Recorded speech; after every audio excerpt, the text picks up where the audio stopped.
this red on this side of the yellow. Round the red on this side of the yellow. Yeah, I want it to go round that way.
Finally, a big thanks to match sponsor City West Country. Now, City West Country Limited is a privately owned organisation with more than 40 years of experience in the motor industry. CWC operate various brands spanning across the southwest of England from Taunton to Truro, including fleet and retail sales of new and used cars, new and used van sales, servicing, MOT and repair for cars and vans. A big thanks once again to City West Country, the match sponsor for this game. So play on day 2 set to get underway in a little over 25 minutes time. From all of us at Somerset County Cricket Club, we hope you have a lovely Easter Saturday with us in Taunton.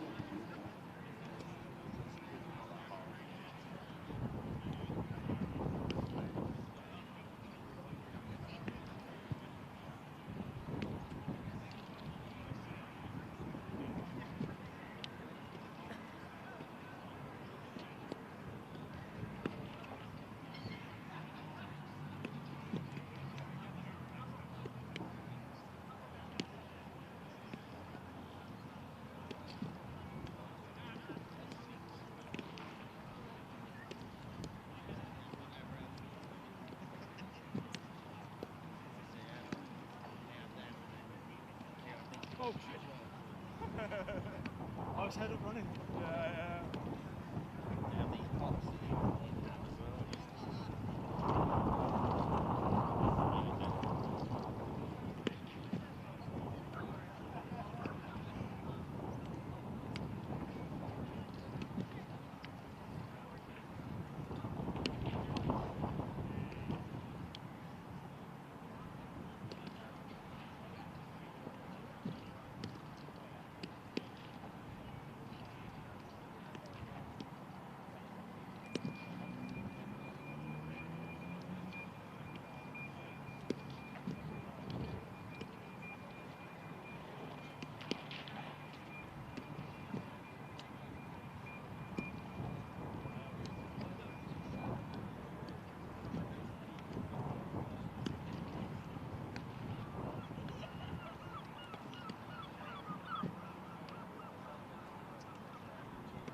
Josie.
A very good morning if you're just joining us here at the Cooper Associates County Ground in Taunton, where the sun is out and day 2 is set to get underway in just 15 minutes time.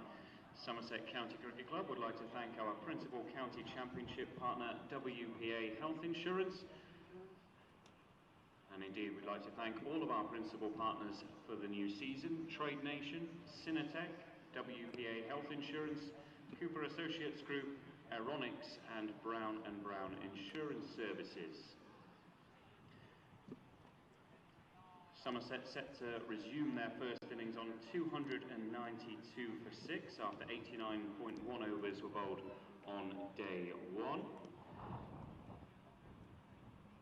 And if you bought a ticket just for today, a reminder that we have a special membership offer taking place to mark the start of the new season. For all ticket purchases, if you buy a ticket to any day of this match, we will discount the cost of that ticket from a 2026 membership. That means you could see all the action at the Cooper Associates County Ground this summer and save yourself up to £26. For more information on all of this, please visit reception in the Marcus Trescothick Pavilion.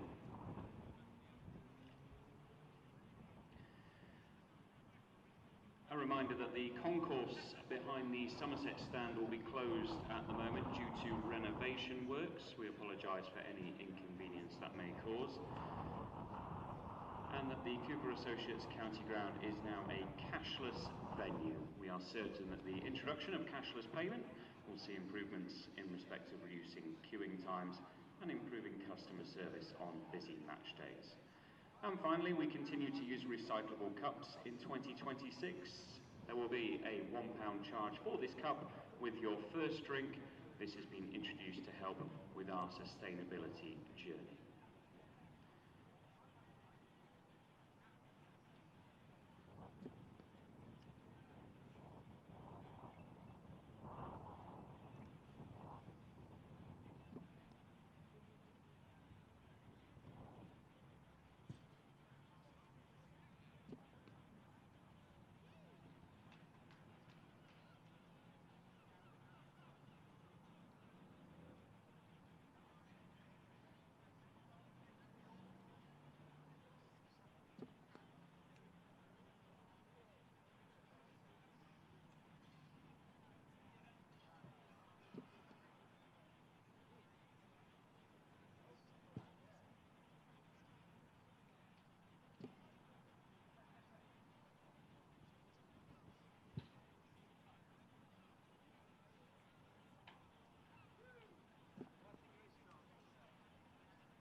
Good morning, ladies and gentlemen, and welcome to day 2 here. Somerset taking on Nottinghamshire in the Rothesay County Championship. It was a classic day of First Division, hard-fought first-class cricket.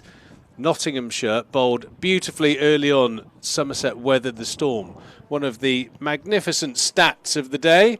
Well, there were 87 play and misses. So you kind of think that the Nottinghamshire bowling lineup would be feeling a little bit hard done by, but Somerset really did scrap hard early, and then the magnificent partnership between Tom Abel and James Rew have put Somerset in what you'd think is a very strong position at 292 for 6. Jack Leach is 4 not out, and Craig Overton made a dashing 32 after being hit quite nasty in the ribs. I gave him a hug this morning. I made sure I did give him an extra squeeze, which he winced a little bit. And another man sat to my right, wincing at the thought of opening his commentary innings for 2026 is Vic Marks. Well, it's a delight to be here and to see you. We're happy. We've wished each other a happy new year, and off we go. And I was watching last night, and yes. It was quite. He went down quite quickly actually when he got hit in the rib cage. Poor old Overton, but he did see the ball moving a bit. He played and missed quite a lot, but he also played some good shots along the way. Did our captain? No, he certainly did. I think Vic, watching every day of yesterday's play, there was a real shift in movement from the new ball. There was a little bit of rain that settled on the ground. And I did mention throughout the day that the new ball, if Somerset could weather the storm, get the new ball into the outfield a number of times, very limited amount of boundaries in the first session. Nottinghamshire bowled absolutely fantastically well. Josh Thomas scrapped really hard, and he got 40 runs, but I think they had a massive value throughout the day. I think with that little bit of moisture getting into the new ball, just made it go a little bit softer, and things calmed down a bit. It calmed down. There was really sharp movement early on, but nothing to take away from the fact that James Rew and Tom Abel in particular played beautifully for their runs yesterday. 108 and I think 64, a magnificent partnership. But I think it's a brilliant first-class pitch. There's enough there for the bowler, but if you can get yourself in and age that ball a little bit, there are runs to be had. Yeah, I mean, what you always wonder here at Taunton, isn't it, after a lively first day, is whether it starts to flatten out when the sun is out actually at the moment, and there's still a tinge of green there. We'll see. But there was enough there to think, especially when Overton was playing and missing last night, you thought, well, Overton might be able to bowl quite well on this. Well, we'll see. Pennington, he must have been scratching his head. He also had a drop catch at third slip by Haynes off of Overton. But there was a period where I think 3-4 times and over he was beating the outside edge of Craig Overton. So, the new ball being only 9.1 overs old, I think you'd expect to see a sharp bit of movement, but I really do think this is a quality pitch from almost ball one. There was pace, there was carry, but obviously, fortunately for Somerset, those Jaffers that were nipping around, Somerset just had the knack of missing them. So it was a good day's cricket. But the other thing that I noted as I watched on the stream a chunk of the final session is the notion that Leach was sent out there as a night watchman. I don't think that's the case at all. I think he's batting at number 8 because that's where they think he bats now.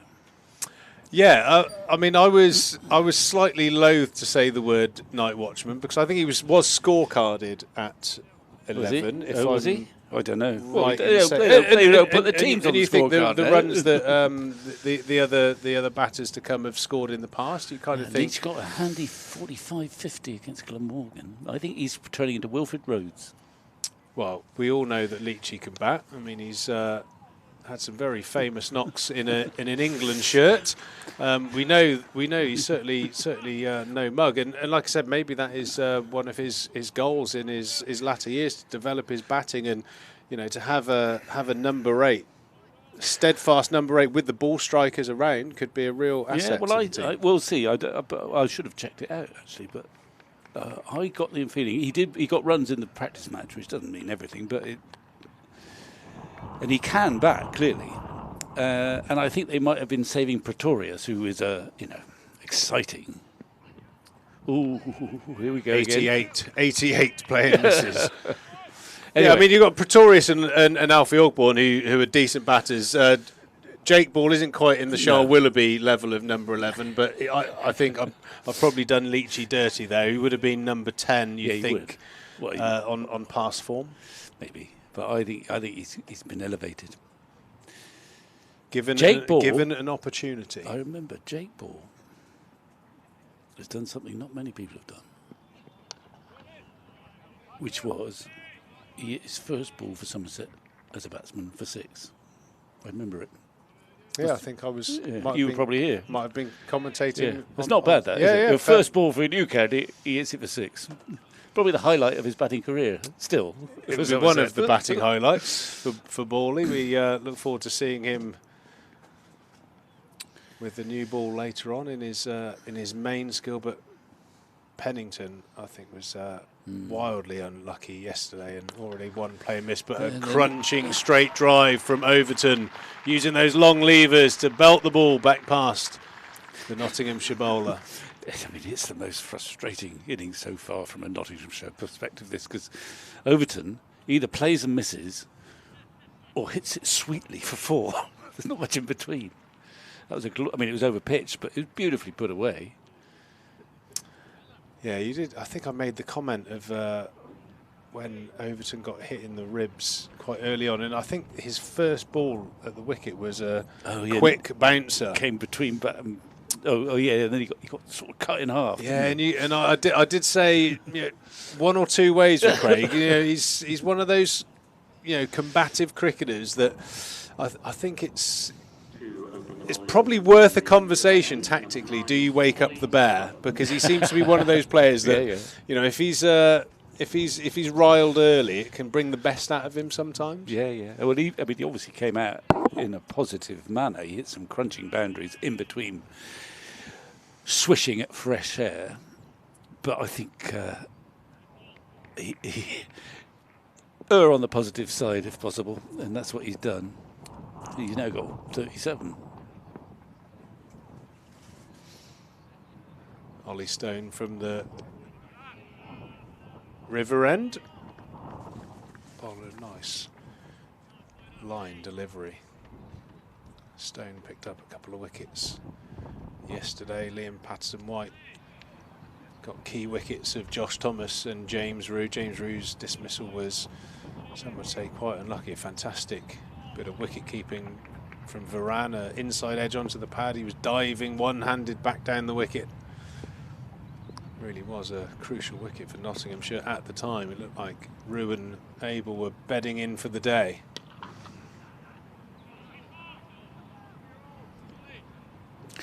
I mentioned Wilfred Rhodes, which is a mischievous comparison with Jack Leach, but Wilfred Rhodes played for England, batted at 11, and then he ended his career opening the batting for England. Of course, that's a journey. Jack's already done that. Yeah, he's got 90 opening the batting for England at Lords against Ireland, which was staggering. But I like the way that Jack, he'll get out now, has made himself into a batsman of some quality down the order. Having started his career, you thought he was a bit of a rabbit. He was number 11, full stop. And he's made himself better.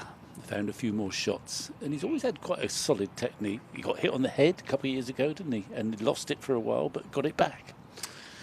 Yeah, that can shake the confidence from time to time if you get cleaned up. But yeah, knowing Jack well, and it spans across every part of his game, really. He wasn't the most, natural mover in the field, but he worked tirelessly. His spin bowling early on in his career. I mean, the rapid development of his left arm spin was incredible. But I suppose those that don't see the work that goes in behind it, I mean, he was forever just had a ball in hand, just flicking it out of his hand, getting that feel of getting some revolutions on the ball. I mean, the hours and hours he puts in at his game, and I'm sure he does equal amounts with his batting. He's a a man of full effort and loves playing for Somerset. And flashing drive, not off the middle of his bat, but he'll pick up 4 runs. Just squirted off the toe end past third slip, and that's Somerset going past 300. Another batting point. Yep, you've got to earn those batting points nowadays. That's just a second. Yeah, I mean, good signs for Somerset in the season. I think it was probably fair to say that Somerset's best batting performance always came in somewhat of a rearguard action in the second innings, but you don't get any points for big scores in the second innings. First innings runs, I can almost hear the words of Justin Langer. First innings runs are worth double. In some ways he's right, sets the game up. Valuable points on the board for Somerset. Yeah, and when you've been put in, it helps a bit too. I presume Somerset would have bowled first as well. You'd have thought so. I mean, it was the overhead conditions, gloomy, overcast. It was cold though, wasn't it? Outside, not in here. Yeah, I mean, I think from a skill set point of view, is like looking at the 2 bowling attacks, I would say that Nottinghamshire don't really possess a bowler that's known for swing, sort of hit the deck seam bowlers. They seem to have a full 4 pronged attack of similar style bowlers. Whereas this time of the year, those bowlers that bowl slightly full of length and shape the ball, Overton swings the ball, Pretorius moves the ball away from the right-hander nicely, Alfie Ogborn has looked really exciting through pre-season. Looks like he's put on a yard, Vic. I'm looking forward to watching him bowl later on today. Yeah, nice amount of variety for sure in the Somerset attack. I'm sure we'll give the Nottinghamshire batters a few headaches. And this is the champions, of course. Indeed, the batters were prolific last year. Top of the order. I know you're a big fan of Slater, Hamid, Clark. I mean, the Haynes. It's a powerful-looking batting side. Yeah, both teams on paper look very, very competitive. It was an intriguing day of cricket, really. I mean, I don't think you'd have to stretch the imagination too far to have seen that Somerset could easily have been 40 for 5. Yeah, well, I've heard others say up here who were here that was the case. A bit of luck playing missing, but got to ride that luck. I do feel like we had one moment of Mother Cricket or the cricketing gods intervening throughout. I think it was during the last session of play. Ball to Craig Overton was sort of top edge hooked down to fine leg. Haynes was about 10 yards in. The ball floated over his head. He was out of reach, staring down at the ball when the ball crashed on the full into the rope. The umpire's asking, was it 4 or 6? Haynes and the fine leg fielder, who clearly saw that the ball bounced on the rope, said, dunno umps. So they gave it 4. 3 balls later, Haynes drops a catch at third slip. Off of Overton. Oh, nice shot there from Leach. Good piece of fielding by Hassamid, who needs to probably do up his drawstrings on his whites. Are they falling down? Yeah, he's showing off his undergarments. A good stop, though, by the Nottinghamshire captain. Yeah, I was watching when that happened, and I heard you summoning up Mother Cricket. Yeah, I think it's maybe something in getting older, Vic. I'm hoping for higher powers to come in and affect my life. Sure, your life's fine. Nicely played there from Overton. Pennington into his 21st over, so a little bit of fatigue, and certainly the temperature outside and the wind blowing from left to right as we look at it across the ground won't be helping the old lower back. Yeah, I mean, they do a lot of training, obviously, but just bowling 20 overs a day in the cold, you're going to feel a bit stiff at this time of year, I think, aren't you? Yeah, you certainly will do. I mean, I think once you get into sort of balls 2 to 6 of your over, you feel quite good, but then you have that period down at fine leg, even though you've got your sweater on, where you almost like re-stiffen up and have to continually try and get the old Castrol GTX around the system. It's tough.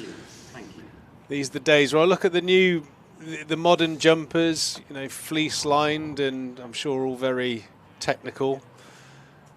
But on these days, you can't beat the old woolen pullover, which you sported magnificently. In particular, that's, you know, baby blue ODI jumper. That's always my favourite photo of you, Vic. Right.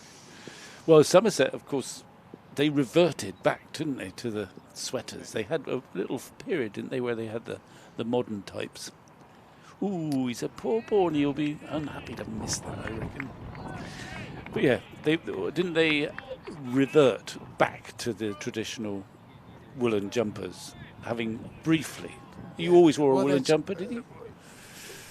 I think the sort of merino wools, this go into our fabrics. You know, in Nottinghamshire's case, you don't see any sheep on a hill in the freezing cold wearing Adidas. You know, they're all covered in this natural fibre. No, those wool jumpers, they're brilliant. They don't have to keep your lower back toasty. And in Craig Overton's case, offer a little bit of protection as well, because I'm thinking that that thinner fleece material with that ball he got wrapped on the ribs would have stung a little bit more if he didn't have his nice thick wool jumper on. And you reckon he was wearing a chest pad, but on the left-hand side, and it hit him on the right? Yeah, he sort of almost went through the shot a little bit early. It caught him on the right-hand side of his rib cage, just under his armpit. It was, yeah, certainly one that would smart in early April. Probably sting a bit in June too. Ollie Stone round the wicket to Leach. Goes short. Does he get a bit of glove on it? Varane can't reel that one in. Absolutely flew through, and it's given us byes. Effort ball there. An effort ball from Ollie Stone. Yeah, Jack caught up with that, and it just kept going down the leg side. Just flicked the keeper's gloves. Yeah, Varane, not the tallest of wicket keepers, a big outstretch, and was only able to get the tips of his fingers on it. Jack was after it, but he didn't quite catch up with it. I think the ball was after him. Not many short balls bowled yesterday. Maybe a little sign of a bit of frustration from the Nottinghamshire bowlers. He's gone short again. No. Oh, Leachy's got away with it. He's fended off right in front of the grill of his helmet. Well, it's a better short ball. It wasn't quite so high. It was around about shoulder height, and he didn't know whether to duck, pull. He ended up squirting it off the bat. I thought he was going to get there, but not quite. So moral victory, not a wicket, but where'd you go now if you were Stone? Do you give him another one, or would you just float one up and he'll nick it as he's out of sync? We'll see. Yeah, I think if you were doing the double bluff, you'd maybe bring cover in a little bit closer. Oh, he's lost it now.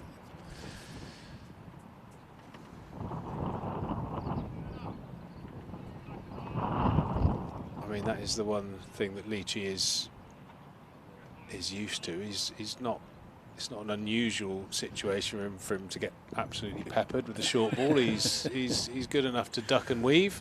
Well, I think he's got to make a decision though, Jack. Is he taking it on, or is he getting out of the way? He kind of got caught in two minds on that last one. A beautiful delivery from Stone, and that on my abacus is 89 for the innings.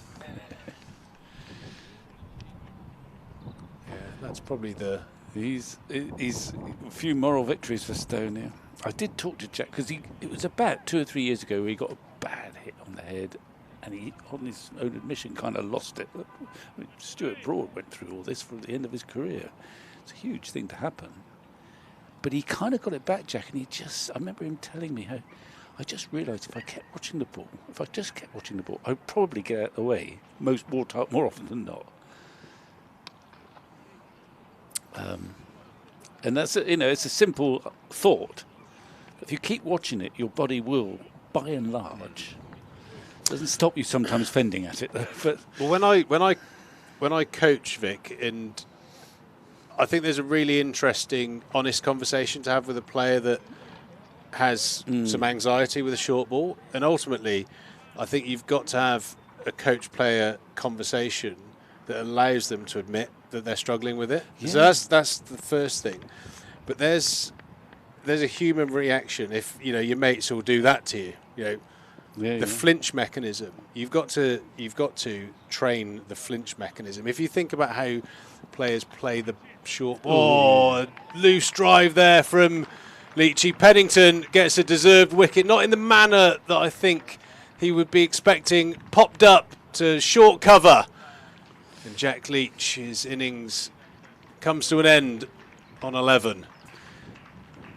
Yeah, I think one could observe there that actually Pennington gets the wicket. Yeah, but Stone, by working him over in the previous over, might have deserved it. Well, you think about the mechanics of the shot there. He was off the drive. He was leaning back, probably expecting a little bit more short bowling. So, yeah, definitely the Nottinghamshire pair working in tandem. But I think it's really important as a cricketer, and you can practice this at quite a low level with tennis balls. Just literally throwing balls in and around your eye line and getting used to the ball coming at you towards your face. Well, the other thing that used to apply a bit, and maybe it does now, is that you can have a batsman who's weak against spin, let's say, and there's no sort of moral judgment there that you're weak against spin. But when you're weak against the fast ball, you get all sorts of implications come in. Oh, he's yellow. He's so, and it's not necessarily logical. It's just as bad in some ways to be weak against spin. You can get out to it all the time, just as like you might get out to a short ball. But there's that sort of stain there. Oh, he's windy. And I feel it's a bit unjust sometimes. That is the first thing if I sense that I'm working with a player that has some anxiety with the ball coming into the eye line, you've got to break down that fear of admitting to your coach that you're struggling with it, and that's the first hurdle, and then and then you go to work. You've identified like whether it be spin or fast bowling or whatever the issue is. You've got to identify it, and then you've got to put in some work and. You've got to accept that that's the case. I think I always reference him, but I had the same conversation with JL. JL taught me this process of what you're taking it on. Do you want to hit it, get out of the way of it? And he said, he was known as a fearless batter throughout his career. A couple of short deliveries there to Pretorius. I think the Nottinghamshire bowlers will know the striking power he has when you bowl it up towards Pretorius and maybe go for a bit of short pitched action. But he always said, and it resonated with me because of his reputation, he said any batter that says they love being bowled fast bouncers is a liar. Yeah. And he's the ultimate tough, was he? Oh, Pennington. The luck's not going with him. It's sort of I was going to say, it's a sort of typical off-the-mark shot from Pretorius. You never know what you're going to get, but he's gone after it. It's so close to his leg stump that he knows he doesn't have to run. He's off the mark for the 2026 season. Yeah, good bowling there from Pennington. Pegged him back with a couple of short ones. The feet were nowhere. A big wild slash, but that inside edge, that must have missed leg stump by millimetres.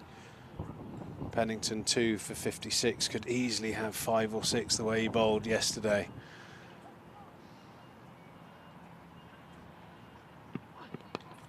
Another loose shot, another edge, and another boundary for Pretorius. That's the other edge. Well, these are painful runs at this stage of the innings, and it's resulted in a change of field. Deep square leg has been set out. No more balls in your half. And third man's gone down as well. dangerous. We know that from since he's been with Somerset. He's actually. I mean, this is where the Thumper. runs really, because you're effectively telling the batter to get the adrenaline ready. I mean, Pretorius is such a clean striker with the ball. If he goes short, the ball could disappear into the car park yet. Good signs for Somerset at the moment. Nottinghamshire have picked up that wicket, but the runs starting to flow here at Taunton. 3:17 for 7 as we speak. Somerset closing in on a very sizable and useful first innings score. Yeah, and they have bowled well, actually. I mean, I didn't see all of yesterday, but Pennington and Stone have been in class above the others. And the bits I've seen, they've been a bit unlucky, actually. They could have polished off this innings by now. Yeah, I think the change bowlers. I think Liam Patson-White bowled really well. Got two key wickets. Lyndon James and Lord. I think it looked like Lyndon James was just battling the wind and a little bit of rhythm, whereas Lord bowled some absolute beauties, but then didn't quite back it up with that sort of monotonous area. A few too many release deliveries. But all in all, I think that was more to do with Somerset's scrapping their mentality. I think they frustrated the Nottinghamshire bowlers, which obviously leads to the occasional loose delivery. The run rate now creeping up to 3.5 runs and over. It spent a lot of yesterday at 2.5. Well, I don't imagine Overton and Pretorius, if they stay there, will be going at 2.5 runs and over.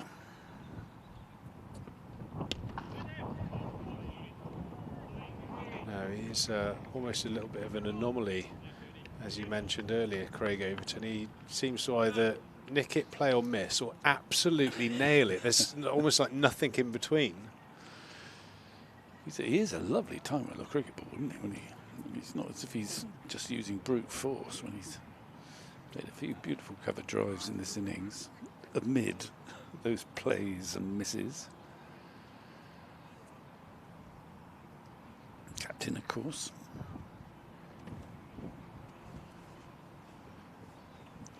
I think being captain sometimes frees up a batsman,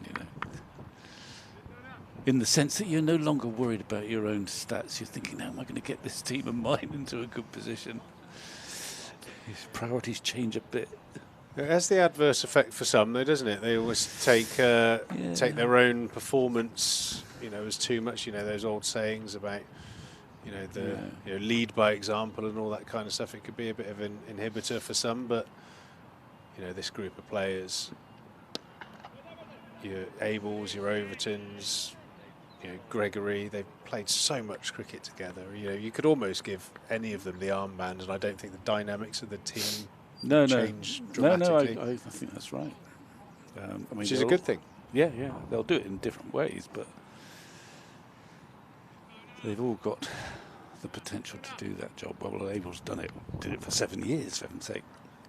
Gregory's slotted in seamlessly. Been brilliant in both forms of the game, but especially in one-day cricket. He's so calm out there.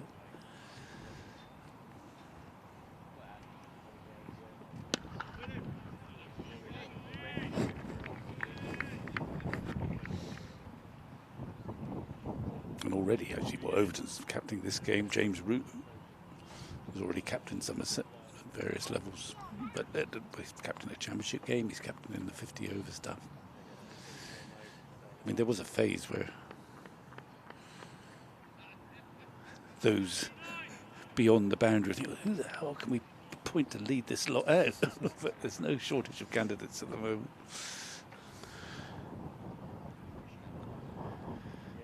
Ooh. Beautiful delivery there from Ollie Stone. A lot of fast bowlers out there, especially the change bowlers that might be thinking about getting loose, will be hoping this innings comes to a close. Some stiff bodies out there. Good performance to take your batting innings through a full day's play on day one.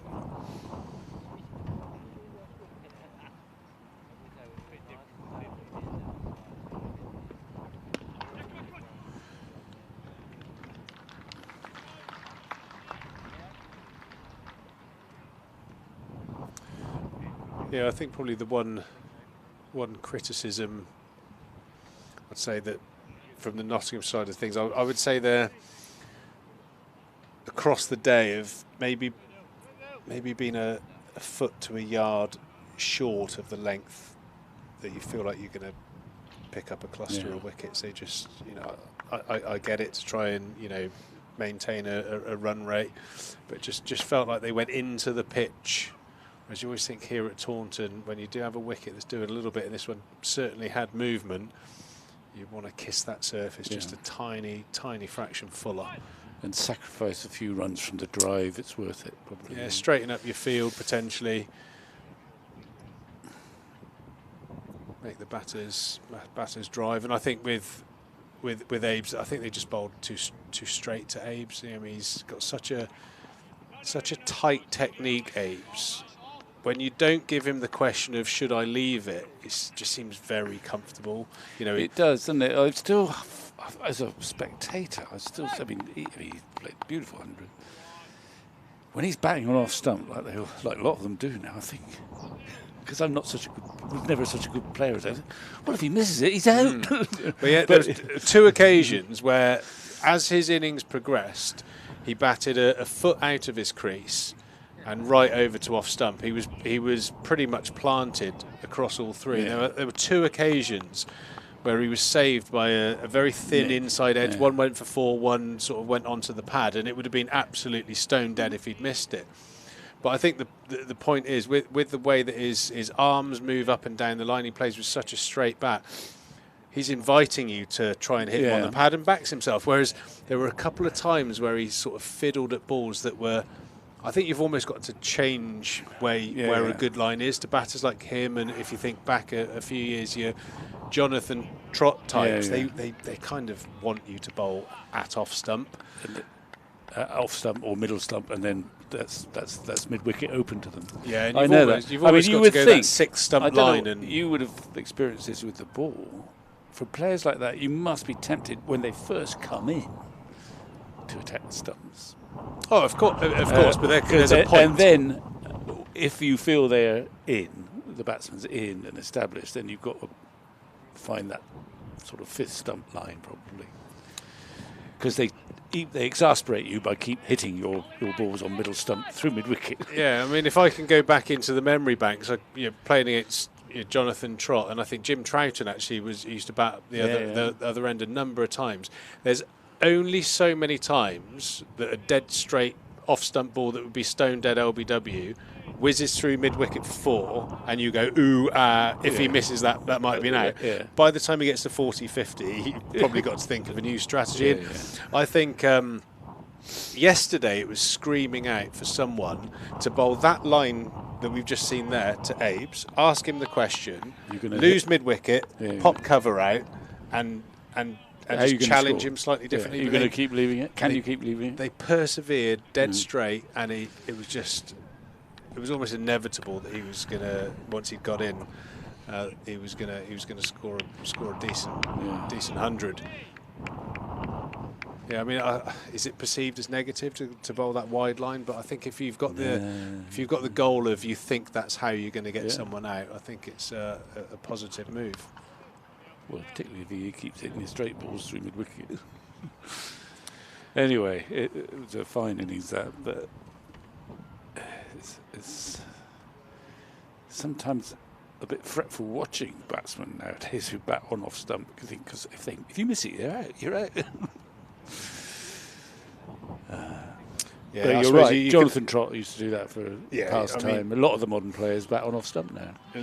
Graham Smith.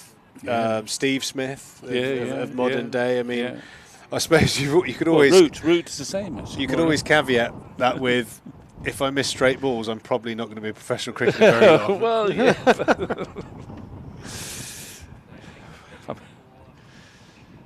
Right then, Pretorius on strike. You don't want to miss a ball because anything could happen. Yeah. Hang on to your hats, Ollie Stone. Wouldn't surprise me if he used his 2 bouncers in the over to Pretorius. It's a slightly dangerous strategy because he's he's pretty committed to a full swing. If it is short, he can hit the ball a long, long way.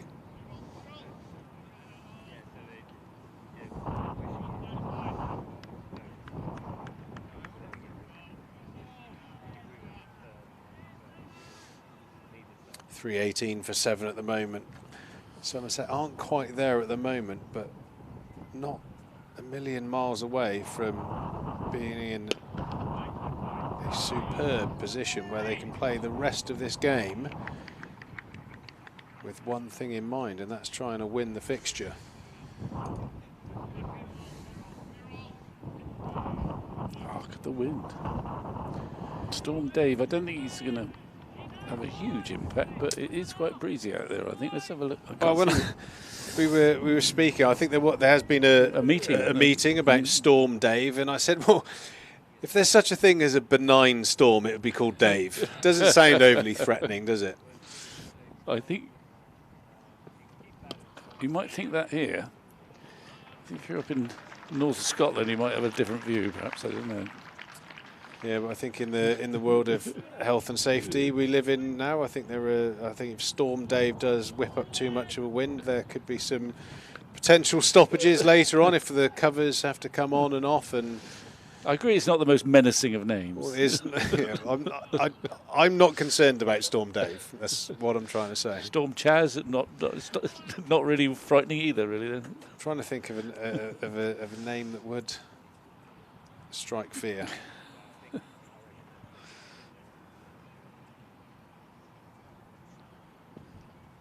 Where's he at that? He's hit it well, and he might pick up he'll at least pick up 2. He's nice little pull there from Craig Overton out to the deep square boundary. A near smart bit of fielding out there by Lyndon James, trying to pass it on to Pennington. The handoff didn't go so well. Overton picks up 2. It was going to be 2 anyway, in fairness.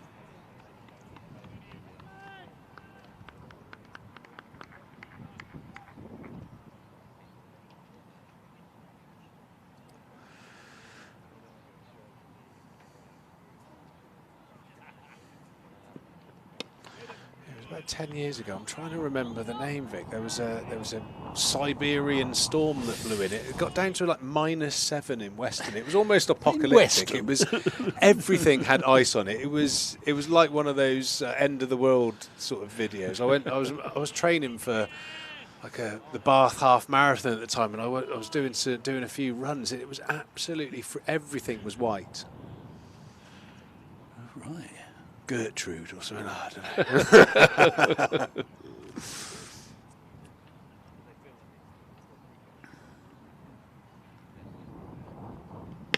No, that's it. They called it the Beast from the East. Yeah. Oh, yeah. That's intimidating.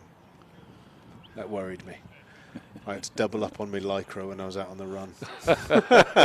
What a vision. Could you move? I don't know. I've not been a great Lycra wearer in my time. Or indeed, I haven't really ever trained for a half marathon. I think I might have done a calf and ended up not running it. Right.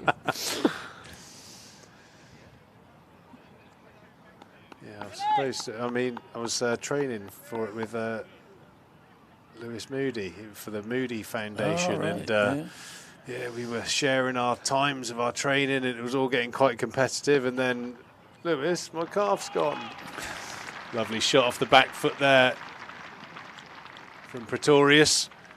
Very classical. Yeah, it was sweet. It's a cultured shot for him. I mean, he does make batting look a simple operation. Unlike Tom Abel, he doesn't bat on off stump. And he sort of stays where he is on about Midland leg, and his feet don't usually move from there. So he doesn't need much width to score on the offside, to swing those arms. Sort of stays on about. Well, actually, he's on about middle and off stump, but he won't shuffle across, I don't think. Yeah, I think sort of mechanically, Overton and Pretoria, similar size chaps, big fellas. Long levers, they keep the game quite simple, don't they? They they almost mirror each other in some ways. Yeah. If you bowl up to them slightly too full and they swing the blade, they can be very, very dangerous. Yeah. But if you sort of drag them across the crease, bowl that sort of 6 stump line, the outside edge comes into play a little bit, but Could fly over the slips. anything can happen. Oh, that's that's gone through him. And he's wondering, well, how come that didn't clip the top of the leg stump? But Yeah, the only thing you're happy of with deliveries like that it doesn't clatter into your inside thigh on a cold April morning. it's a good ball again. Yeah, it got to the stage yesterday where you almost felt for Pennington with the amount of very good deliveries that were near misses. And apart from the wicket of Leach this morning, he's continued to bowl a number of beauties, 2 in a row again. We're into the 90s of play and misses. Have a look at Well, they've those gone, last two. one's sliced him up, the other one's beaten the outside edge. He's not too bothered, though. That's the great thing about Pretorius. It seems it doesn't worry him. Well, it should give good hope for them too, being their main skills bowling, to know that when the time comes, they're bowling on a pitch that's certainly offering. Well, I know I've said it a number of times, probably repeating myself. But Notts could have taken 30 wickets yesterday. I mean, it was remarkable. I mean, weren't just, you know, play and misses where they missed it by 6 inches. They were really, really, really close to the outside edge numerous times.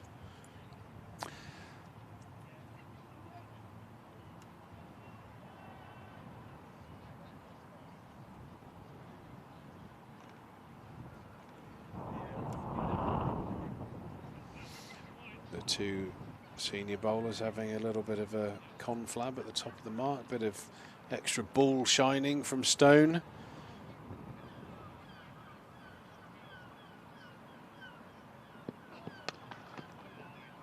Pennington relentlessly charging in. 323 for 7.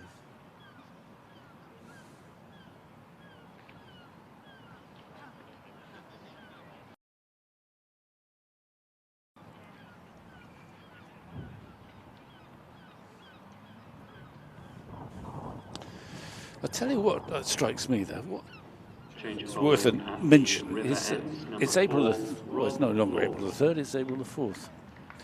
This is a terrific cricket pitch to produce Superb. at this time of year. I mean, it's not rapid, but it's not dead.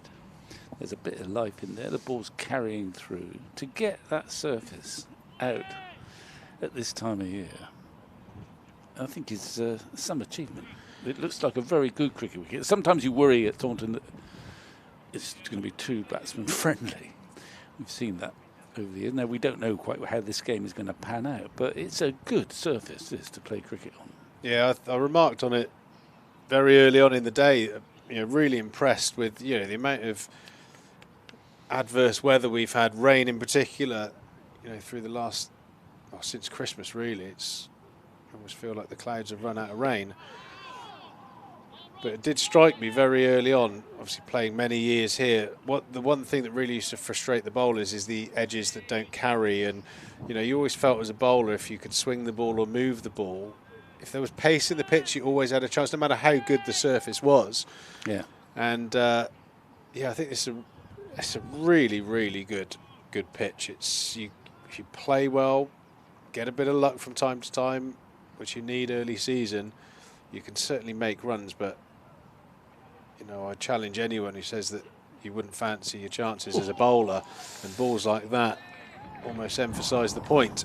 This is Lord on now for the first time today. Yeah, Rob Lord bowled some incredible deliveries yesterday, but often would back up an absolute jaffa with like a tuck off the hip to release the pressure. And you know, he's bowled his 17 overs for 1 for 54, so bowled nicely. But if he could just hone in on that area a little bit more frequently, it'd be a real handful. Bowls with nice pace.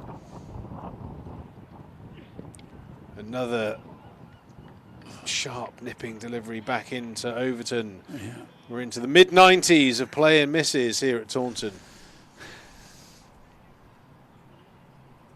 Well, he's missed that by quite a long way. I don't know if he got an inside edge. Didn't carry to the keeper, that one, but nipped back.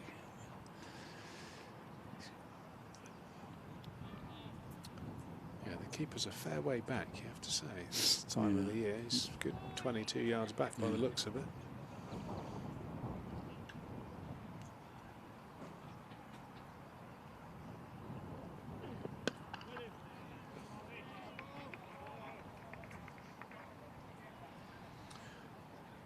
Yeah, again, Vic, I just felt like the majority of deliveries from Lord, those ones that you really felt were in the game, were a good yard fuller than what looks like his stock delivery.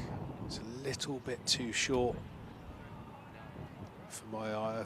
I thought after his first spell, the lunch break, the coaches would have been in his ear. You're bowling nicely, but just drag the batter forward if you can. Another short delivery and pulled away for 4. Lyndon James can't reel that one in. Yeah. I suppose that's sort of confirming what you've been saying, that he's looked dangerous, he's got a nice action, he's a big tall lad. He's very Josh Tongue in his gather at his delivery stride. But yeah, just felt he's just sort of left. That wasn't a vicious bounce. It was just short, and he's caught up with it nicely. Overton. Well, it was the first time of the day after the first sort of hour and 15 minutes of Stone and Pennington, who were pretty relentless at top of the bails knee roll.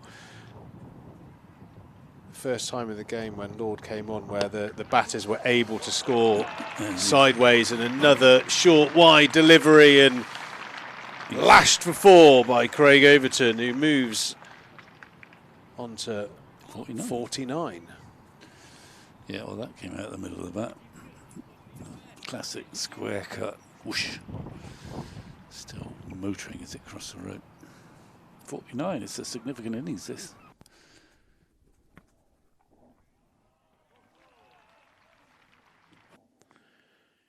Certainly is. Great contribution from Craig Overton so far. 70 balls, 49 runs.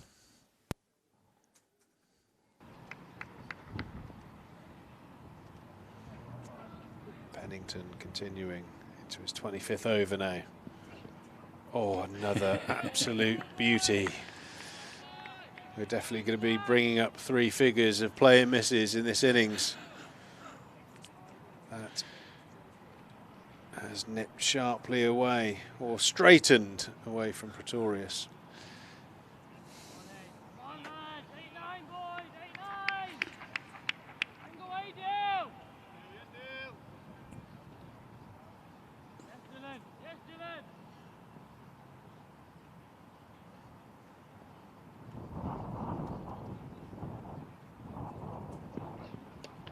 Oh, and a big swish from Pretorius. A straight ball that didn't really nip, straight through and clattered into middle and leg stump. And just reward for Pennington, who's toiled hard. Pretty ungainly looking shot there, Mr. Marks. Yeah, well, I mean, there's the virtue of getting that length. Sort of, you don't have to entice Pretorius. That it's not a difficult process. Just quite full. He's been beaten several times. Never really got going. Thought he spied a full-length ball that he could lash into, but it wasn't quite that full. Just might have come back a little bit. But sort of agricultural shot. What we've seen come off with Pretorius, but not today.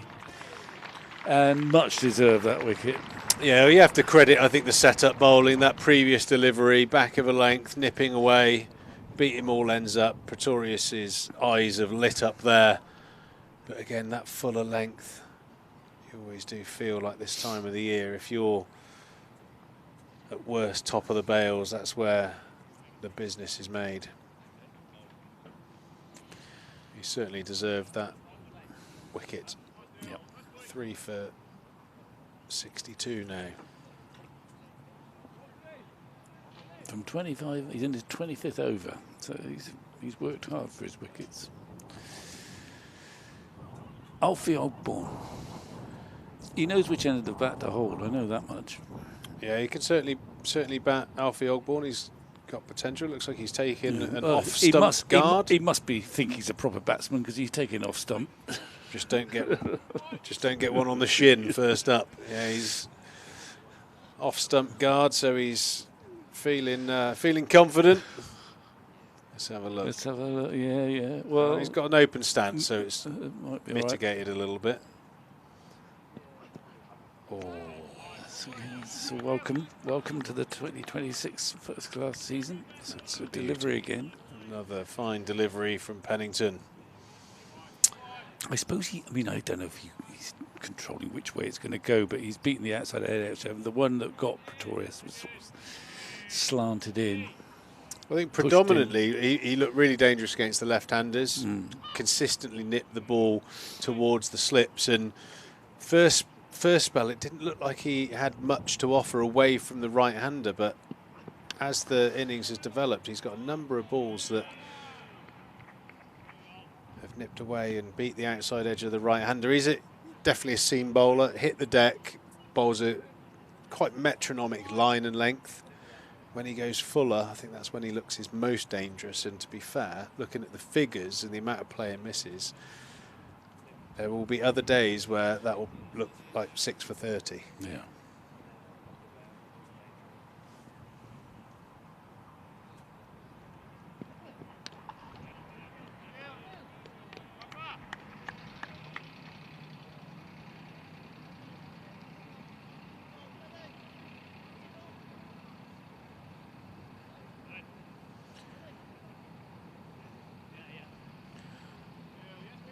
Superb work from Nick and the team, preparing the surface that we've been waxing lyrical about. It's been a tough winter, lots of rainfall. Hope you didn't get too soggy down South Vic this winter. Minimal golf, I'm assuming. Well, yeah, I've become much better at putting on temporary greens where they have those big holes. Oh, okay. Like football golf. more, not quite that big, but it makes you actually get the ball to the hole a bit more eagerly than yeah. But despite all that, I mean, ground looking pretty good. I remember it was only 2 years ago, wasn't it, where everyone was agonising about the sand pit down below us here. It was like home from home for me. Well, obviously you, yeah. It was very beach-like. They had a big black sheet in front of the Colin Atkinson at one point, didn't they? That's right. They had a grass growth issue. But the ground now is looking terrific for this time of year. Good surface, good playing surface. The wind's howling. You've still got to be pretty stoic to come and watch. You've got to love the game. And the James Hildreth stand is pretty full. He's hit that well. That's his 50. Really well played by Craig Overton. He's had his luck, but when he's been given an opportunity to score, he's taken it. Another short delivery. Doesn't seem to be a whole lot of value for banging it in. Craig Overton has made the most of that beautiful, dismissive pull through mid-wicket for 4. Just sounded good, didn't it? That's what it sounds you miss as a cricket supporter, that sound of a well-timed piece of leather on English willow.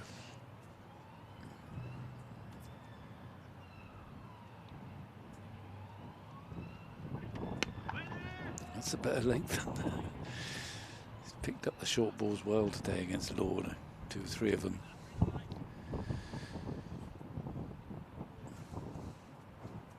He'd like another batting point. I think it's a bit of a bonus after that, I'd say. Absolutely. Yeah, it's a shame Lewis Gregory, Somerset captain, has picked up a little bit of a niggle. I think his trajectory and length he bowls would be really quite useful on this sort of surface. I have to say, Vic, watching pre-season and watching the warm-up yesterday, quite excited to watch Alfie Ogborn bowl. He's swinging the ball sharply back in towards what would be a right-hander. Definitely looks like he's put on a yard of pace over the winter as well. I know he's worked really hard on his physical self, and He's bowled a absolute few beauties. I think he got ace of tribe in the pre-season game with an absolute beauty, swinging the ball at high pace. Yeah. Look forward to watching him bowl. Craig Overton, another false shot, cover drive through square leg for one. I think it's got to be also a bit patient, haven't you? With left armers swinging that ball, you're going to get driven for 4. J.K. Lever, who was in my vintage, one of the best left arm overs, but he would be, he wouldn't bowl a whole ration of maidens because he knew his best bet was to get it up there, invite the drive, and if it did swing, he could well be in business. But you never know whether it's going to swing or not, and sometimes you can overpitch. But it's amazing if they work. Do you remember when you started playing Matt Bullbeck? Do you remember him for a couple seasons? Serious bowler. When it clicked, he would get wickets in real batches, wouldn't he? If it was swinging, LBW, Bullbeck. It's great to have one of those in your team. Of course, Willoughby would be another one. Who was more of a craftsman. He did it over a long period of time. He would get driven sometimes, but that's part of the deal, isn't it? Yeah, I mean, the amount of wickets Willoughby used to get first ball of the innings as well. LBW. Just a big searchy in-swinger back into the pads. The amount of times he hit someone on the shin or clean bowled them. I mean, a phenomenal record. And Charles, in a short span of games, took a lot of wickets for the club. Probably when the wickets were the flattest to bat on as well. Yeah, well, that's where swing comes into its own. I mean, if you're playing on pitches that don't invite movement off the pitch, the next best thing is to get that ball swinging in the air, so at least it's moving on its way down. Absolutely. I mean, I think that I think with the quality of the players, the protection that the players wear now, I think unless you're extraordinarily quick, lateral movement's the thing that gets you wickets these days. There's a lot of bowlers sort of in those mid-high 80s now that I don't think there's that fear factor for facing guys like that. Yeah, especially in the days where you used to go out in a felt cap and no thigh pad, as Roy Kerslake used to tell me. But now, the skills bowlers, year on year are the guys that pick up the wickets. Yeah, you've got to find a way of moving it. You've got to be 90 mile an hour to do it by sheer pace, probably. Yeah, agreed.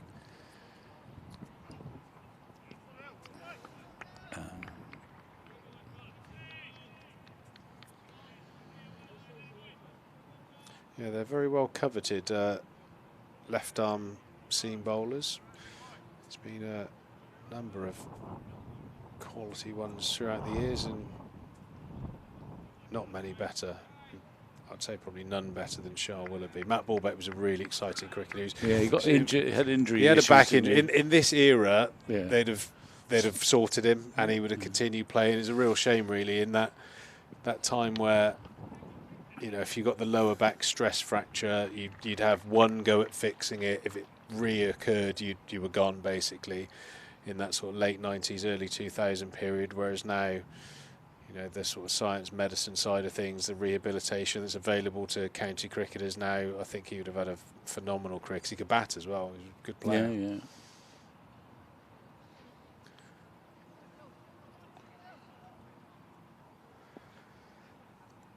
Yeah, well, even the other one, actually before Matt, who's familiar to listeners, but for a couple seasons, Mark Davis, who doesn't look the sleekest of athletes now, but he bowled skiddy left armers, and he could get it a swing. And one season, he must have got 40, 50 wickets in 2 or 3 months.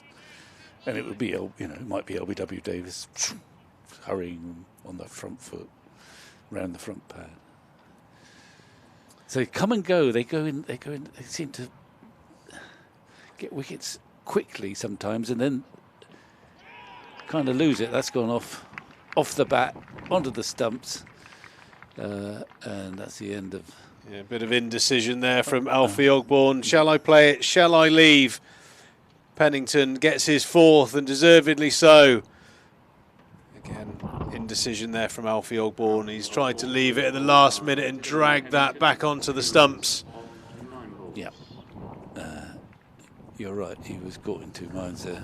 I mean, he could have left it. New batter for Somerset, sponsored by Nebulae Cyber. Here we go then, Neither Jake one Ball. thing nor the other. He started to play it and then thought better of it, and he's got to go. Yeah, not a pretty way to get out. That'd be frustrating, that, for Alfie Ogborn. Jake Ball to the crease, as Vic mentioned, one of those magnificent records. His first ball for Somerset disappeared for 6. I don't think that'll happen today. Can he hang around for 11 runs? I think that's probably the order of business for Ball and Overton. Overton 55 not out. Survive a few balls, Bally. Get the big fella on strike. Well, of course, he's spent the bulk of his career at Nottingham. They'll know him well, most of them anyway. They'll also know his capabilities as a batsman, which are not enormous. I'm sure he'll scrap hard. They've for his popped new in team. a forward short leg just to suggest to him that, hang on a minute, you may not be getting many full-length deliveries, but maybe all bluff, I don't know. Yeah, It's always a bit odd, is isn't there it? such a thing as a reluctant batter? Maybe, I don't know. Oh, yeah, I've seen them. Yeah, More in the I think he enjoys his batting, Bally. He's obviously not the most gifted with the bat, but he'll give it a good go. But he's a strong lad as well. When he does catch it, that'll probably not just played that with his left knee. I think that probably won't start his innings in the best. It's just missed the pad somehow, I think. Inside edge onto the side of the knee. Cheers. Yeah, there's some great left-armers. There was a period in county cricket you had Kevin Dean and Paul Hutchinson and Jason Lurie down at Sussex. They were always right up there at the top of the charts. Ryan Sidebottom, obviously. Yeah. A number of really good bowlers, and Mike Smith just up the road playing for Gloucester. Yeah. Oh, he's not allowed to have that run, Jake Ball. He's backing himself. It's the end of the overs. Nice shot. Craig Overton's backing himself to polish off these 11 runs. A beautiful, again, James Hildreth-esque cover drive off the back foot. Bally, that deserved run. I'd feel pretty sore about not getting that one. Thanks to WPA Health Insurance for their continued partnership here at Somerset County Cricket Club and our live stream. I think they're all going to spread out now. I think there's one on offer for Overton everywhere. Yeah, speaking of left armers,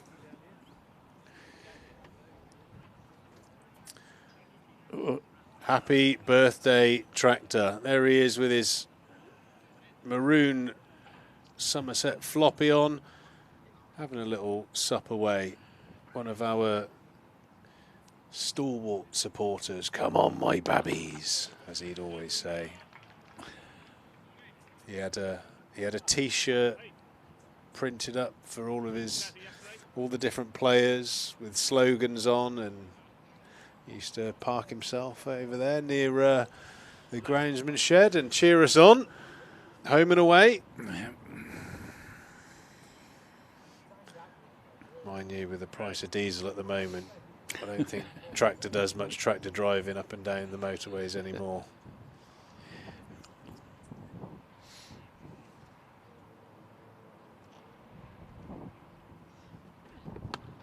that's 4 or 6, one or the other. I can't quite see. 4.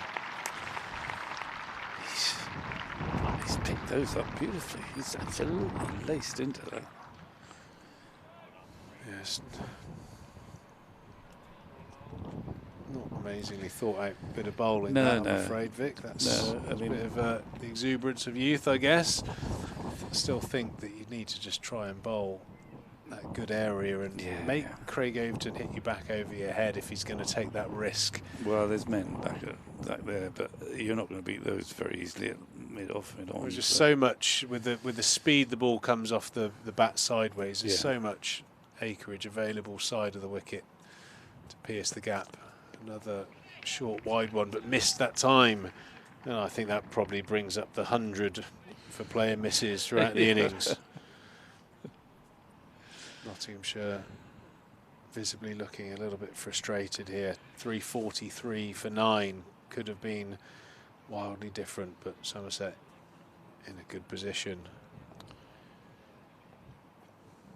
I can remember actually Matt Ballbeck, you mentioned, whenever he bowled a poor spell, he'd always get, he used to joke about it, but there was always a disgruntled supporter sat at the bottom of the Colin Atkinson that would shout, "Bring back Mark Davis!" Really? Yeah. Yeah, he reminded me of that one. Yeah, I never saw him bowl or play, but... Who, Mark? No. He was quite a reluctant batter, actually. He was not a hopeless batter at all, but he never seemed very hungry for that role. He's had a great reputation for swinging the ball back in. Yeah. Yeah, every time Bully bowled a 4-ball or anything like that, that would be the shout from the crowd.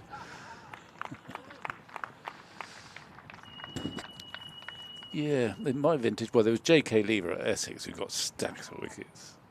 Great bowler, great county bowler, but also quite a handy one for England, who could swing the ball both ways, left arm.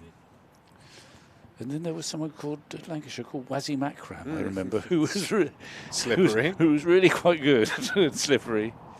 He's one of those bowlers who kind of ran through the crease as they bowled it, a bit like, well, Malcolm Marshall was the same too. They didn't sort of have a big delivery stride, they almost sort of bowled on the run. And that always gave you the impression that they were only about 18 yards away when they let go of it. Yes, I mean, I've faced Wazim Akram at the back end of his career. He was still going. He got me out in my first ever T20 right. game. Oh right. And I can remember going back into the dressing room, and I saw the ball come down the wicket. It was for all money, relatively back of a length and wide of off stump. I'd set to cut the ball, and you know it was full kitchen sink, and it hooked back in and hit me on the back knee roll out LBW. I've never seen a ball swing so late and so far in all my life. It was an incredible delivery, and obviously it probably was his last year of playing. He was some skills. Wow.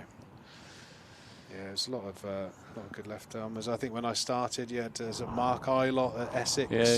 Yeah. Trying to think of a few. Ryan Sidebottom, I think, was a fantastic bowler. I think Yorkshire at that time had a brilliant bowling attack. They had Gough, Silverwood, Sidebottom, Hutchinson, Craig White. So Hutchinson, did he swing Hoggard? Hutchinson swung. Yeah. But not great pace, but, but almost got wickets on the back of what you just faced in the previous spell. It was like, oh, finally someone, you know, a little bit slower that you can get hold of, and he just took so many wickets.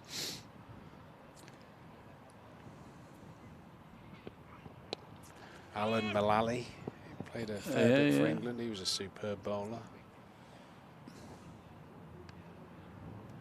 So they do offer something different. It is on their day. It's that if you get significant late swing, you can get those wickets in clusters, because a new batsman you're always sort of tempted to shuffle forward with that, get play around that front pad. And umpires got used to, Umpires got very excited. I got excited. I've got JK, or I've got whoever it is, Mark Eilot, my end. I'll be busy today. 4 runs away from another batting point here at Taunton. Craig Overton on 59. One lusty blow away. Yeah, I've had many conversations where a left armer would be on. Almost anything hit the pad, the finger would go up. But a right armer swinging it to a left-hander, they wouldn't get so excited. I'm like, you being right-handed, it's the same angle. You'd have given that if it was up the other end. We had many a row with umpires like Pete Willey, and they used to admit it just looks so good with left armers. Overton timing the ball beautifully again. He's just waiting for that one ball in the slot. Well, will they bring the field up after this? This is a 4th ball coming up. I'd say no. I would say no. Give him... not give them the point, or not give them the opportunity to hit a boundary off the last last couple balls of the over. We'll see. Yeah, I mean, these are strange scenarios. You sometimes see, 30, 40 runs that are really quite damaging in the context of the game. Can be put on when teams go to this in-out sort of field and trying to get certain batters on strike. Well, he's taking that one though. So he's only got no, don't come back. Yeah, I don't think Bawley got that email about there might be a 2 out there. So he's got a phase 2. Mind you, he's cracked one delivery square on the offside for a couple. It's a long spell this from Pennington, but the presence of Jake Ball at one end has kept him going, I think. One more for a fifer and a couple of balls at Jake Ball.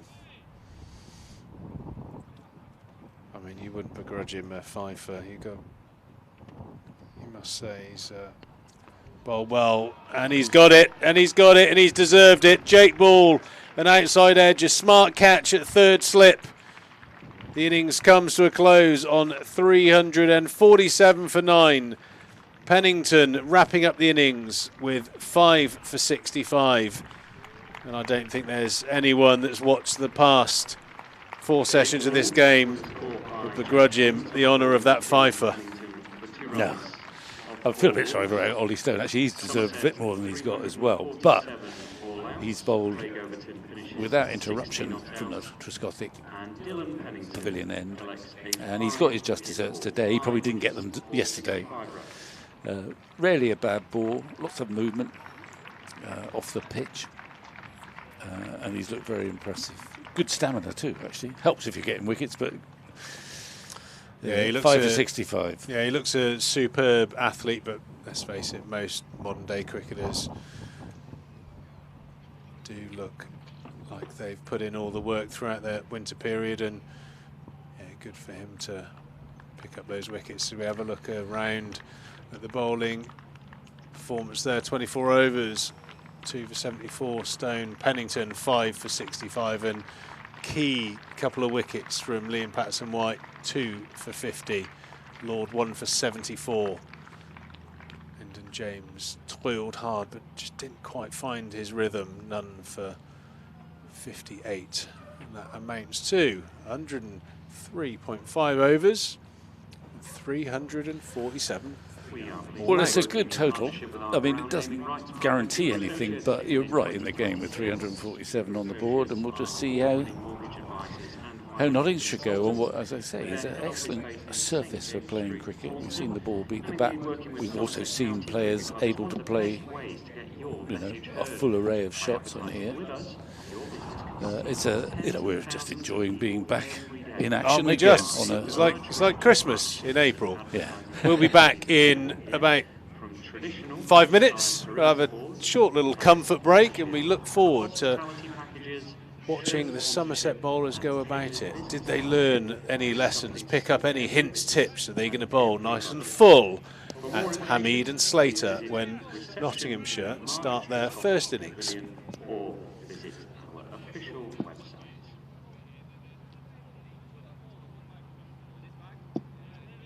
Match confirmation of the Somerset batting card. Josh Thomas was caught by Freddie McCann off the bowling of Liam Patterson-White for 40 runs off 84 balls. Tom Kohler-Cadmore was bowled by Ollie Stone for 4 runs off 12 balls. Tom Lammonby was caught by Kyle Verreynne off the bowling of Dylan Pennington for 3 runs off 17 balls. James Rue was caught by Kyle Verreynne off the bowling of Liam Patterson-White for 64 runs off 139 balls. Tom Abel was caught by Kyle Verreynne off the bowling of Ollie Stone for 108 runs off 186 balls. Lewis Goldsworthy was caught by Kyle Verreynne off the bowling of Rob Lord for 18 runs off 40 balls. Craig Overton was not out 60 from 84 balls. Jack Leach was caught by Ben Slater off the bowling of Dylan Pennington for 11 runs off 32 balls. Miguel Pretorius was bowled by Dylan Pennington for 11 runs off 16 balls. Alfie Ogborn was bowled by Dylan Pennington for 2 runs of 9 balls. And Jake Ball was caught by Jack Haynes off the bowling of Dylan Pennington for 2 runs of 4 balls. There were 24 extras in total, of which 9 were byes, 13 were leg byes, and there were 2 wides. Somerset 347 all out in 103.5 overs. Bowling figures for Nottinghamshire: Ollie Stone 24 overs, 3 maidens, 2 wickets for 74.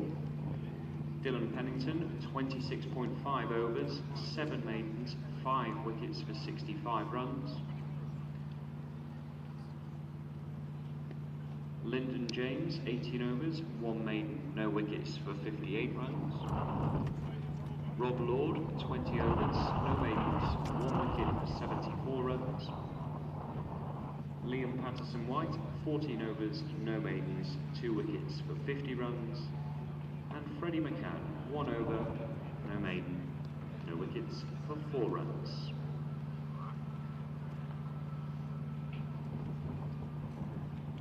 Tell me, how are you, boy? You all good? Good.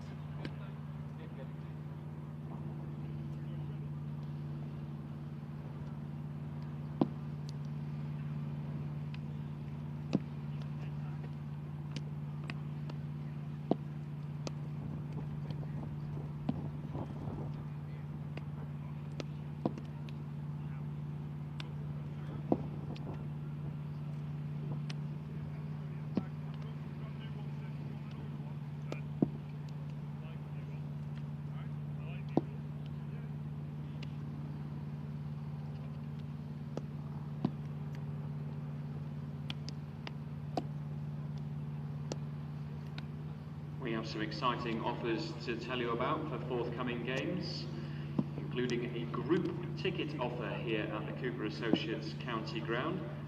Now, a Vitality Blast match here is the perfect team all-work social event, and supporters are now able to take advantage of up to 30% off when buying group tickets. Supporters can once again take advantage of a 10% discount on any purchases of more than 10 tickets, 20% off more than 20, and 30% off more than 30. For more information, please visit the website or pop into reception in the Marcus Trescothick Pavilion.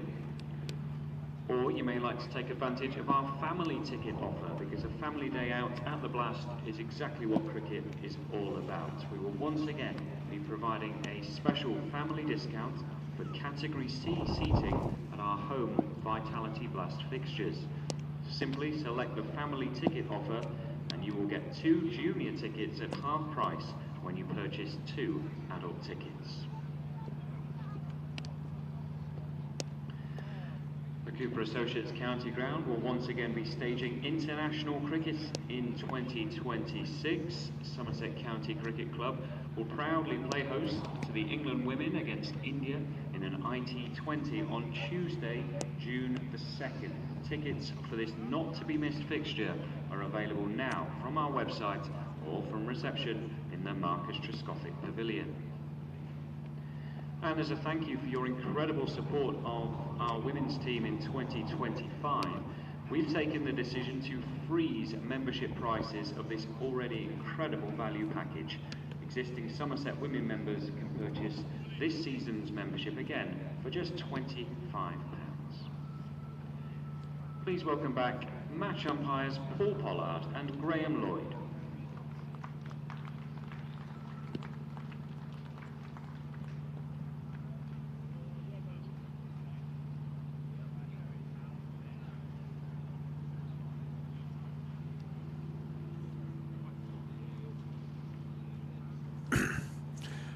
Only time to whiz down a flight of stairs and go to the bathroom. We're back in action here at Taunton. Well, we're waiting for the umpires to get to the middle. Friday, August the 7th, Somerset versus Surrey, and we'll be introducing Supersonic Queen. Craig Overton. Awesome Queen tribute band headlining here. So if you fancy that, tickets will be available at somersetcountycc.co.uk/buy tickets. Somerset Surrey, and a bit of Who Wants to Break Free. And it looks like a few players in the huddle want to break free and get into the action. Hasib Hamid and Ben Slater striding to the crease to start Nottinghamshire's 2026 campaign. And there is, just taking the broader view, there's a lot to play for these players, because there are international possibilities in a way that there probably hasn't felt like there have been recently. But I think post-Ashes, post-agonising, do we keep the same regime? McCullum, Stokes, they're going to continue. But there is this notion that actually the shop may not be quite so closed now. They've been encouraged to just have a look elsewhere and just to take a bit more note of what happens in Championship cricket. Yeah, well, I think it's fair to say they've been stung by the philosophy that you need dynamic cricketers throughout your batting lineup. There's certainly places available for backup seamers, and in particular the top 3 positions. And I actually think there's potentially 4 batters on show in this game that have got a real chance. One of them has started the season incredibly well. Tom Abel with 100 in the first innings. Has Hamid, definitely one of those that they'll be keeping a close eye on. James Rue, and I personally think the man at the other end, Ben Slater, doesn't get talked about, but he's a very good player. Overton into Hamid, straying down the leg side first ball. But yeah, there's definitely opportunities, Vic. Yeah. And that's how it should be, really, because I think it was getting to a stage where within the county circuit, everyone from coaches downwards probably were thinking, well, it doesn't matter what my boys do, the team is set. And that wasn't an entirely healthy position to be in, but I suspect. Oh, that's close. Oh, that is close. That is close. Turned down by Paul Pollard, the standing umpire.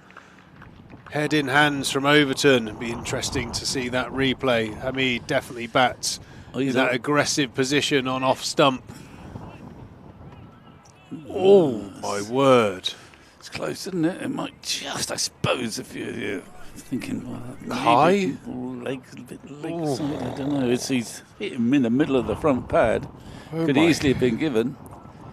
He does get quite close to the stumps too. That will set our live chat on fire, I'm sure. I'm sure we'll get another replay, but I have to say that I'm a little surprised the finger wasn't raised for that one.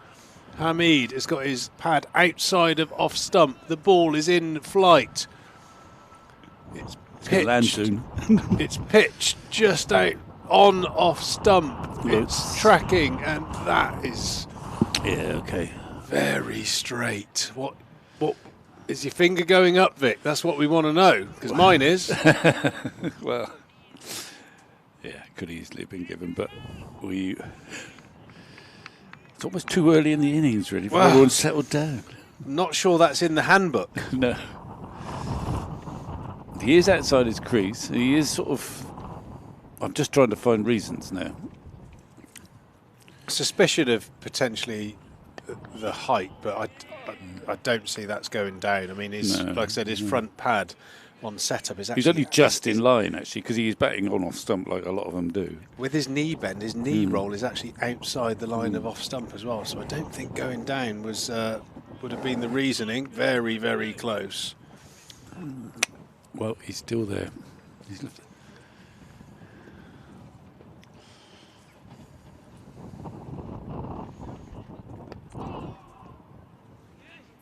So what's the slip, Gordon? We've got Kohler Cadmore at first and Abel at second, I think. And was Ogborn at third. He's just taken his jumper off, and he's going to open the bowling from the Trescothic stand end with his left arm swing. Great first over from Craig Overton. Brilliant innings. And he's backed it up with a top first over. So, Ogborn in the slip. So he must be of the modern crew of, I mean, both the Overtons, brilliant catchers of cricket balls. Craig's fielded in the slips for years now. Casey Aldridge as well. Casey Aldridge, but Ogborn is in that category then, is he? Anyway, this will be interesting. Left arm over. Bit of a breeze. Should help it. Swing away from the left-hander, but let's see how he goes.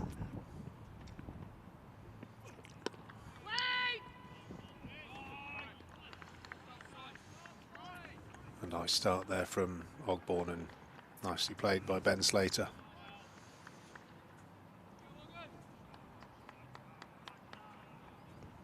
Good signs for Somerset. There's definitely been consistent movement, especially with that new shiny Duke ball. Hamid could probably just think himself a fraction lucky to have survived that LBW appeal. Can Ogborn back up his captain? It's just a hint of swing there. We're always looking for that. In my day, they would have said, oh, it's a captain's decision. I don't know, because when I was playing, and probably when you were playing, the captain marked the umpires at the end of the match. You had a form to fill out, a few questions to answer. And ergo, there was always the suspicion, well, that was a captain's decision. He's marking my card to know I've got to keep him with him. Right. I don't know if that happened when you were playing. I still think that is, it still happens my now. understanding, the process is certainly if there's moments in the game under question, the captains have a chat. I think a report is done by the captain. Yeah. The few times that I took the armband, I remember being filled out the form, did you? by Sally Donahue, a little bit of Could you fill out this form, please, piece Pete? of paper. Yeah, but the ECB didn't like it showing up from PD Trigo, written in crayon. I'm sure it was very neatly and well-considered thoughts. Gave me a LBW, I was missing by a foot. Oh, beautiful shot there That's from good timing, that. Ben Slater's going to beat the point fielder of the boundary. The first run's on the board for Nottinghamshire. Slater's away. Well, that is a good shot. I mean, it's not the worst ball. It's just a fraction short. Not that wide, actually, but he kind of created a bit of width and just punched it right off the meat of the bat and just kept going.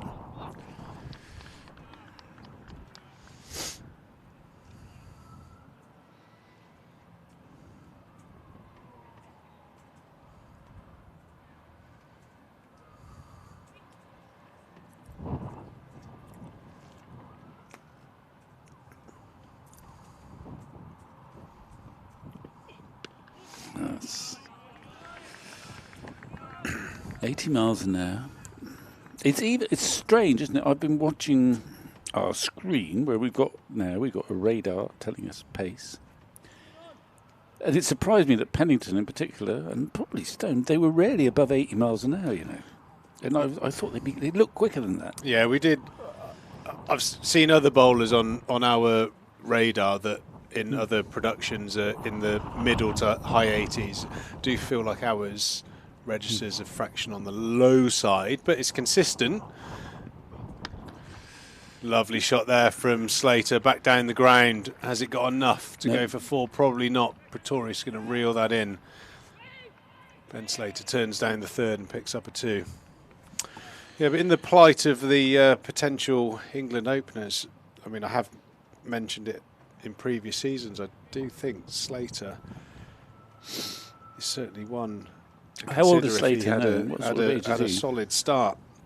I mean, he's probably considered long in the tooth these days. He's 34 now, so I mean, I suppose you're a master of your own destiny in terms of runs and averages that will be a factor, but just the way that he shapes up. I mean, he averages in the mid-30s, just shy of 10,000 runs. But obviously he's spent the majority of his career at Nottinghamshire, which is not the easiest place to open the batting. So certainly does a good job for Nottinghamshire. But I can remember maybe I'm slightly sort of guided by my own personal feelings on this, but I remember when I signed for Nottinghamshire, bowling at him and obviously having experience of bowling at a lot of opening batters, he had a technique and a way that he shaped up that made, I don't know, it just really struck me when I bowled at him in practice, that it was really hard to find a weakness. Yeah. And obviously that lends you to think he's got a really, really sound technique. And like I said, he's got a decent record. Do you look at averages? I mean, if it was all about averages, Vaughan and Trescothick would have probably never played for England. You know, mid-30s, opening the batting at Trent Bridge, and I just feel like he's got that technique that could transfer. Certainly one to think about, but maybe at 34, that opportunity may have passed him. But he might fall into that category of quality players who've never played. We obviously had Hildreth here. I mean, reluctantly, seems like Tom Abel might come into that category unless they pick him soon. Slater, likewise. And of course, I think it has got more difficult somehow opening the bat. I don't know why, but there aren't many prolific opening batsmen nowadays. Well, I think a lot of cricketers, especially middle-order players, with the game being sort of judged on power, that a lot of the middle-order players will bat high in the innings in limited overs cricket and maybe force their name into the selector's psyche from what they do in white ball cricket. But as we know, those top three positions is almost a different sport. I mean, speaking to Michael Atherton about the Somerset players, trying to fight the corner of Abel and Rue in particular, and it was the middle order of England's pretty solid and performing quite well, and I totally understand that. But you look at the techniques of Abel and Rue, could they bat in the top three for England? I think so. Well, Abel obviously opened the batting for a long time. I mean, if in one way, if you were Tom Abel, you think you'd be could I go back up the order if you were thinking international selection? Because, I mean, you're not going to replace Root, you're not going to replace Brooke, and Bethel has suddenly surfaced. And as things stand, they're going to bat 3, 4 and 5, aren't they? Yeah, I mean, Duckett, I think, has performed pretty well at the top of the order for England, so I think he's one to sort of, continue in that position. But his partner, in Crawley, I think, has really struggled and I suppose been spoken about a lot. So it does seem to be, from a batting perspective, one obvious position that's up for grabs. And, would you consider an Abel to open the batting if he's getting his runs at 4-5? Maybe not, but like I said, I think, for me, I think Hamid and the way that his game's developed, the fact that he has also had success at international level as well, he's had a period away where he's evolved his game. I would say that he's got a real good chance if he can, have a good April, early May. Yeah, I guess looking at it, it would be surprising if they went into the next Test match, which is at Lord's, I think, against New Zealand, with the same lineup as they finish the Ashes. In particular, if Matt Henry's fit, you don't want to watch Matt Henry bowled as Zach Crawley because he's got a fantastic record against Crawley. It would be an uncomfortable prospect. Yeah, Crawley didn't have a great opening day of the season, but like I said, it is. Well, it's nothing to do with that, but he's had a terrible record. Henry's had him for for nothing in about half a dozen innings. I don't know. I do think England probably have to pick an actual opener. Yeah. Not a 4 that's getting runs and they put him in as opener. I think it is a unique position. Well, they tried that, and it was a horrible experience when they had a batting slot available and they sent Lawrence into open. And it sort of finished Lawrence's international career, actually, because he looked so at sea. When they thought, well, we'll just pick the next batter in the lineup. And Eddie went and opened in that game at, I think it was the Oval. And it was a nightmarish experience, and it didn't work. So there is, opening the batting is a bit of a specialist subject. Yeah, but I wonder if someone like Sibley's in the conversation. I mean, he's almost made himself famous for the amount of time he bats. I mean, even yesterday, I think he only got 25, but he batted the best part, if not the whole of the first session, while wickets were falling around him. And you think with the skill set of the other batters in the England lineup, run rate's never really going to be too much of an issue. No. Do you need someone that's going to bat? Well, I've been saying that, we all love variety in our bowling lineups. Quite handy to have variety in your batting lineup as well, so different types of player. You want Harry Brook coming in and potentially causing mayhem. Obviously, you want Root. But you want different types of batsmen in the best types of lineup, I think. People who can do different things. Someone who's likely to be able to occupy the crease for 40 overs, even if he only gets 40 runs.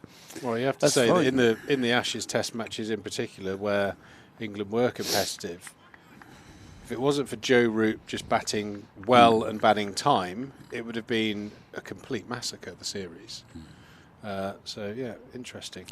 Horses for courses. But the broad point is, though, that it should add a bit of spice, not that it's needed, to these early rounds of championship fixtures, in that there is all these players. I mean, he wants Nottinghamshire to win the championship again, but he'd like to play for England again. So there is a dual goal available to a whole seam of players. They want to get runs for their county, desperate to. But they would like to be in the frame to play international cricket, which is obviously the pinnacle. Absolutely. Certainly on first look, Alfie Ogborn certainly looks to have picked up a little bit of zip. He's bowled some nice deliveries, in particular to the right-hander. Bowling a good area as well, challenging the batter.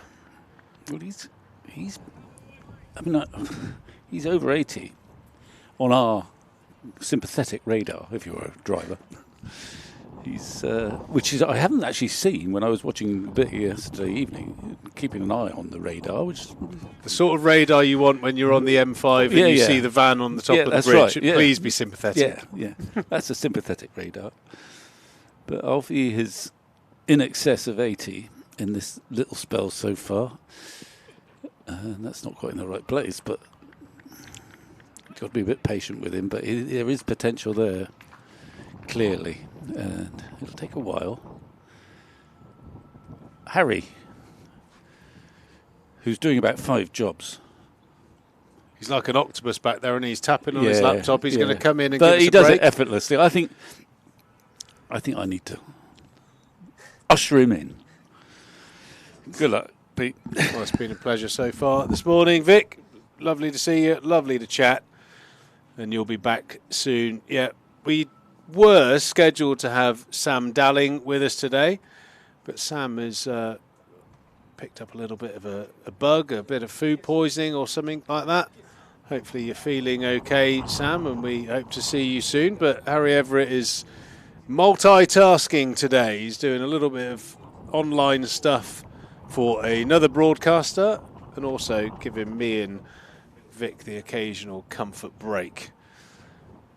What a team man Harry Everett is.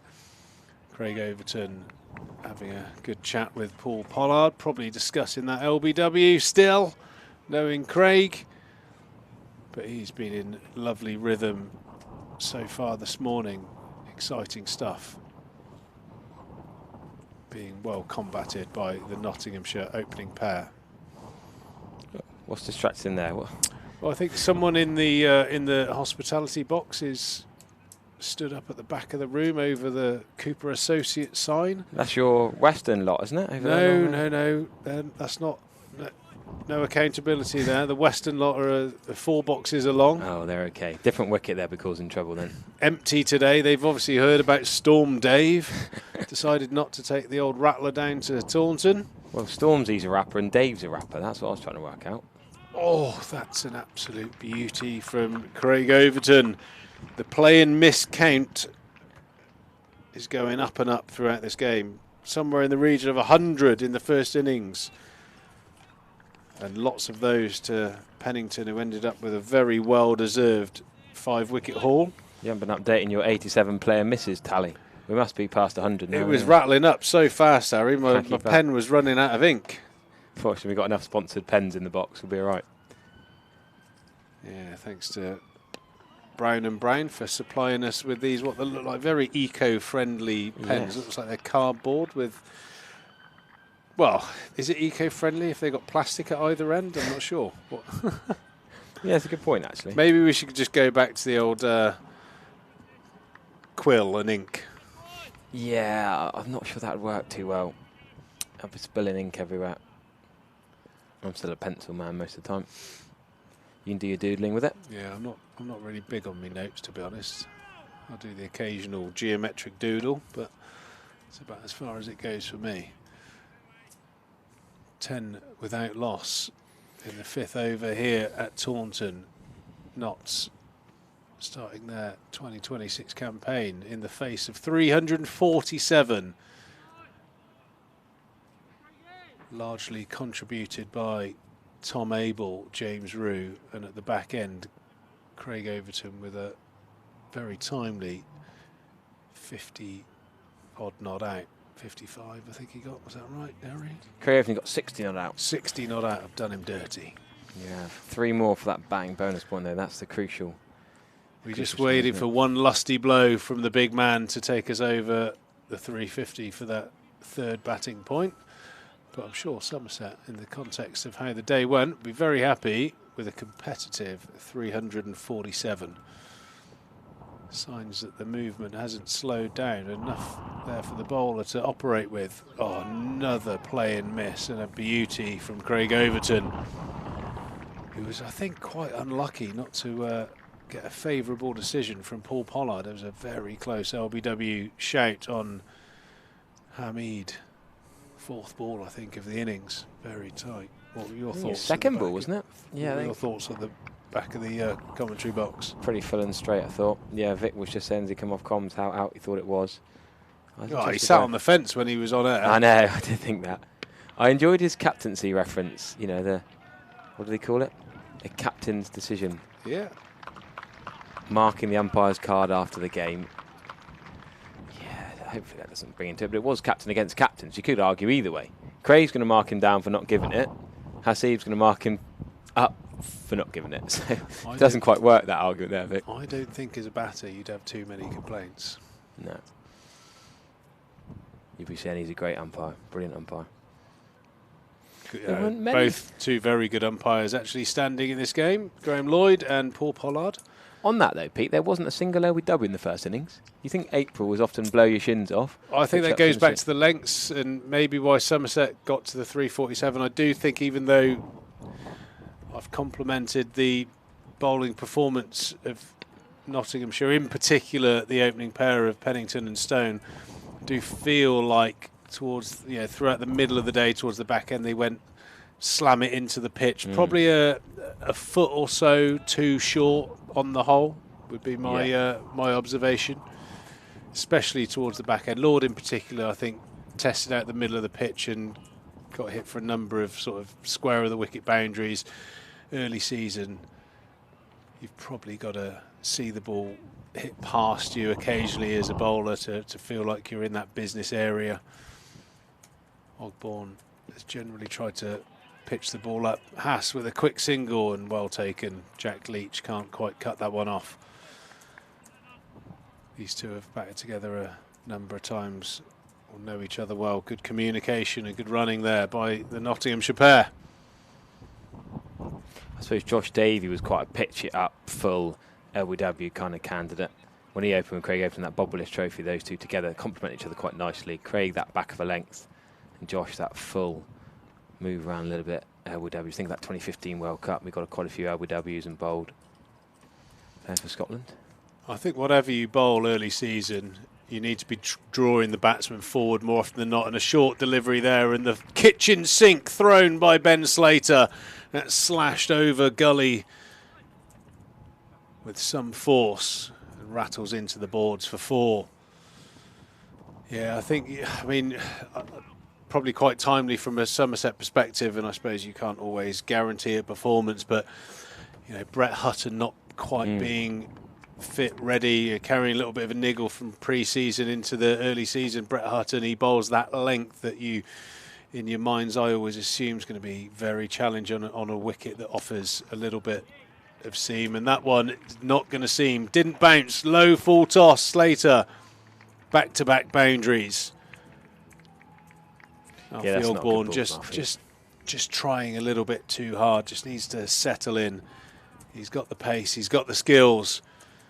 Just needs to zone in on that area.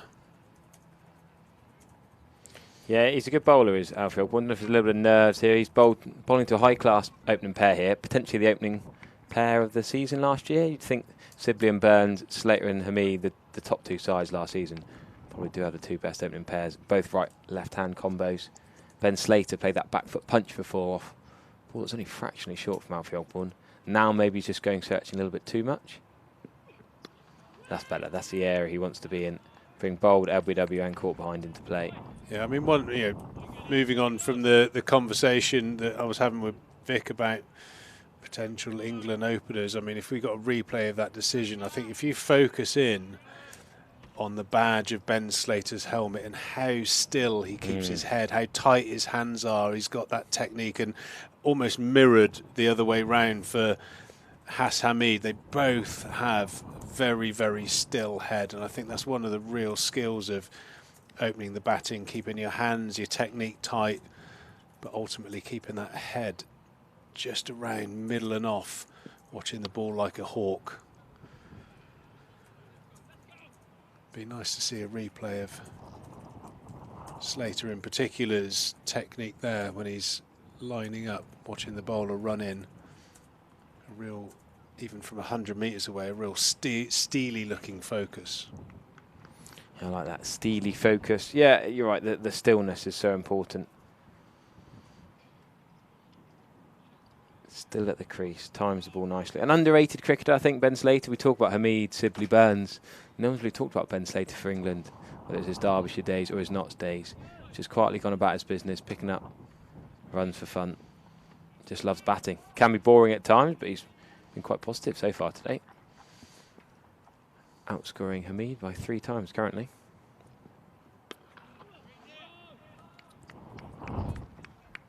Yeah, I think there are times, like talking about that next cab off the rank situation.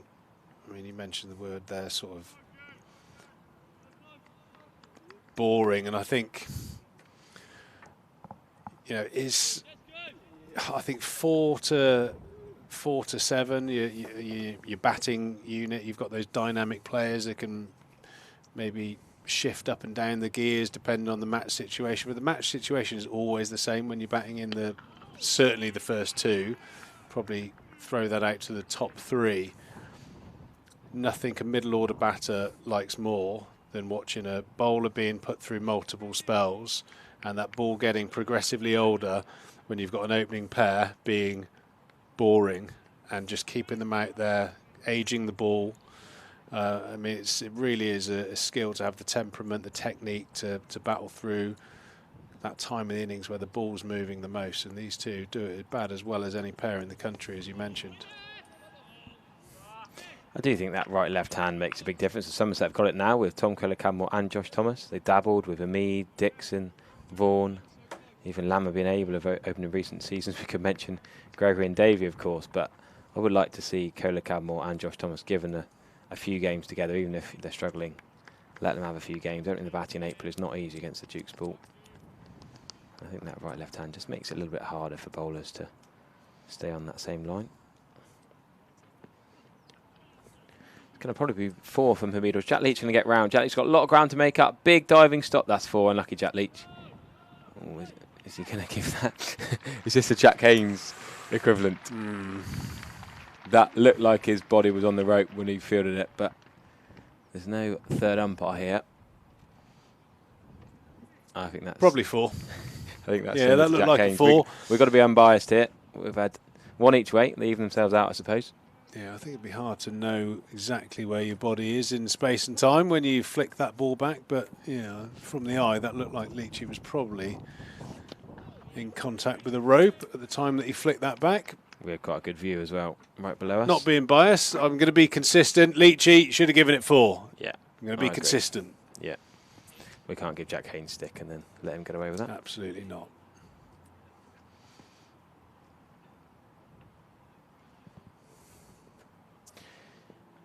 Kay Shoulders taking a catch and a wicket this morning. Get his first Durham wicket. They're playing against Kent. They're having an early lunch now. Bit of rain in the northeast. Jimmy Anderson's in the wickets against Northants as well. Interesting to see him captaining Lancashire in Division 2 this year. Jake Ball is going to bowl. He's going to take over from Alfie Ogborn. So Alfie Ogborn given 3 overs at the start. Now Jake Ball's going to take over from Trescothick Pavilion End. Yeah, the experienced head of Jake Ball coming on. I think that's quite shrewd captaincy in some ways. You know, young bowler Alfie Ogborn had a really exciting pre-season. I think he offers an awful lot for Somerset throughout this season in particular. Things didn't go completely to plan. He bowled some good, pacey, swinging deliveries. I think he's just had a little taste now and he can just settle down and come back to his next spell a little bit more focused. I think that's a good piece of captaincy there. Alfie Ogborn straight back into the action. Seem to remember Jake Ball bowling against Notts just as he was announced to be playing for Somerset the following season. I think, sorry, bowling 4 Notts against Somerset here a few years ago now, and didn't bowl particularly well. I think he got his gallant. Now in the Somerset colours against his old side. Just to see how he goes. You know, he will know some of this side fairly well. Obviously, there's a few new faces, but who does that help more? The batters or the bowlers? That is a beauty. Well bowled at Jake Ball. That's where he wants to be, just outside Ben Slater's off stump. A little bit of movement.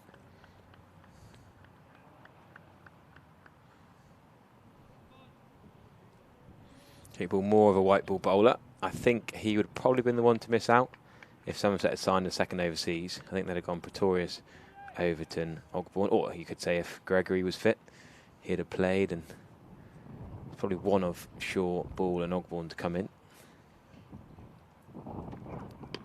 But Ball had that loan spell, went and did really well. And that loan spell. It's a bit odd to see someone loaned out to another club in the same division last year. But there's so many loans these days. Alfie Ogborn went to Kent. Jake Ball went and took those wickets up at Durham. Yeah, it can be hard to keep track of everything, can't it, sometimes. But yeah, Jake Ball's had a good career. Had a few injuries at poor times. Played a little bit for England. Very good performer. Really did develop his white ball skills, as they're called now. Bowls his Yorkers and slower balls.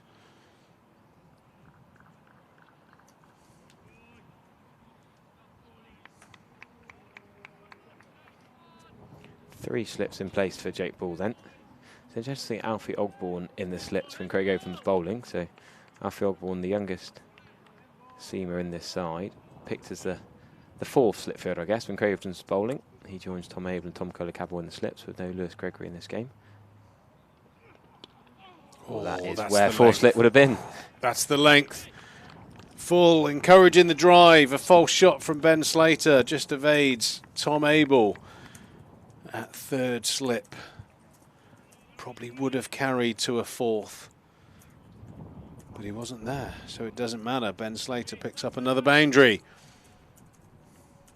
Jake Ball just getting a little bit of seam movement away from Slater there, drawing him in, enticing him into that drive with that fuller length. Yeah, really good start this from Jake Ball.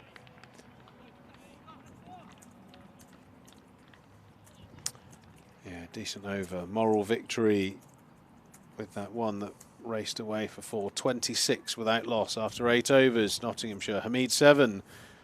Slater 19. One talking point so far in the first over. Very close LBW appeal from Craig Overton to fellow captain. Turned down by umpire Paul Pollard. Could have gone either way. But we are where we are. Overton into Hamid again. Beat him on the outside edge a number of times, and he does again, and that's an absolute beauty from Craig Overton, just bowling that very tight off-stump line. You have to play that as a batter. A little bit of movement away at the last minute, beating the outside edge. Oh yeah, that's a very fine delivery there from Overton. Very good length. This feels quite similar to Stone and Pennington, bowling well without getting rewards. Two openers were superb yesterday and again today, particularly Pennington. Ended up with 5 for 65 in the end, but picking up the last 4 wickets. Could have had more top order wickets.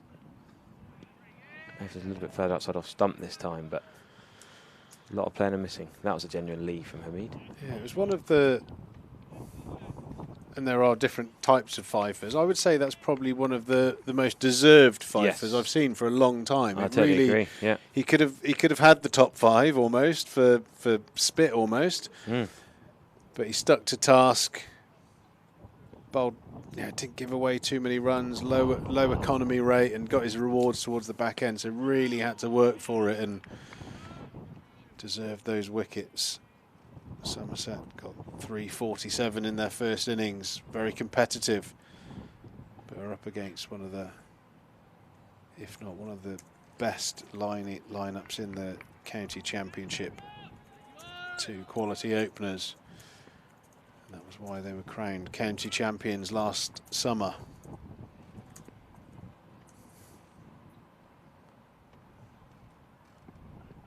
That's a very tight lead from Hamid. He knows where his stumps are. Really not far away. Good bowling this from Craig Overton.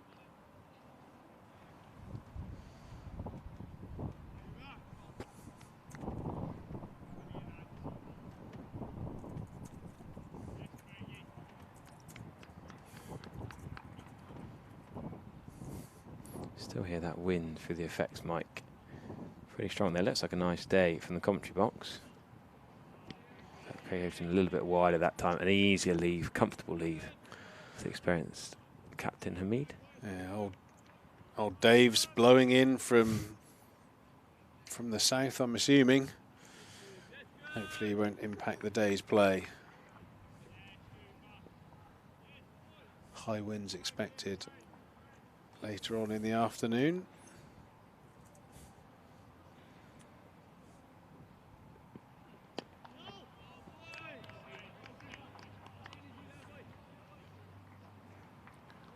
Nice over there from Craig Overton. 5 overs, 3 maidens, 5 runs. Few player misses, as close LBW.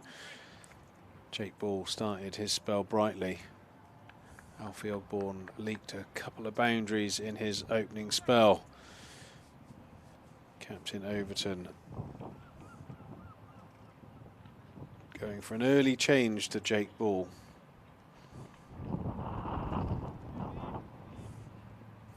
Plenty of opportunities for Alfie Ogborn to come back later on and prove his position. Yeah, he had a great record. Played Hampshire the first couple of games he played in county championship cricket. Got James Vince out twice. Some beauty to dismiss a pretty experienced top order county pro. Not playing red ball for Hampshire this year. Moved to the Middle East and playing white ball around the world a bit now, but pretty good first scalp to get, and then get him again not long after. Hopefully he bounces back after solid expensive first 3 overs this morning or this afternoon.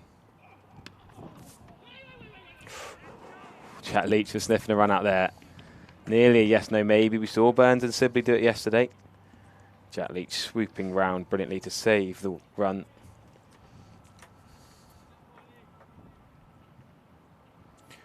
Dan Lawrence has got the breakthrough in the Surrey-Warwickshire game. Alex Davies, who was out playing in Perth, playing second grade in Perth with James Bracey playing for that club's first team.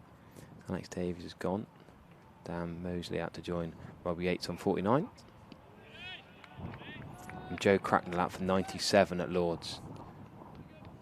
Under 55 not out is lowest deploy. But yeah, Joe Cracknell just missing out on 100, getting out to the part-time spin of Graham Van Buren in Division 2.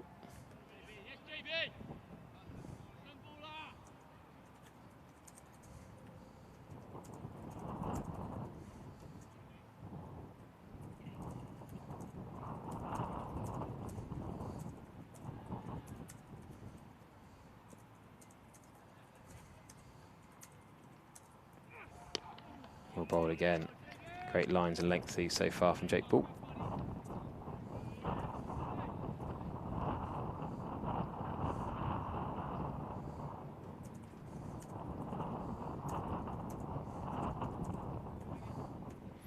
So we should get one more over in after this before lunch.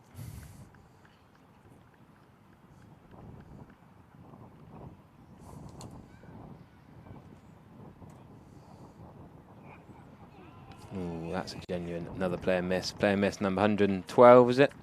It's up there, Harry. It's up there. That was a sharp, nipping delivery there from Jake Ball. Benefit of the doubt to Ben Slater. He played way inside the line of that one. But plenty there to keep the bowlers interested. Can be tough days out in the field with the wind whipping across the ground. Oh, Slater just tickles that away. Nicely played with a deft touch down to fine leg for 4. 2 overs from Jake Ball, 2 boundaries from Slater, both coming behind the wicket. Yeah, we'll try and get a replay of that. Not far away from leg stump there. Slater done well to tickle that fine, to beat that fine leg fielder for 4. Yeah, that's actually, I think that's quite a, that's more of a good shot, I think, than a lucky one. He's played that with very cultured hands, just tickled it round the corner. Jake Ball just getting a little bit greedy on his line there, pitching that one outside leg stump. He's just hone in on middle and occasionally get the ball darting away. Overton to Hamid. Another ball, perfect line, a false shot there from Hamid. Another play and miss. I think that's probably going to be one of the talking points of days 1 and 2. How many times have the bowlers beat the bat without reward?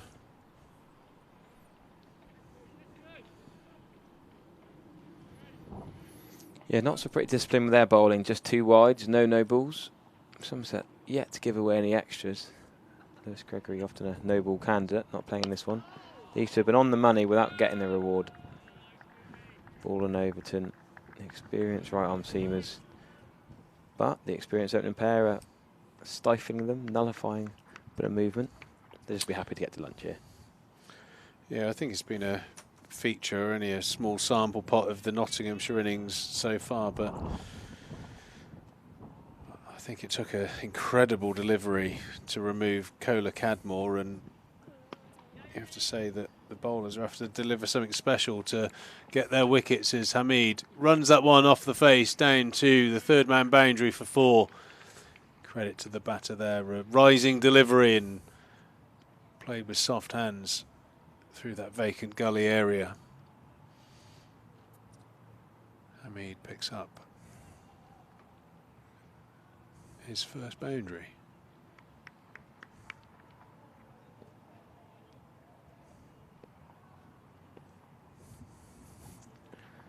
Should be just the 3 more deliveries until the 40-minute lunch interval.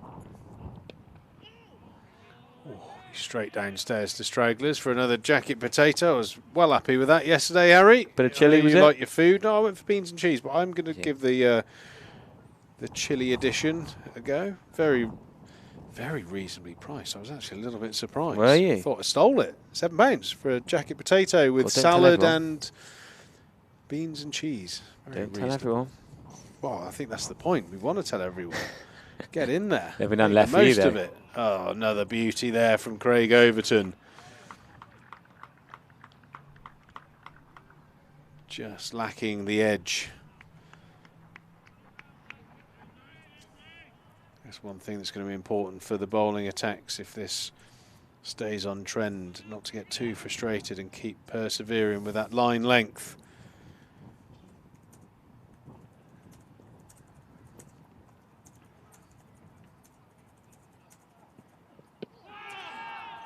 Again, Hamid batting out of his crease now as he's got into his innings, and that will be the end of the first session. Nottinghamshire have fought hard and they are 34 without loss after 11 overs. A close LBW decision Somerset's innings closed with the dismissal of Jake Ball on 347, which I would imagine the home side would have been very happy with. It's been a superb 4 sessions of Championship cricket. Somerset taking on the current champions Nottinghamshire. We hope you have a delicious lunch, because I'm sure me and Harry will be doing the same. We'll see you in about 40 minutes' time. In the St James Street car park, and the Coffee Blue van is open in the Priory Bridge car park as well.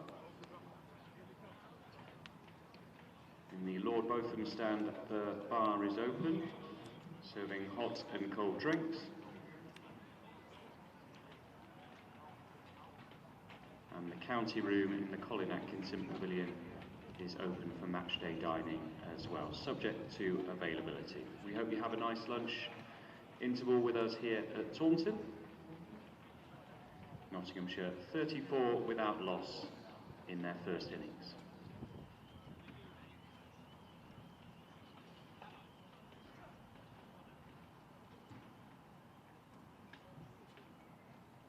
Craig Overton, good morning, sir. Morning. 15th season coming up. Can you believe that's true? Not really, no. It feels like it's flown by, really. But yeah, it's been almost like merged into a blur, really. Everything sort of just happened, and 15 years later, it's still here, and hopefully got a few more years left of me. And as excited as you were in that first season when you are now? Yeah, I think so. Yeah, obviously it's a different sort of excitement. Obviously, you sort of know what's going to happen really now, and obviously like those first few years you sort of everything's sort of new, whereas now you sort of know what's going to happen roughly, and sort of how sort of the season goes, and sort of you can manage your body a bit more and know when to push and when to sort of sit in. So that's obviously comes with being a bit older, but still excited to get out there and play, and still want to show what I can do. That's brilliant. I mean, and during that time, of course, we've had some moments of triumph and pleasure and delight, and some real disappointing times, haven't we? And today we want to talk about your whole cricketing life, really. How does it all begin? I mean, where does Craig Overton begin his cricket life?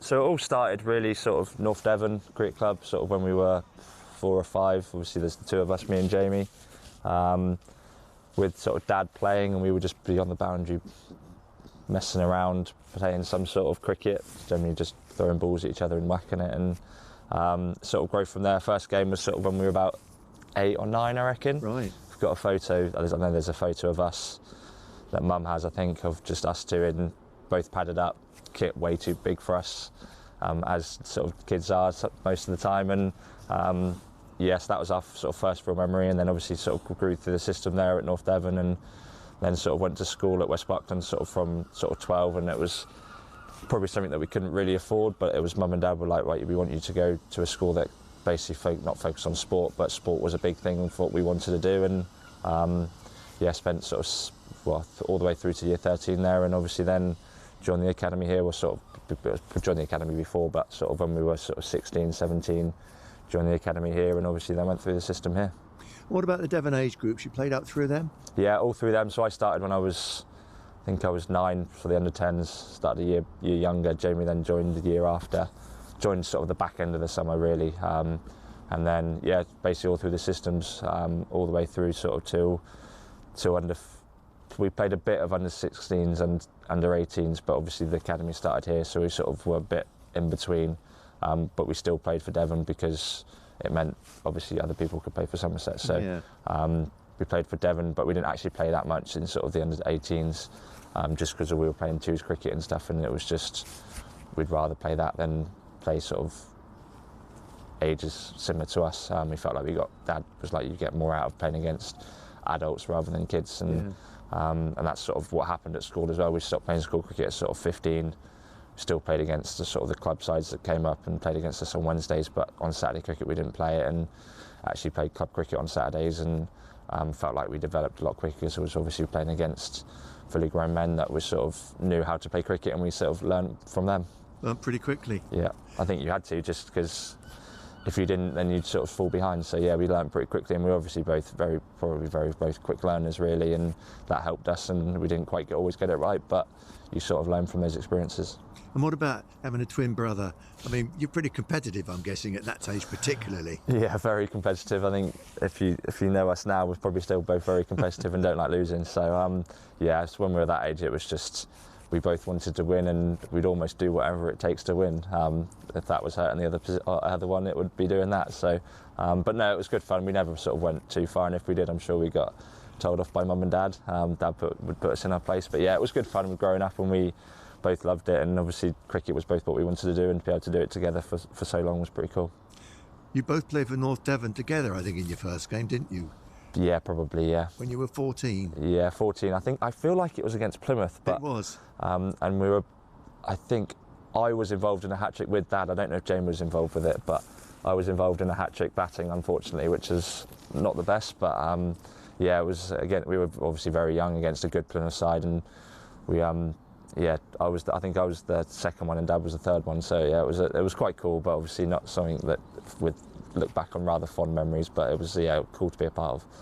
Lovely place to play cricket in North Devon, isn't it? It is when the sun's shining. Yeah. When it's cold and wet in April and September, it's not that nice. But yeah, we were very lucky. Obviously, we were 5 minutes away from there. Could spend every day in the summer down there just playing cricket and messing around, and wasn't really near anywhere else, so you couldn't really do anything else. So it was, yeah, we were very lucky, and obviously the facilities there were phenomenal. The wicket is, I believe, was I don't know if it still is. I haven't sort of been down there too much to see what cricket is, but I still think it's up there with the best wicket in Devon. So that obviously was a sort of a breaking ground for us. That it was a good wicket that meant we could score runs and bat properly, and obviously that you had to bowl properly to be able to get wickets, which obviously then helps when you get to high levels.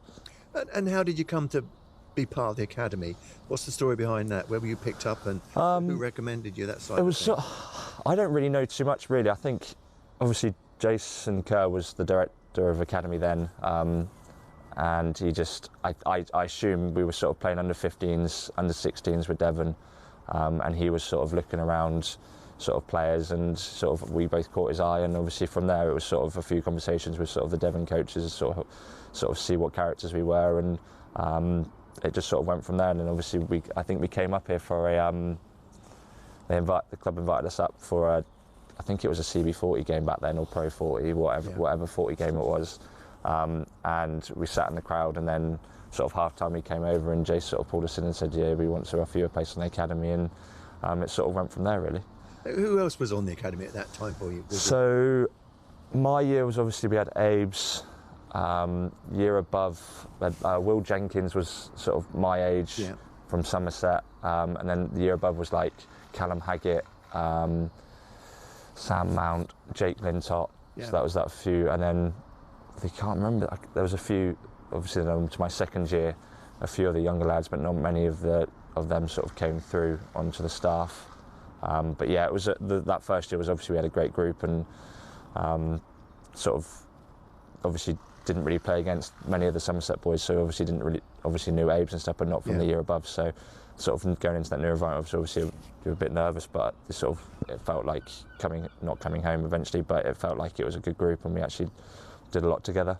You did a lot together. I remember a car cleaning experience you had, didn't you? Car cleaning, didn't you bag packing in Morrison's. I was going to say bag packing, I remember that one. And then, raising money for Children's Hospital South West, and then we obviously did the half marathon, which, funny enough, there's only two of us that were old enough to be able to do it, because I think you had to be 18 to do it and actually run it on the road. So half of us, well, no, more than half, ended up going to Nuffield and running it on a treadmill in the gym there. So that was interesting. But yeah, it was obviously, we did a lot of fitness back at that time with sort of Daz Vaness, and sort of stood us in good stead going into the senior staff here. But those things are so important, aren't they? They're part of the way you develop, and being part of a group, the camaraderie you get from that going forward as well. Yeah, no, it's massive, and I think just spending time as a group, obviously we learn a lot off each other, but obviously that those times where it did get tough in sort of the gym aspect of it actually keeps you stronger as a group when you do get out to play out there. So yeah, it was a tough time on the academy, but obviously it was a worthwhile experience to do, and obviously it helped us all to sort of do what we can out here. And when you got your chance, you went out there and made your debut against Lancashire. Lancashire, yeah.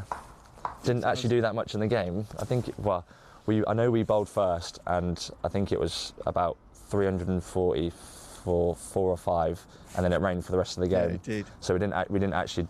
I obviously bowled a bit, but I didn't do theoretically that much in the game compared to some other games. But yeah, I know I got a wicket, and that was all that sort of really mattered. And then it went from there.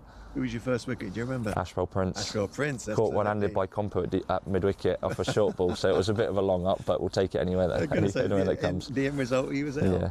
And Philander was playing, wasn't he? Yeah, we had Vern. I think Fons was playing, but it was obviously the year where everyone sort of got injured, and I think it was the next game. Jamie played up in Durham, and then we literally had 11 fit players. Yeah. So I don't think Fons might have been injured as well.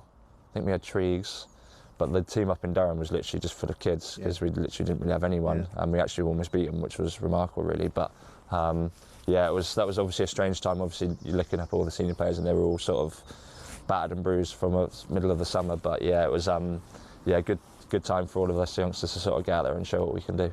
And Werner Philander was quite a phenomenal bowler, wasn't he? Yeah, he was. Yeah, he was obviously. His start to his international career was phenomenal. Really, I think he was. Don't know if he was, but he was near enough the fastest to 50 wickets in international Test cricket. So to be able to do that, you've got to be pretty good. And obviously the skills that you had here obviously helped us youngsters come through, and knew that sometimes with youngsters you can be a bit hit and miss with what you do, just because you don't have the understanding of your body and things like that. Whereas he was just.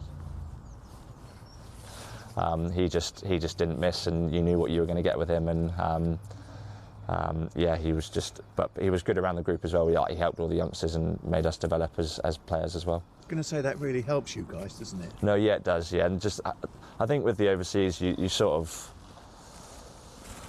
the more that they can fit into the environment is. You're not always going to get, we speak about it with Sarge all the time, you're not always going to get results out there with overseas. Like, ideally you will want the results, but what they add to the environment is more important, and helping those younger players is a big thing, and creating that energy around the group is what's going to help perform out there. They might not get hundreds and fifers like you ideally want to, but if you sorted it out in there, they probably will perform out there, which is the good thing to do. Give me your first fifer? I feel like it was Durham, but I don't know if that's right. I think you're pretty right. I think you are right. Yeah, and I think it was Durham here. You've got 5, and Fons got 5 that game. Potentially, yeah. It's a long time ago. Yeah, 2013, I think. No, it wouldn't have been 13. It would have been 14. Yeah, it was 14. Because I didn't play any. I played one game in 13 and had a stress fracture. Yeah, you did. Yeah, and I mean, by then you're sort of beginning to arrive, weren't you? Yeah, and I think 2014 was sort of my breakout year, and sort of coming into that year, it was sort of obviously had that big injury the year before, and not really knowing how your body's going to cope up with it. But speaking to obviously all the coaching stuff at that point, it was your action's pretty solid. It's just what happens when you get to 18, 19, your body's just, the amount of bowling that you do is just going to be different than what you've ever done before. So it was just let the body heal, and then we actually gave it a lot longer than we probably needed in that recovery time. He sort of gave it 9 months, didn't really do anything. I played a little bit of cricket at the back end of the summer up at North Devon, just sort of batting. Didn't really do anything else, didn't bowl for 9 months basically, just to let the back recover. And then that sort of following year actually sort of paid dividends, and my body was in a good spot, and it meant I could go out and bowl, and played the whole year and did really well. And obviously you came initially and played as a bowler, but your batting's been good for you sometimes, hasn't it? Sometimes, yeah. Growing up I was actually more of a batter, which was, yeah, so growing up I was, for Devon and all the age groups, and even like North Devon, I would bat 3, sometimes open, sometimes bat 4, depending on sort of who's playing. And yeah, so I've always felt like I should be contributing more with the bat, maybe. Obviously, we've gone through games here where it seems to happen in fast forward cricket, so you sort of get into mentality you need to play that way for the whole time. Whereas sort of these last couple of years, as I've got a bit more experience, I've actually felt like I can contribute more with the bat, and felt like I've worked pretty hard on it to sort of try and improve, and hopefully it started to sort of show that I can do that now. But there's been games, haven't there, where you've actually either saved a situation or seen us home with the bat? Yeah, no, and that's sort of where I see myself at. Like, I know I'm not going to be one of those top order batters scoring big runs the whole time. So obviously, bowling sort of takes it out of you. But if I can contribute with the bat in winning games, or seeing us home in games where we need to scrape a draw and things like that, that's sort of my role. And if there's scenarios where I need to go out and score positively, then I can do that. Whereas if there's scenarios when I need to sit in and try and survive, that's what I can do as well. So it's I think that comes with experience and knowing what you can and can't do, and thankfully I'm sort of starting to get that a little bit now. There was a game here, wasn't there, when you and Jamie batted together? Against Yorkshire. Against Yorkshire, tried to hit each other. Yeah, Jamie was whacking it everywhere and I was scraping it at the other end, trying to hit it off the square, and I couldn't. So, yeah, they're always good fun. Obviously, as you know, we're both very competitive, and he was just whacking it everywhere, and I was like, well, I'm not letting him outdo me, but he just kept hitting it further and further, which was obviously good for us as a team, but obviously a bit annoying for me because obviously I wanted it further than him. So, but yeah, those little things are good fun, and hopefully we get another chance to do it at the back end of our careers. Okay, you scored a ton. Do you remember that one? Yeah, Hampshire here. Should have had a few more, but yeah, I messed up a few. But yeah, Hampshire here. That was yeah, me and Ruler put on a fair few. Yeah, you did. And then the week after, Triggs and Ryan Davis broke our partnership, so we obviously got the record partnership. And then literally the week after, it was broken. So obviously we were going pretty well as a lower order group. And but yeah, that game was good fun. Obviously the wicket was a pretty good wicket. We obviously wanted it to spin. It didn't really spin. So me and Ruler both obviously capitalised on their spinners bowling, and yeah, we went pretty well. And we couldn't quite get the result at the end of it. I think it was a draw. They batted out for the last day for a draw, and I think we got sort of 6-7 down, but yeah, we couldn't quite force it. 13 fours and 8 sixes in your time. I was trying to whack it, so I think it was fairly sensible to about 70. Then we were trying to push on a little bit, and yeah, ended up. I think there was a short boundary one side, and then we sort of capitalised on that a little bit. Yeah, I mean, and obviously at that sort of time, we also had huge disappointments with our one-day cricket, didn't we? We kept getting there or thereabouts and not quite getting over the line. No, yeah, I think you sort of go through phases. Obviously, there's the perennial sort of reputation of Somerset being sort of the bridesmaids, but I think during that period, I think a lot of sides would have been jealous of what we were doing and getting close to sort of silverware. We obviously weren't getting quite across the line, but to be competing in T20, maybe not for a few years, but sort of that 50 over side. And the championship was obviously very good, and I think coming through that has obviously helped some of sort of the more senior guys now, knowing when we do get in the situation, we are going to get across the line, because we don't want to go back through that again. Yeah, I mean that 2016 was the heartbreaker, wasn't it? Yeah, that was tough. Obviously, when Buck was here. Yeah, I think the way it sort of panned out, I think if we'd have won on that last day, I think they would have had less time to sort of set up a game, whereas the fact that we won on day 3 meant that they could then figure out something beforehand, whereas if we'd have won at say lunchtime on day 4, I think we probably would have won the title that year, and we'd obviously won that first championship. So hindsight's a wonderful thing. You can never know when to win a game, but yeah, we knew we had to win it, and we did our job, but we couldn't quite get over the line, which was frustrating. But we know we can, when we're in those situations, we can win trophies like that. But since then, really, we've become a very good championship side, haven't we? Yeah, I think. Yeah, I think. Last few years we've had some good results. Yeah, I think well. Realistically, yeah, we've been consistently probably one of the best championship sides in the country. We're just unfortunate to come across a Surrey side that have been so dominant for 3 or 4 years, and other sides that have had a good year and won it. And I think consistently, you probably look at us and we're probably up there with Surrey as one of the best sides for probably 10 years now. So it's just unfortunate that we haven't quite got across the line. And I think that's partly due to we don't actually start that well. We start a little bit slow, but then when you get to sort of middle of June, we actually fly from there and we sort of get on a run, and we go pretty well. So I think we've put on a fair bit of work trying to figure out why we don't start quickly, and hopefully we can put it right this year and finish the way we do, and you never know where we are. But there was silverware in the end, wasn't there? Yeah, 2019 was obviously a very special sort of time for us, obviously going, 19 years without a trophy as a club, and to get across the line as I would say it was a fairly young side really, in that sort of 50 over comp, and to get across the line was special, and obviously having that day out at Lords with all the fans was pretty memorable, and hopefully it lives in the memory for a lot of the boys that were there, and obviously a lot of the crowd as well. That was your first trophy for the club? First trophy for the club, and hopefully there's a few more to come. We obviously added a couple more in the T20, but hopefully we get that all important one at some point, and we can all celebrate that together.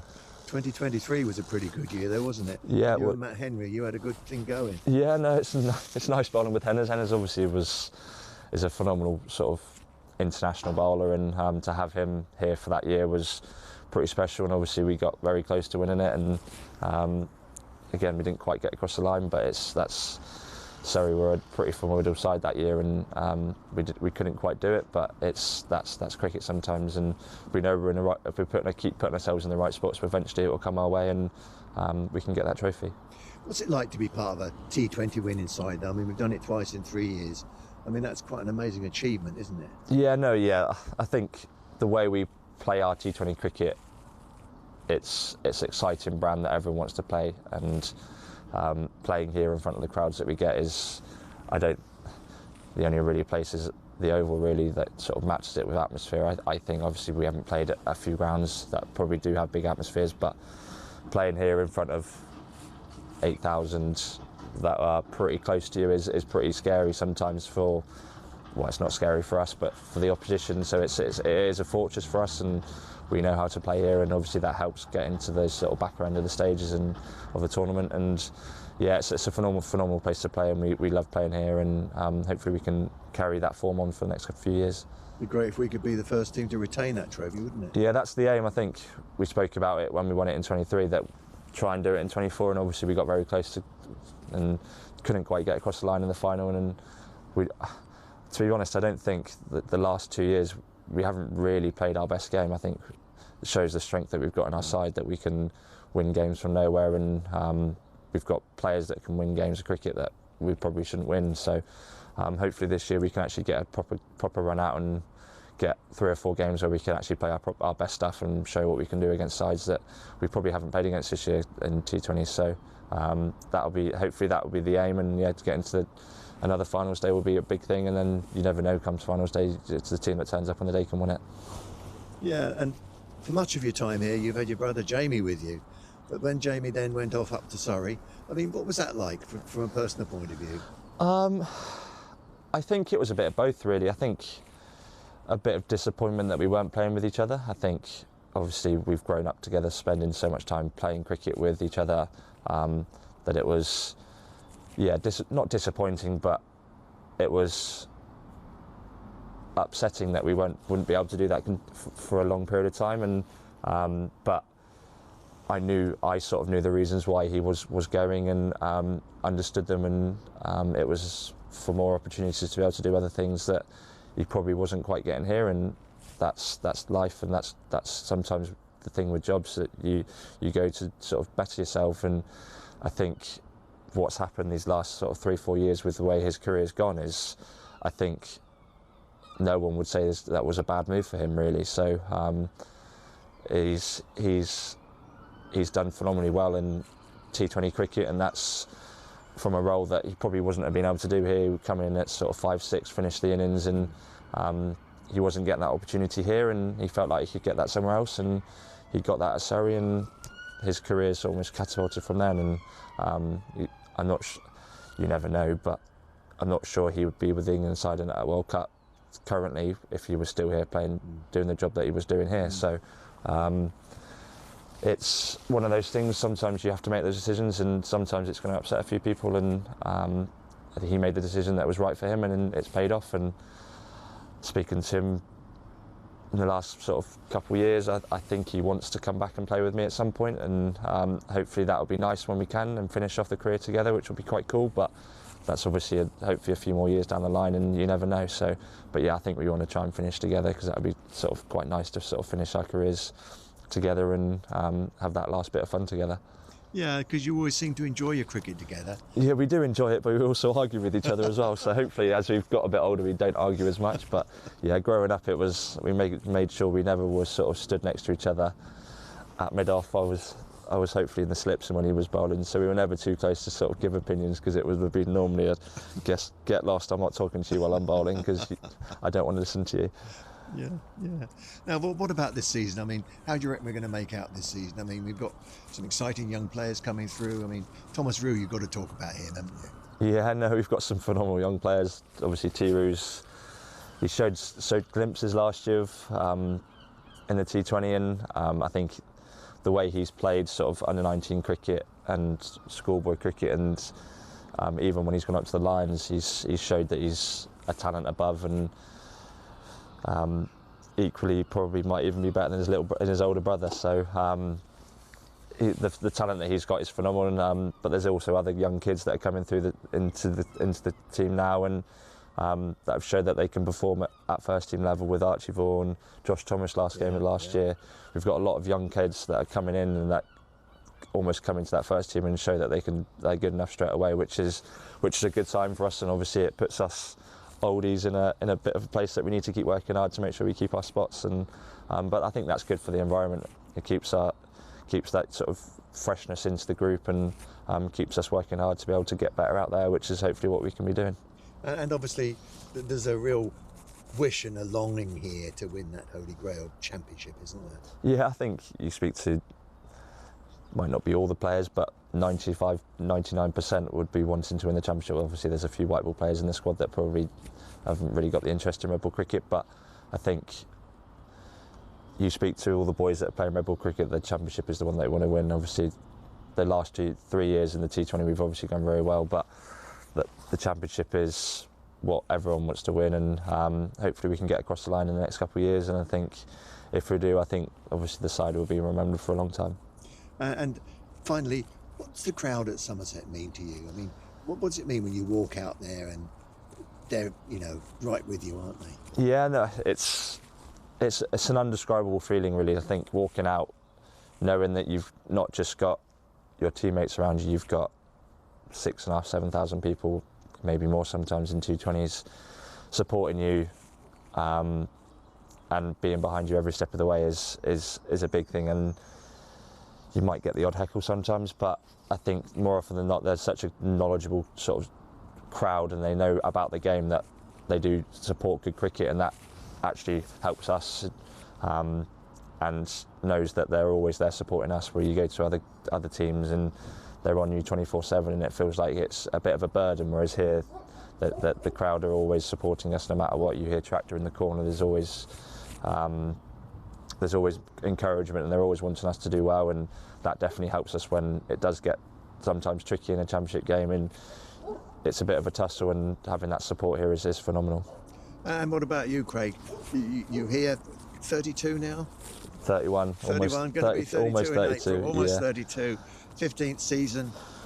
How many more years do you think you're going to be turning your arm over, getting out there doing the business? As long as the body holds up, I still love playing cricket, so I don't really want to put a number on it, but I've got a few goals that I sort of want to achieve, and I'm still a little bit way off them, so it's making sure I'm working hard to be able to do those, and when the body says it's enough, that's enough, but hopefully it's a few years left yet. Well, I hope it is a few more years yet, Craig. Thank you so much for talking to us and sharing your cricketing story with us. Cheers, thank you. Thank you very much, and good luck this season. Thank you very much. Thank you.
rather a piss break in the middle there?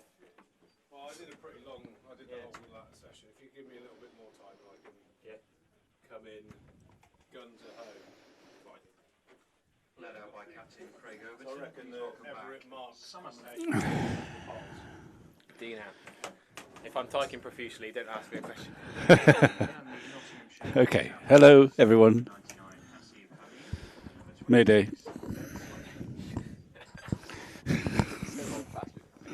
We stand against all forms of discrimination, and there is no place for it in our sport. We will embrace Is anyone? Are we ready to start? everywhere, knowing that with diversity we are stronger. Okay. We're dedicated to raising the game. Welcome back for the afternoon session. And where are we? Nottinghamshire, 34 for no wicket, in reply to Somerset's 347. So the game could go in any direction. Yeah, it's I've quite got intriguing Harry points, here. isn't it, Vic? It's quite nicely set up. Yep, a good little session actually for Notts, I reckon. Particularly in that last 11 overs. Got through without losing a wicket, 34 on the board. Slater in particular looking very composed. Not too many alarms. Big LBW shout against Hamid was the nearest I think Somerset got to breaking through. Cloud cover, grey skies, not threatening, but they're there. And Jake Ball in from the Trescothic pavilion end. And we all wonder whether he played at that or not. Are we putting that on Pete's list of I don't think so. player misses I think outside just off stump? about, I mean, accomplished left-handers, they have this habit sometimes of getting in position to play and letting it just go by. And that may have been the case with Slater. He certainly didn't look too perturbed, nor did the slip cord.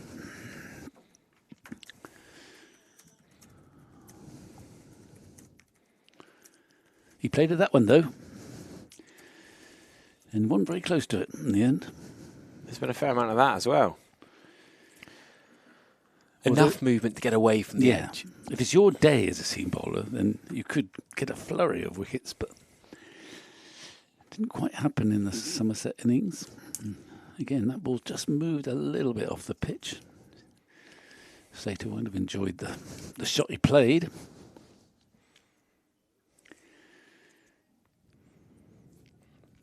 Well, they're off a bad light at Chesterless Street. A lot further north than here. But I don't think we're going to have that problem down here. Bad light at 140 is not a great sign, is it? No. We haven't got the lights on here. No, that's a very good point. Whereas yesterday, they were called the light bill yesterday was racking up. A lot of money spent yesterday on the floodlights. I reckon we had pretty much all the day with the lights on.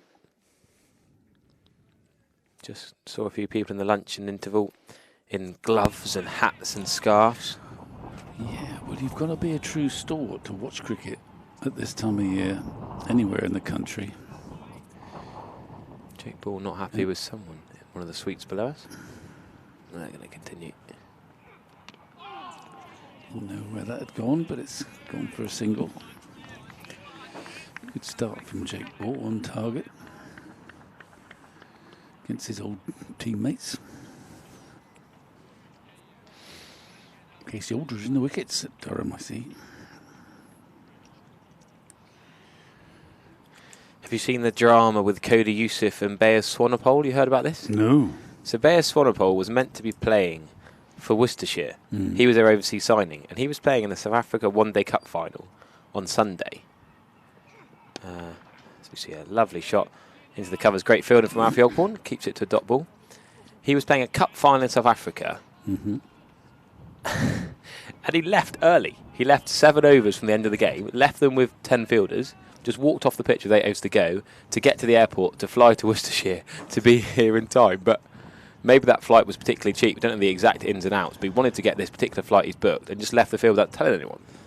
And now, understandably, the Lions franchise in Cricket South Africa have kicked off about this. Well, bold, Jake Ball. That is a beauty. Very close to Ben Slater's off stump. It was really tight, the end of the game, to his flight, and he just went.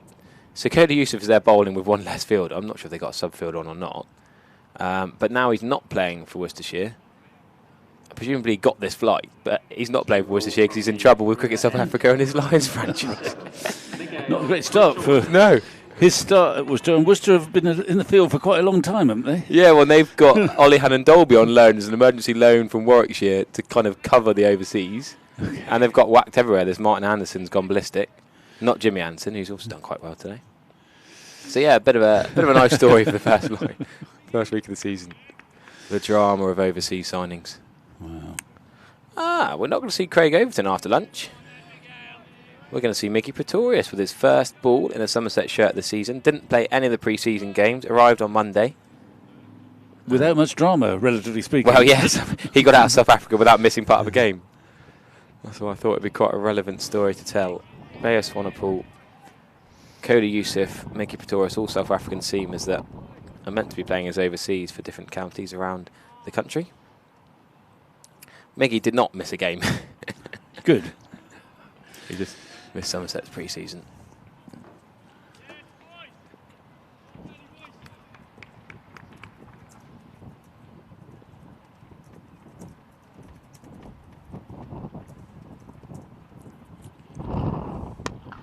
You know most things, Harry, about our team, but do you know what sort of winter Pretorius had in South Africa? I do. Not I a knew lot. you would. Yeah, not a lot. Oh, Didn't right. do anything for 6 months professional cricket-wise. Okay. And then started playing again in February, March.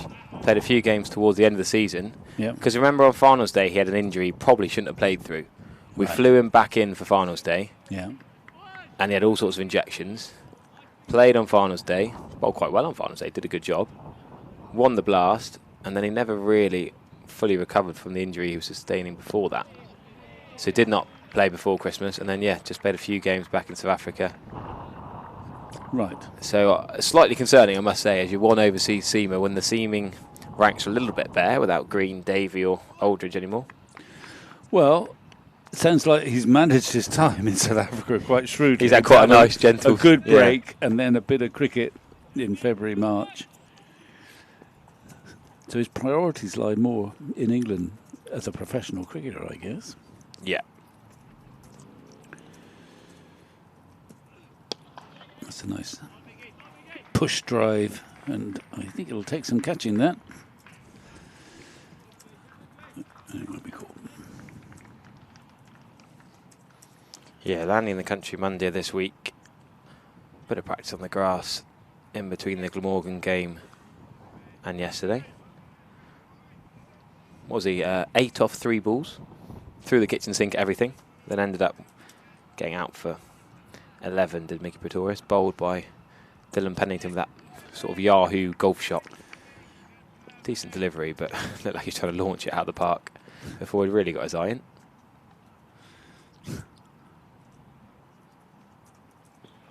Oh, that's on target though. He's missed a few times to Mead. Although I dare say, comparing Pretorius' golf drive, I dare say your golf shot probably looks a little bit more elegant. I wouldn't necessarily go that far. I don't know really, but I doubt it. It was not a great shot from Pretorius, and it's the thing when you go back into the dressing room where if you say to your team, it's well, the thing is, it just nipped back a fraction. It's As your not bat's up totally here. convincing. Do you remember his dismissal at the Oval? In his first game, was it? Yes. Yeah. Was it against a spinner? Sorry, who was it? Was it Cam Steele or Dan Lawrence? It might have been. Yeah, it might have been Campbell. Case Aldridge got a few wickets in that game. Yeah. Well, That was one of the worst it was dismissals you've seen. spectacularly poor, but then we've come to love him and learn that he functions best when he's playing with freedom, and that's what he does. And he bats the same more or less every innings. And some days it will come off quite spectacularly, and he'll score runs very quickly, and other days it won't. But I think that's part of the deal. Yeah, he got useful runs in the end, didn't he? Yes, he's going to be more popular. Yeah. I think after that shot, which wasn't a great start. He didn't set the bar too high too early.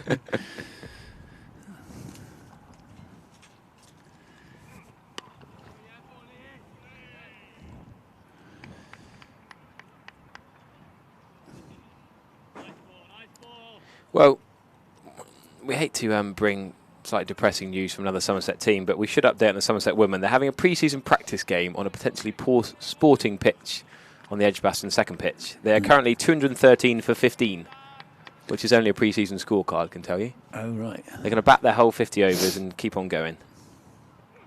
It's not live streamed, so we're not taking on away from watching here, but they've got 2 pre-season games. Sophie Luff left us on commentary yesterday to get up there. Well, if you're going to have a bit of a nightmare, best to do it in a practice game. Absolutely, yeah. Get out of the way and then we're raring to go for the season. It's one of those days where you could be out twice. In a limited over games, that's pretty rare, though, isn't it? Yes. It's been very difficult to work out who's won this game at the end of it. I think they were 99 for 9. Oh, that's a nice delivery from Ball. He's on target and just finding a flicker of movement. I think he played at that. Slater, he doesn't look too bothered. He's a sort of opener who seems totally unconcerned when he's played and missed. Openers tend to be like that, especially left-handed ones. Yeah. It's a good habit to have, I think. It's annoying for the bowler to keep beating him, and he doesn't seem to be bothered at all.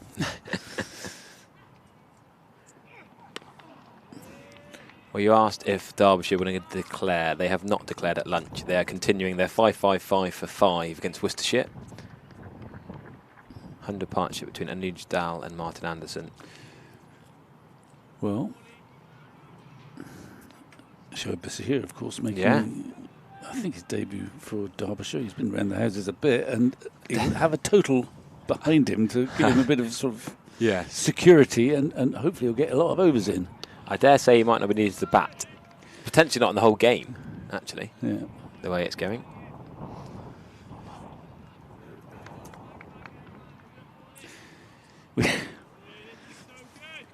Keep yourself quite busy, really, checking up on Somerset old boys around the counties. I keep doing that. We've got Aldridge at Durham. We've got obviously Ben Green's at Leicester.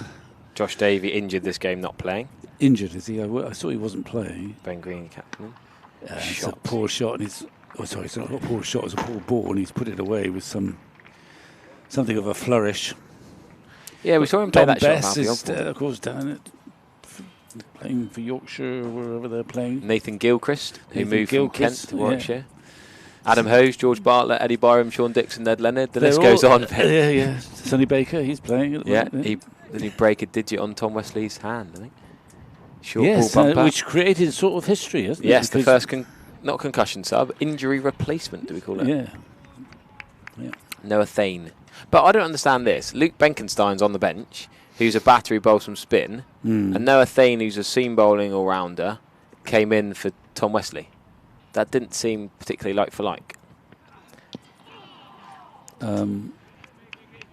You'd have thought a batter who bowls from spin is more like Tom Wesley than a seamer who bats.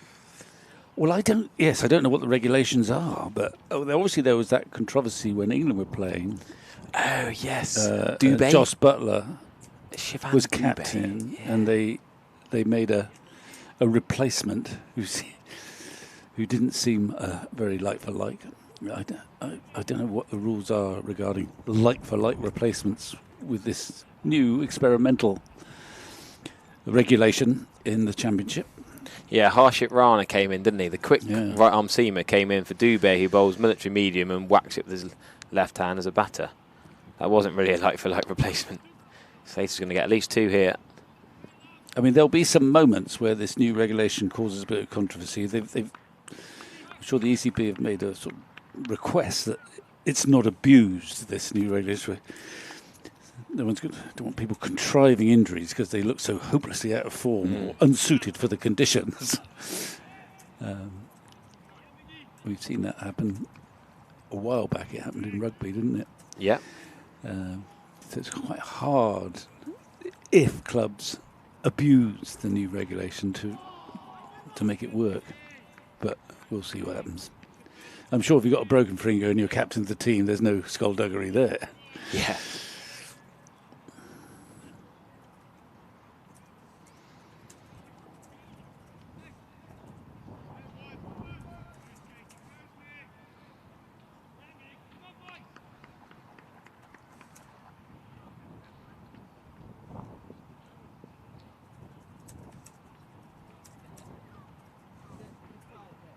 another one of the pattern that we've seen throughout this game is being repeated, and there's still quite a bit of playing and missing.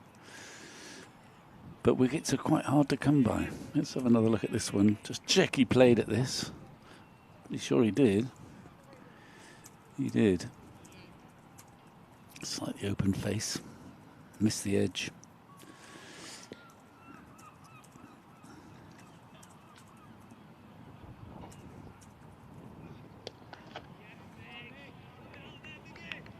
Get it up there, Miggy. You can hear, I think it's Craig Overton, the captain at first slip, coming through the effects mic. Pete, as I was saying earlier to Pete, no LBWs in the match so far. Mostly caught behind. A couple of bowled. Or you reckon there should have been an LBW in the first over of this innings? Well, it was what we call a very good shout, but the umpire's in the best spot. Well, I did have, you know, you made your lovely point about the captains. Yeah. I'm not sure if you quite twigged. I might sort of poo-poo on your point, dare I? Go on. Hasib Hamid and Craig Overton are both captains. Yes. So which one's you trying to please? I get your point if it wasn't Craig Overton. I mean, and I Jake do Ball. remember when I played, there was a lot of captains' decisions, and usually, of course, in those days, and well, it's maybe the same now, most of the captains were batsmen for whatever reason. That's traditionally been the way. So the ones you always remembered was, you know, captain of so-and-so, bats at 4. Yeah. You think you've got him absolute plum. The so not doubt. Or not necessarily in a Yorkshire accent. There are a few of those. Is there one you're thinking of particularly? And that stuck. Oh. It goes into that as a captain's decision if ever I've seen one. I hadn't thought about it because there are so few bowling captains. There's a few all-rounder captains, I suppose. Yeah, so it could work both. It's a fair point, Harry. Pete let you get away with that one. I wasn't. So I think we were trying to establish whether the captains still fill out the form. I think they still do. Yeah, so Hamid will be singing Pollard's praises, and Yes. Overton may not be. That is 4, but it's not a sweet 4. He wasn't quite in control of it, but it's sped away through the gully region. 50 comes up in the 16th over, And that's the tipping Knots. between Hasib Hamid and 51 for no wicket now. In good time. 16th over. Ended up one-handed. Yeah, it was down and it was past goals with it at point. Yeah. But they say not in quite full in control. It's when you watch, going back to the golf, you watch the pros play and their hand comes off the club and you think, well, that must have gone. And then it ends up on the green anyway. The Rishabh Pant. Oh, that's just short of Tom Kohler-Cadmore, I think. Yeah. Genuine edge. Proper edge from Jake Ball. Well, he found the edge, but it didn't carry. So I'm going to we'll check it out. It's warmed. I'm not sure it has warmed Kohler-Cadmore up. It's not a great time of year to be fielding first slip. You're not running around much. It's pretty chilly. And it will sting. Let's have a look. On the half volley, really, wasn't it? Yeah, well, I'll tell you in a minute. Oh, I don't need a replay, Vic. Yeah, just it's more of a good length ball than a half volley, I'd say. That's a sweet shot. Just over pitch. That's the difference. There's not much difference, but there is a difference between a half volley and a good length ball. And that was just a little too full. Beautifully put away by Hamid. Been chatting down below to, not sure what he calls himself now, ECB scout or... Oh, they've got one, have they? Yeah. I thought that was one to ECB, be well, he's here on behalf of the ECB, and he used to play for Somerset. Briefly.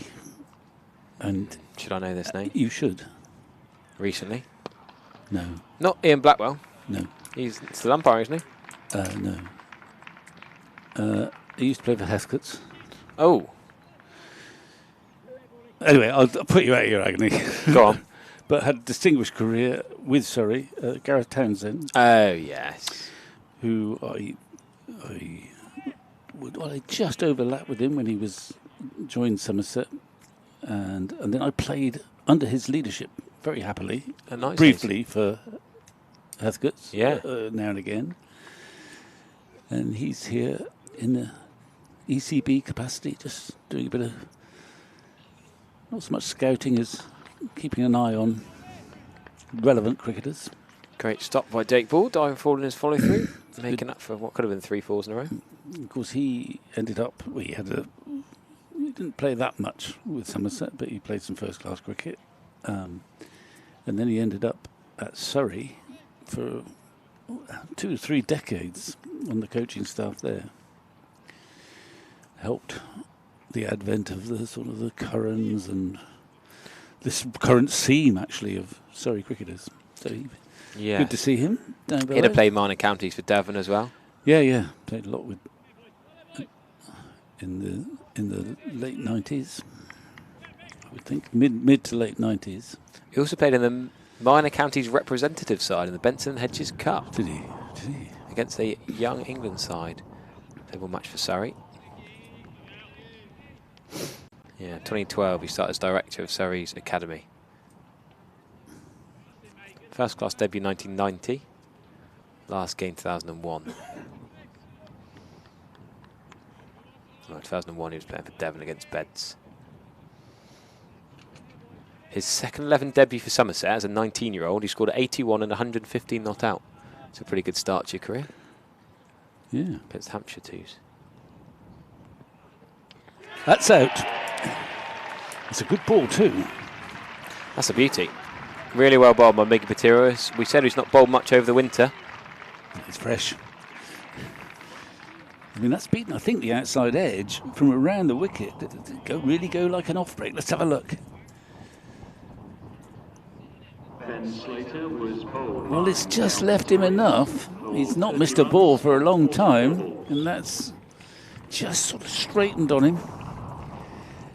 And a wonderful sight for a pace bowler, any bowler, off stump, clattered. He looked pretty good throughout his innings, Ben Slater. It's an important wicket. Somerset needed that breakthrough, and it's Pretorius who's provided it. Round the wicket, it wasn't exactly like an off break, but it just was angled in and then just sort of held its line of fraction. Didn't get very far forward, but he was just defending that ball. Here you are. And it beat the outside edge, so some respite for Somerset. It's a good delivery. No question about that. And that's the length. And look, he got his hand on his hip saying, well, I've been betrayed here, because that's, you know, I've happened to be on strike when he's delivered what is almost an unplayable delivery in his eyes, Slater's eyes. He's got to go, and Pretorius celebrates, so he's gone. McCann is the new man. Yeah, Freddie McCann bowled 1 over for 4 yesterday, just that 1 over. They went double spin just before lunch, Patterson, White and McCann. Useful left-handed number 3 though. Yeah, another left-hander. I think it's fair to say batting is his strongest suit. She can't stay away from this place, Vic. Polly Rhodes retired last year and she's come back. What's the score? We used to be able to knock on the window and talk to her next door. Then she moved to the other side of the ground. Well bowled, Mickey Pretorius. Yeah. Great start. Freddie McCann had to get something on that. Would have been in big trouble if he didn't. Yeah, he just jammed down on it in time. So yeah, Polly's been replaced by Kevin Mitchell, who's done a bit of work for Somerset Twos over the years. He's the new Polly, I call him. I should call him Kevin, really, but I like to wind him up and say, hello, Kevin Polly, or the new Polly. He takes it well. Bowled again for Pretorius on that spot. Like following Alex Ferguson at Manchester United, and it's really tricky. To be fair, Polly's, yeah, how many years was it, Polly? 19 summers. Gosh. That's nearly Ferguson level, isn't it? Yeah. This was the better view, though, wasn't it, Polly? This end was better. Ooh. Because we were lower down. We quite like looking at the contacts in the background, but Polly had to look over to us, I guess. Yeah, at the end, over in the corner of the Botham stand. Yeah. Just going down that one, I think. But good work from James Rue. Keeps it to 1. Running down to fine leg, saving Jack Leach's legs. Well, not really, actually, because he's got to swap to the other side now. Right, left hand, fine leg to fine leg. Yeah, well, trying to keep Staying warm, yeah. He's had that cap for a long time, hasn't he? It's sort of started off blue, it's now gone to sort of a browny colour. Yeah, not quite at James Hildreth's cap level No. though, is it? I think that was my most memorable, most tatty of caps. But it was special when you've been here for years to use the same cap. A lot of love, a lot of runs, a lot of sweat in it. A lot of slip catches as well. Okay, well, some applause for Pretorius. Made that breakthrough. It took a while coming. Organisation with more than 40 years of experience in the motor industry. Somerset have got the four-seamers. They've got Jack Leach. And then the next other port of call, which I sometimes think should be used earlier rather than later, just to check, is Tom Lammonby, who can be dangerous if the ball is swinging. And Okay. I don't expect to see him in action necessarily, but actually, if you do want to bowl Tom Lammonby, it's sometimes better to bowl him early because his main asset is left arm over. Ball, yeah. He wants, if the ball is going to swing, he can be, albeit at a modest pace, dangerous. But I haven't seen him warming up. Not yet. No. Probably takes a while to warm up in April.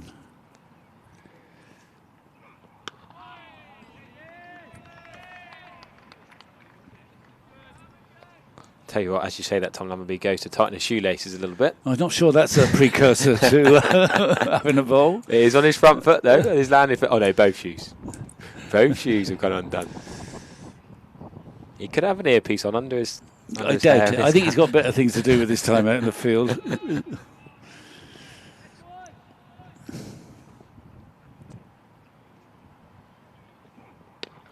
think that's Archie Vaughan who's come on the field as a sub. Okay, now we've got to work out who's not there, and I think it's the captain. So James Rew's captain for the meantime, you reckon? Well, I can't see Craig Overton at second slip, and he's Correct. not bowling. And he's not anywhere else. So I think he's just popped off for whatever reason. I agree. He did bowl straight through, having batted for 60, I suppose. Yeah. These day and age, they don't need even that much of an excuse to go off the field, do they? No. You look at the IPL now, you can whack 100 and then not field. You can be this impact sub player. You can just bat and not field. Yeah, I've never really liked impact subs. No, I'm not a fan at all.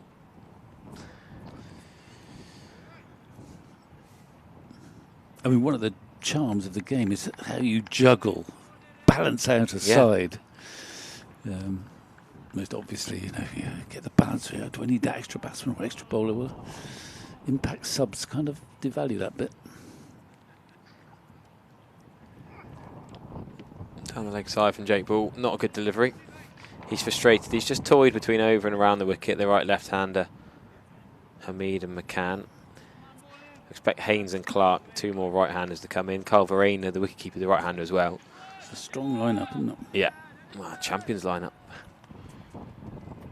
Rob Yates has gone for 70. Got big runs in the season opener last year, did Rob Yates of Warwickshire.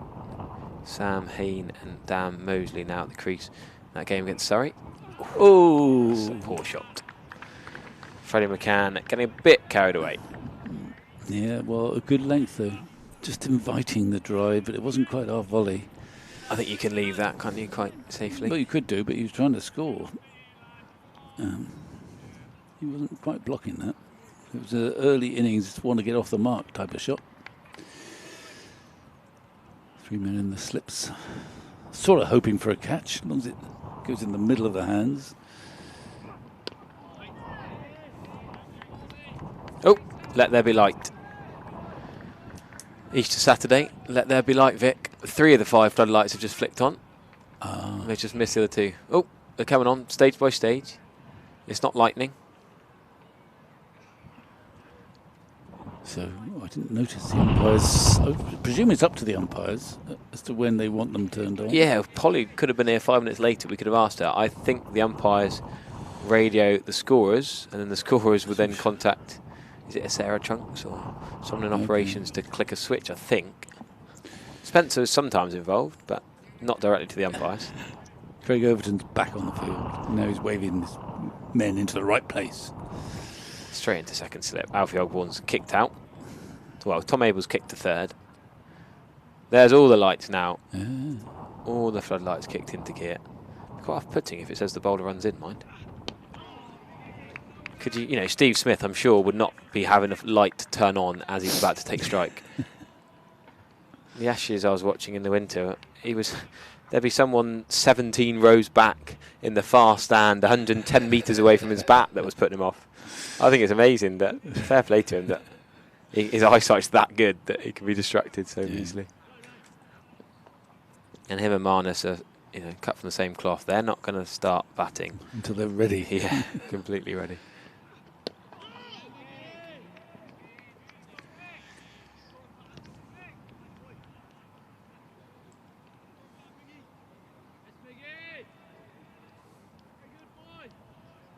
So were you around for all the tests in Australia? I didn't do Sydney. Okay. I thought I'd seen enough. You'd seen enough after 4 tests. I was always wanted to do the first 3 because in 17-18 I had a student loan or grant that I thought, why not go out and do the 4th and 5th. Bouncer from Miggy Pretoria. So I did the 4th and 5th in 17-18, but as I left home, Milan and Vince were going quite well. Do you remember that? I think it was in Perth. Yeah. And as I landed, the first Aussie I met off the plane, I must have been wearing some England jumper or something. Go home, Pom, you've lost, was the first words I heard from an Aussie. So we'd lost while I was in the air. And of course, back then, we're only talking 8 years ago, but there was no Wi-Fi at all on planes. Apparently you can do anything on a plane these days. No Wi-Fi, so no one knew the score until I landed. So I watched 2 dead rubbers. Watched Cook and Broad have that amazing partnership with the MCG. And a dead rubber when Tom Curran, I think, made his debut at the Sydney Cricket Ground. Right. So I thought, before I'm 30, can I watch the other 3 to make up a full set? And then I suddenly realised I'm in Adelaide, and I was about to book a flight home for day 4 or 5 from Adelaide. And I realised that 4 days, the smallest gap in the calendar and the smallest distance geographically from Adelaide to Melbourne was about 4 days later. I had relatives in Melbourne who said I could stay with them for Christmas. So I thought, why not? Tagged on a 4th. Only 2 days. Ooh. Bold, Pretorius. Came back, didn't it? He did well in the end, James Drew there. He was always missing off stump by a fair margin, but did move off the pitch, I think. Sort of swung after it bounced, really. And, I was doing my little update videos, did a few BBC London, BBC Somerset, BBC Devon, Times Radio interviews, and some chap messaged me on Twitter saying, I've enjoyed your video updates, your vlogs so much, would you like to come in my box for the Melbourne Test match? I said, oh, thank you very much, and then only got 2 days of it. Lovely box. They couldn't get rid of you. They're really good company, actually. And then wickets fell so quickly, only got 2 days of it. Of course it is. Well, yeah. It was a hollow win, should I say. The Barmy Army sang and sang and sang, and it felt like an amazing win, but it was slightly embarrassing, really, how the only test England could win was a bit of a slog-a-thon on a terrible wicket, because no one could bat properly these days. Yes, there's a weird... They'd obviously left more grass on than... Yeah, the poor ground staff I felt a bit sorry for in the end. Yeah. It actually, curiously, it suited England, because it was doing so much that you had to play kind of Bazball to be effective. Yeah, it was one of these balls has got my name on it, I'm going to tee off. Yeah. That kind of approach. They're making McCann sweat a bit, which is good from a Somerset perspective. He's now faced 10 balls, he hasn't got off the mark. I suppose, yeah, particularly in the first game of the season, there's got to be a slight extra psychological. You want to get your run, your first run of the season. Yeah. It's bad enough every game when you're not, but let alone having waited 8 months for this day, or is it 8 months, September? Shouldn't have think so. Well, 7. Yeah. Oh, he's got away. It's a good delivery, but it's found that outside edge. It's gone along the ground, wide of third slip, so he's off and running. Ball blameless. Yeah, we saw Pennington and Stone with hands on heads a few times in the first innings. Jake Ball shaking his head with the hands on head. I interviewed him at Press Day on Monday. Really looking forward to making more of an impact with the red ball this year. Done a lot of work with Steve Kirby, and with 3 seamers gone and Lewis Gregory not playing this game, I think even a year older Jake Ball is probably going to have more bowling to do with the Red Dukes. No Kookaburras, fortunately, as well. So Well, no Kookaburras this year. Exactly. Yeah, that's my point. So I think he'll play even more with their Oh, he will if he bowls. If he bowls that well, yeah. He bowled so well on loan, as I was saying to Pete earlier, on loan last year. Just hitting that spot. That's not pleasant for Freddie McCann. Well, that's a good delivery. That's too good, really. He's missed it by fair margin. The only runs he scored are behind square, and he's not going to get many in front of square if Jake Ball bowls that line of length again.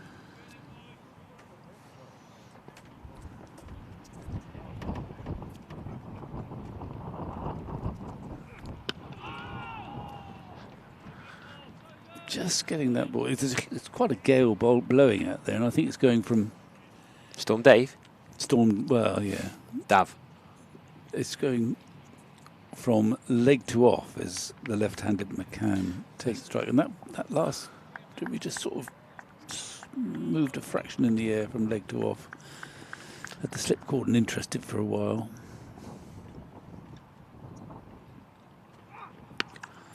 However, that's short and it's punished. It's well punished. There's not much margin for error on this surface. It's a good surface, I think.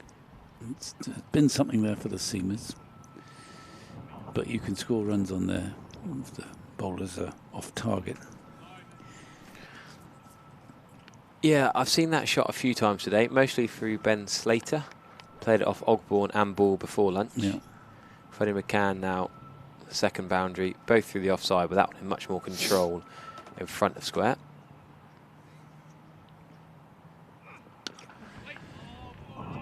Wait on, I like that. The loud, clear call. It's a West Country twang to Freddie McCann. Playing down here. God, I have to turn the effects mic down. The wind howling through my ears. Yeah, well, I'm looking over at the James Hildreth stand, which is a favourite viewing spot for a lot of Somerset supporters, and I just admire the fact that there they are. It's winds howling around, they've got their anoraks on. Gloves, hats, They've got to love the yeah. game. To come and watch in early April, barring freakish weather. Well, it was hot on Thursday, wasn't it? It was gardening and properly warm. T-shirt, shorts on Thursday. Yeah, well, you were tough. Sunburn weather. You were gardening, were you? Yeah, helping a friend in the village. Mm. Yeah, sweating actually, but it's got colder since. That's the beauty for Miggy Pretoria. Some really good deliveries here from the South African overseas seamer. Didn't do too well at Durham in his first stint. Did okay for Somerset come the end of last season. Bit of a fan's favourite for being in that Blast Finals Day team as well. I'm losing track. Is this his third season with us? It is, isn't it? I thought it was second. He Oh, had Durham. I can check. Yeah, well, you check, because my gut tells me that he's starting his third, but you can...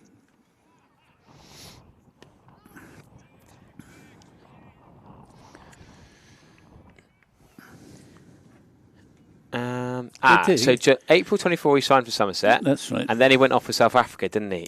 I forgot about that. So he was an injury replacement for Gerald Coetzee in that test series against the Windies. So yes, you're right. He played in 2024, had the whole season last year, and then is hopefully the whole season this year. Because he made his debut at the Oval, didn't he? So in the first game of the 2024 season. Yes, that was the game I was talking about when he had that where he had Yahoo. a slight Yahoo. Shot from Hassi Hamid. That's a pull for 4. Yeah. There's no way Lewis Goldsworth is catching that one. Too short. But yes, he then had the first game last call-up. season was against Worcester when Banton got 300 and whatever it yeah. was. So he's part of the furniture now. Yeah, Durham was 2023 the year before that. Mm. He's had a lot of clubs in South Africa. Also played for Jamaica Talawars. Mm-hmm. Yeah, I think he has grown into his role as a Somerset overseas. Improved across last year particularly. I mean, that South Africa call-up was a bit of a surprise. It was, and it was probably on the back of actually some good performances at Taunton, I guess. Yeah, I think it was also partly that the South Africa, it was like their B or C side. Yeah. Neil Brown was the captain, wasn't he? Yeah. Dane Patterson, the not seamer, got a game. Calvarena then came in and has done pretty well in the first team, stayed in there since. I quite enjoyed that, that South Africa Test series in New Zealand, where it was supposedly South Africa B or C team because of the SA20. They put up a really good fight. Yeah. New Zealand are no mugs. I thought it showed the depth in cricket in South Africa that they could be missing so many players and still do so well. Is that a catch? That is a great brilliant catch. What a catch at cover. Hasib Hamid has played a missed outside off stump. He survived a while and he's thrown his hand at that one. Mickey Pretorius with 2 breakthroughs here. Not 72 for 2. What a catch at cover that was. Was it Lammonby? Yes, I think it was. Diving to his favoured left side. Right. It made it look simple, but I don't think it was. He middled that. Crash. We're looking towards the boundary and it just carries. Got his left hand underneath it. And then within a millisecond, he's embraced by his colleagues. There's a beautiful camera work there. Yes, we should Look at that. Salute our new right in the right slot there. Pick up how quickly that ball went from the bat to Lammonby. We'll have another look at that in a minute, but that gives us a wonderful picture of the quality of that catch. So it's a bit of a bonus wicket in a sense, in that caught cover. But I think he's sort of earned it. Here we go. Have a look at this.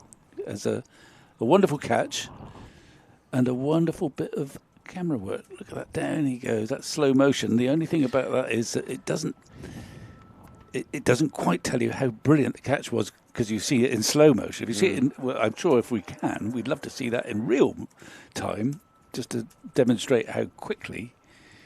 Here we go. Oh, they can do anything here. Look at that. That's a terrific reflex. That is that's Neil Schillerbeer on the dugout camera down there. Oh, okay. Top man. Well, great work from him. He's on top form very early in the season then. Yeah. Great to have him back this year. So a few years helping us out with the cameras. So, Joe Clark, I think. Yeah, in at 4, joins Freddie McCann. Still right left hand. But Archie Vaughan, the sub-fielder, is trotting off. Yeah, he's just delivered something to someone. We were quite enjoying the replay. Yeah. Yeah, what a catch. That will be replayed quite a few times across today, tomorrow, Monday at least, I'd say. Catch of the season, Vic, so far. Here, anyway. Yep, that's early days, but certainly lifts the team because Hamid, after a scratchy start, was starting to look comfortable. And I bet you when he hit that, he thought, well, that's 4 more. Yeah, that's what I was just thinking. Alfie Ogborn then.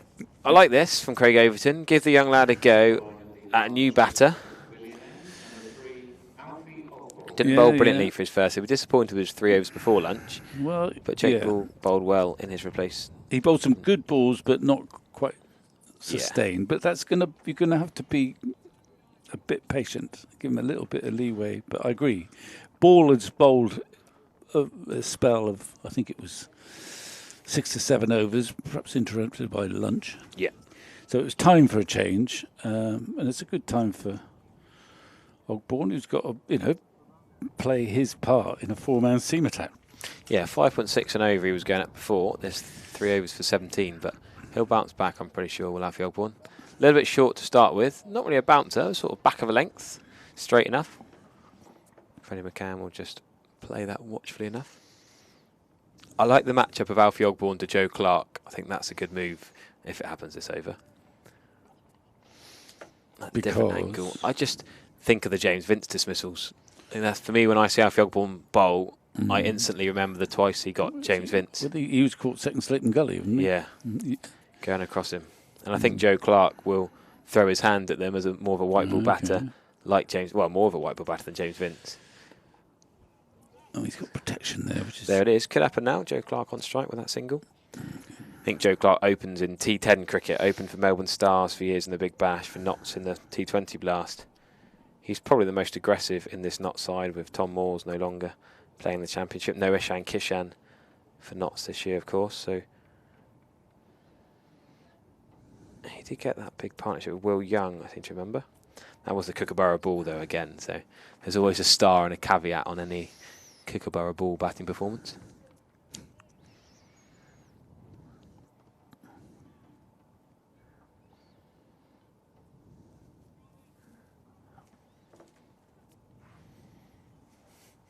Outfield one does have 3 slips then.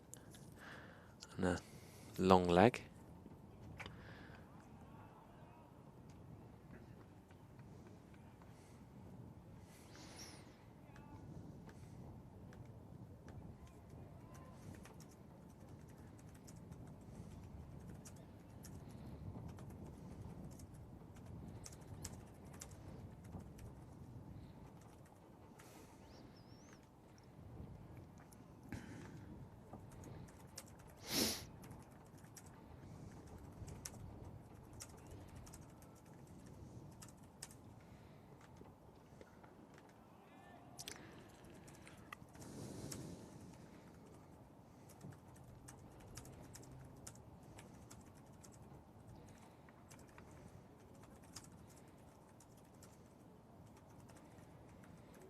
Happy with how Alfie Oldham's bowling here, with the plan so far of it? Well, there's nothing wrong with 2 deliveries he's bowled at Joe Clark. Not much swing. It's almost, you feel it's almost too cold for the ball to swing. I don't know whether that's just old wives' tale kind of old cricketers' logic, but you associate swing often with humidity. There's not much of that here. And that is one of his main weapons. So he hasn't really got that at the moment. He just needs to bowl. He's got obviously got potential. And he's looking okay. The margin for error as you take up a step, go up a step, is much smaller, of course. The loose ball goes for 4 by and large.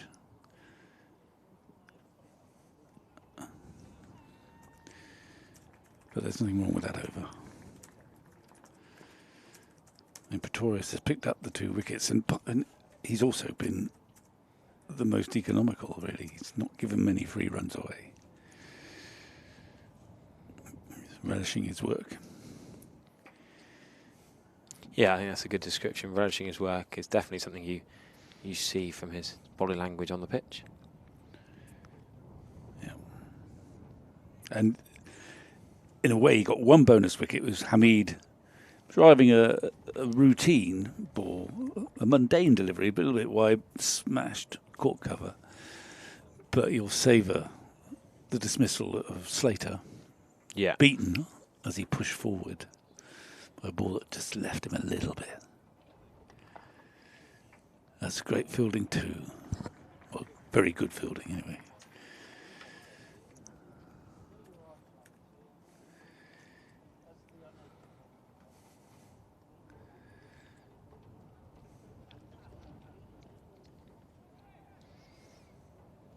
So Mickey Pretorius with the first 2 wickets of the season. I'm not sure that had been too many people predicting that. You'd probably had better odds on Craig Overton or Lewis Gregory. Gregory, of course, not playing. What a That's lovely a good shot that is. Just over pitched, and he's confident that's going for 4, and it is. Yeah, that was optimistic, chasing back from mid-on. Almost accelerates down the slope towards the Colin Atkinson Pavilion. It's not much of a slope, but yeah, it was pretty quick, isn't it, for April? Yeah.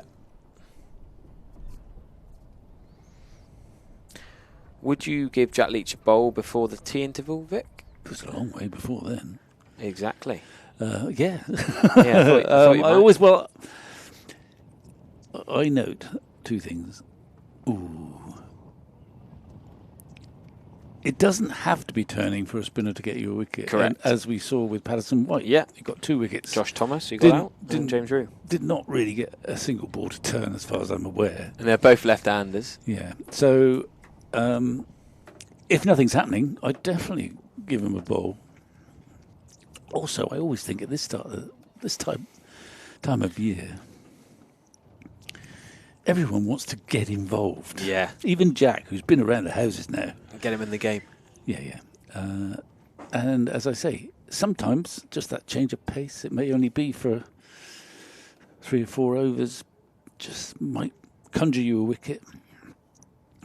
Oh, I agree. But not just at the minute, though. I wouldn't. Pretorius is in good rhythm. Overton's got himself up his sleeve. But keep juggling it around. That's ooh. Good shot. Like that. Well stopped. Yeah, not so well thrown, but it didn't need to throw it, so it doesn't matter. Before I leave and make way for Pete at the end of the over, Vic, I've got a nice little fact and stat I think you'll enjoy. Okay. Jimmy Anderson has just got James Sales out. Okay, so James Sales was born after Jimmy Anderson made his debut. Yeah, or something like probably. I was going to go more the father-son combo. He's got both father Yeah, and son. like that. yeah, okay. So I think you think of some other. I mean, in Test cricket, there's the Chanderpool father and son, the Cairns. I mean, there's been a few father and sons. Yeah. I mean, Mike Atherton and Josh DeCares, or Broads, even of course. Yeah, thought it might give you. I'll leave you with that, Vic. A few thoughts. I'm sure we'll get some audience not many who've participation. got father and son out. I don't know. I think I played against Basil D'Oliveira. I did play against Basil D'Oliveira, I'm sure, once. Whether I got his son out, I don't know. Whether I played against him, I'm not sure. I might have done. Anyway, did you hear that little stat? Were you paying attention to Harry, or have you drifted off? It reminds me of being at the back of the classroom in Wyvern School. I was not paying attention, Vic. well, can you please sit down? Sit down, Trigo. Shut up, listen. Well, he was talking about the fact that Jimmy Anderson has just got, I can't remember his Christian name now, Sales out. Mm-hmm. So he's got both father and son out in first-class cricket. And we were just trying to establish how often that's happened. Don't expect you've done it. I don't know. I suspect not too many times. I'm trying to rack my brains. Well, there's someone out there. What's thinking about coming out of retirement for this season? Atherton's youngster. There are a few out there. Well, yeah, that's right. Atherton's youngster. Yeah, quite a feat. I mean, I was thinking I might have done it to the D'Oliveras, but I doubt it. I think I probably didn't get Basil out. I think I played against him, and then of course, his grandson is now captain or played for Worcester now. So Damien and Brett. Yeah, but I don't know. I don't expect I've done it either. Yeah, I mean, especially from a bowler's perspective, especially Jimmy Anderson being a seamer as well, the longevity he's had in his career. Yeah, I can't imagine there would be too many cases of that.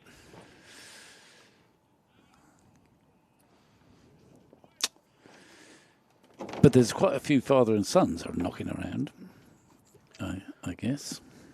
More and more, it seems, of Flintoffs now, of course. Vaughns. They're the high-profile ones. They're Butchers.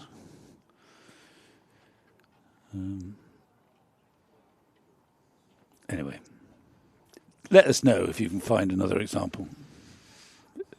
Those of you who are not too busy just at the minute. Yeah, that'll take some digging up. That even might even stretch. Oh, that's what Google. you're looking for. That just came back at him, and he was that's a encouraging delivery. Just a flicker of movement. He wasn't quite in control of that defensive shot. Yeah, just a bit of extra bounce there. Yeah. Joe Clark, very exciting. He seems like he's been player. around. He's been around a long time now, hasn't he? 10 years. Yeah, he has. Worcester and scored a lot of runs. Yeah, especially in lots of runs in both formats or against both types of ball. But he's done the rounds on the franchise circuit. Yeah, certainly has. And actually through that time, He's got him. Has he?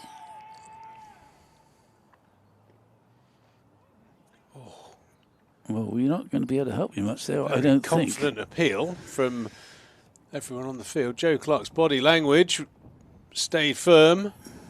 It was instant.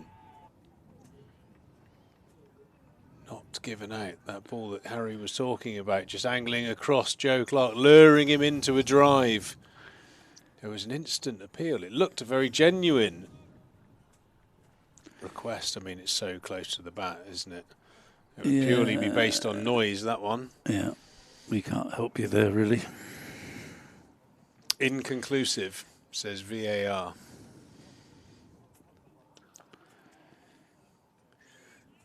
Or VAT for now. Vic and Trigo. VAT says inconclusive. Yeah. Play on.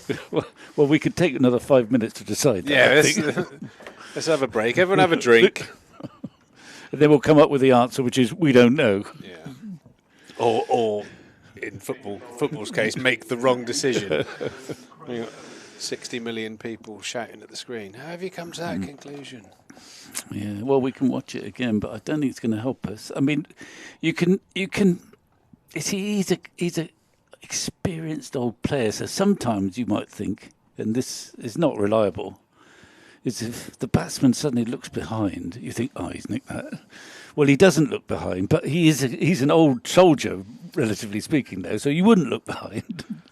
Yeah, 29 is Joe Clark now. Just having a quick little scan of his record. Very prolific in all 3 formats of the game. Superb record, averaging just shy of 40, 2,500. So, yeah, fine player. He's probably pretty well known globally in the white ball scene, but his first-class record is superb also. Yeah, when he does get going, he's very easy on the eye to watch. I did think that the Everett-Marks combination would pick up a couple of wickets, and that rang true. 77 for 2 at the moment. Another nice delivery there from Overton, beating the outside edge. He's bowled really well. Craig Overton, almost fitting into the Pennington role of being pretty unlucky. 6 overs. 9 runs conceded, hasn't got a wicket. Beaten the bat a few times, hit the front pad. Hasn't he just? Yeah, he looks like he's got a lovely rhythm.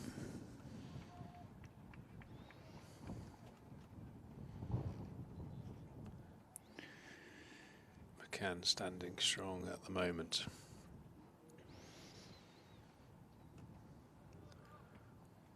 Yeah, it's almost been everything you want out of your first-class cricket of the match. We've probably been overdosed with white ball cricket around the globe on the televisions, and you have to say the first 120 and change overs of this game hasn't let anyone down. It's been high-quality stuff here for both teams, Nottinghamshire and Somerset, scrapping hard.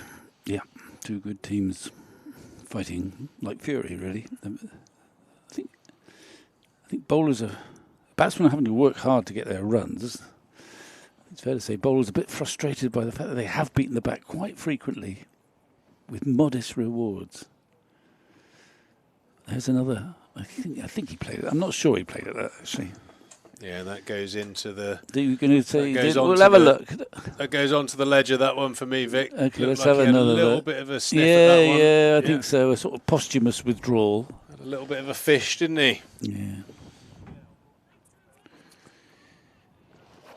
It could be very different scorecards if a few of the edges had been caught across the day and a half that we've had so far. Good stuff. Craig looks in excellent rhythm. Not bowling from his preferred end. He normally bowls from the Trescothic stand end on the whole. But you've got that heavy cross wind, haven't you, that way? You'd think most right-arm seamers would prefer to bowl at far end today. Perfect wind for a bit of a way swing. Well, Vic. if it helps you. I mean, you're the swing bowling expert here. I mean, wind is...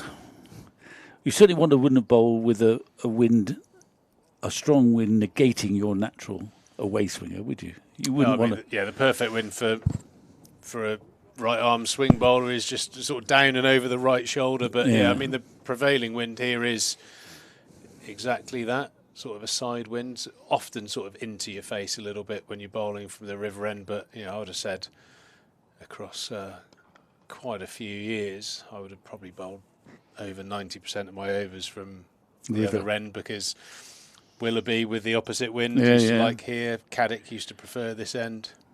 Yeah. Graham Rose.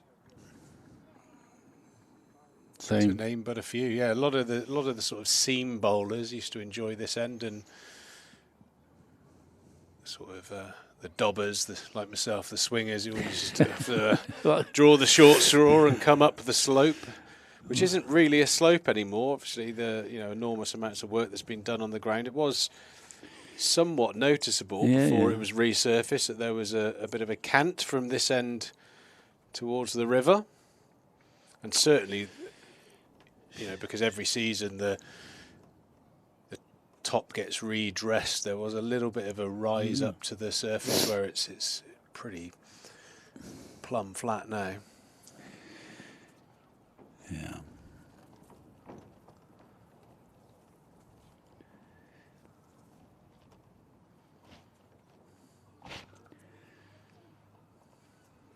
Good control in this spell so far. He's testing Clark. He's yet to get off the mark. He's faced 14 balls. Keep the pressure on him. Yeah, it's one of those times of the season, Vic, where you think, I tell you what, I really do miss playing. But then, towards the back end of a day, when you see young, fit guys really start to sort of struggle to get down to the ball, and you think, oof, maybe not so much.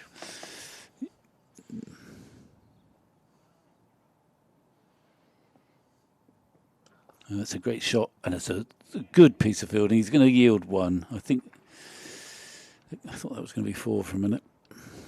Yeah, that was a beautiful shot there from Joe Clark. Lovely on drive. Miguel Pretorius done well there to get a little bit of the sleeve of his woolen jumper on that one to stop it racing for 4. Alfie Ogborn had a pretty good shout the previous over against Joe Clark. Looks like he's just settled down a little bit in his return spell. First 3 overs are a little bit expensive, but he's in and around the zone the captain will be interested in. Getting back to ends, I didn't like bowling in one-day cricket from this end, and it didn't happen that often. Certainly not when I was captain. It's just the fact that the straight boundary just seemed a little bit longer, too short this end. Just too much encouragement for, even in that era, for a batsman to think, I can clear me long on. It's like a bit further away, that river stand. Yeah, it's certainly, I would say it's a small ground, but yeah, it's, with the way the guys tee off and some of the great players you'd have played against, you kind of think you probably only need to get probably 70% of a good strike for it to carry all the way here at Taunton. Yeah, but it has changed in attitude in that in one-day cricket, in my time, the majority of batsmen, once you put a man out at long on and say long off, he was quite a handy deterrent. The sensible thing was not to try and clear him. Well, of course, nowadays, not so much. Everyone thinks, well, I can clear that easily. It's almost a license, isn't it, to take them on? So it's tougher now. Good pressure, though. This but Victorious and now Overton and Ogborn's come back. They're not making it easy. Run rate's dipped under 3 and over just. Yeah, I mean, in your day, Vic, would batters spend specific time in practice just hitting sixes like they do nowadays? Range hitting, they call it, where they'll have buckets and buckets of balls purely just practicing on hitting. The only man I can think of who was ahead of his time in this regard was Beefy, who I don't think he called it range hitting. He just liked annoying Peter Robinson by hitting as many balls as possible in the nets on the middle into that river. Ooh, Robbo even probably had a bit of PTSD from those times, because he used to threaten to charge you 50 quid if you hit ball into the river. But no, in that era, people didn't think about range hitting, clearing the boundary. Beefy would take on the boundary fielders quite often, obviously. Viv might, but not that often. But by and large, as I've explained, once you put a man out at, say, long on, he was quite a good deterrent to most players to think, well, I can't try and go aerial because there's a bloke out there. And then just rotate, milk And you down the ground. So it gave you a bit of a chance to control life, to keep the damage down in a way that wouldn't happen now. I mean, I've watched you from up here or from the old press box quite happily take on some poor off spinner bowling from the old pavilion end then. In the knowledge, you had the knowledge that if you got anywhere near the middle of the bat, that long on was not a relevant fielder. Yeah, but again, it's like I think you have that confidence because it was You practiced so well it. practiced. Yeah, Like I said, hours and hours of just learning to. Yeah. And I suppose you also learn that, I didn't quite get that one. It's 10 rows back. And Yeah. it kind of gives you a bit of confidence to take the fielders on. I mean, I actually stumbled across a bit of footage. We watch a beautiful back foot cover drive by Joe Clark. Yeah. Pass forward point. Very classy shot to end the 27th over. Knots 82 for 2 now. Yeah, I stumbled across a bit of footage. It would have been the early 90s, the World Cup.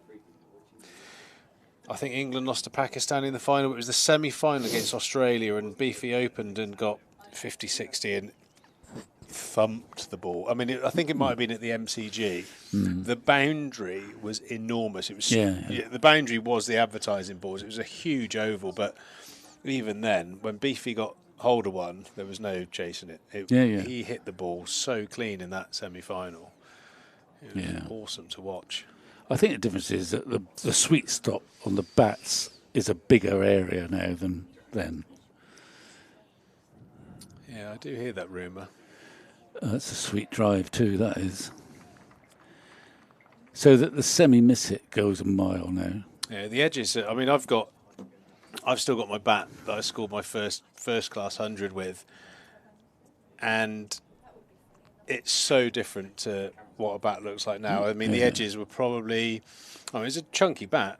I reckon the edges were probably 10 mil. Right. You're looking at 50, 55 mil now for the edge of the bat. So obviously the wood behind and they're pressed. Bats were made to last back in the day, whereas now they're, especially the bats the pros get, you kind of accept that they're, get you through a month of the season, and you have to change again. They're pressed really soft so they could be bigger, lighter. So yeah, there's definitely a thing about bats. So you hear stories of, I don't think it might have been Wally Hammond or someone who's bored, he was an absolute genius, who decided he would play an over just using the edge of the bat. Of course, in those days, the minuscule. Of course, if you did it now, it was quite a wide area. It would have been too easy for him.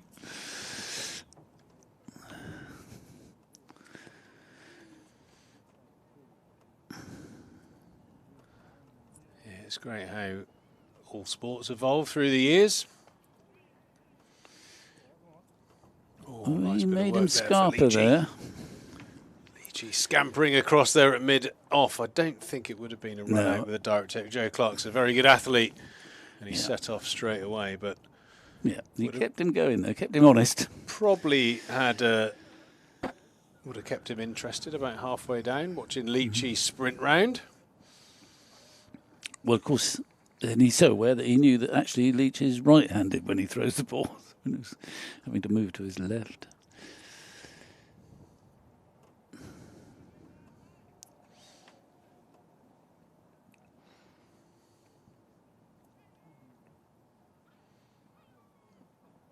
Oh, where's that gone? A bit of movement there. He's bowled okay, Ogborn, in this spell. But no reward.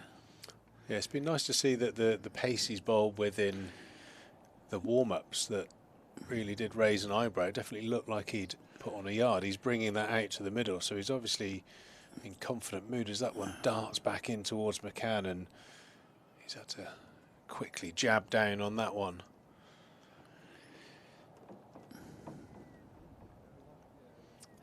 I mean, for Somerset in particular, obviously well reported to cover the county championship game 1 against the current champions. A brilliant barometer of the sort of cricket you have to play for 6 months to raise that trophy. And what we've seen after the past 2 days, if Somerset can maintain this scrap at times and then the quality, they've got an exciting opportunity this year. And then you've got the added bonus of Tom Banton coming back in after his stint with the IPL. Hopefully not carrying the drinks for the whole tournament, which he has done in the first couple of rounds of games, which I'm sure would frustrate many a Somerset fan, and potentially himself. Yeah. Makes it a long tournament if you're not playing, I imagine. Yeah, it would be. But there are compensations. Yeah. Yeah, it's probably one of the better paid waiters in the world at the moment. Well, so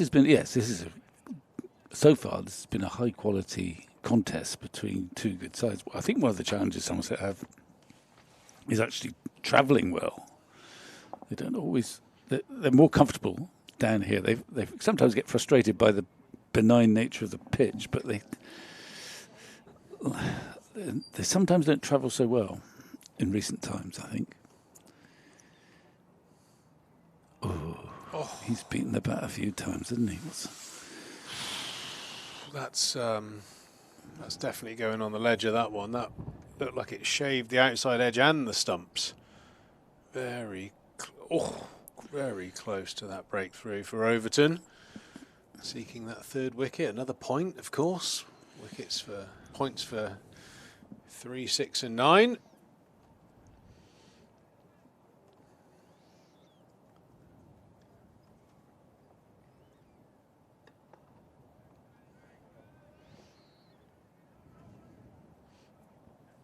Good sign of a mature Overton. Well, it's happened a long time ago, but I think with the amount of player misses, you'd often see a lot of gesticulating and frustration, and it would sometimes leak into the bowling. But he's been around the block, taking hatfuls of wickets for Somerset now. He knows if you just keep plugging away, the wickets will come. A little bit too straight there, and nicely clipped through mid-wicket by McCann towards that boundary in front of the scoreboard. 4 runs. Yeah, just fractionally overpitched as well, and he's put it away neatly.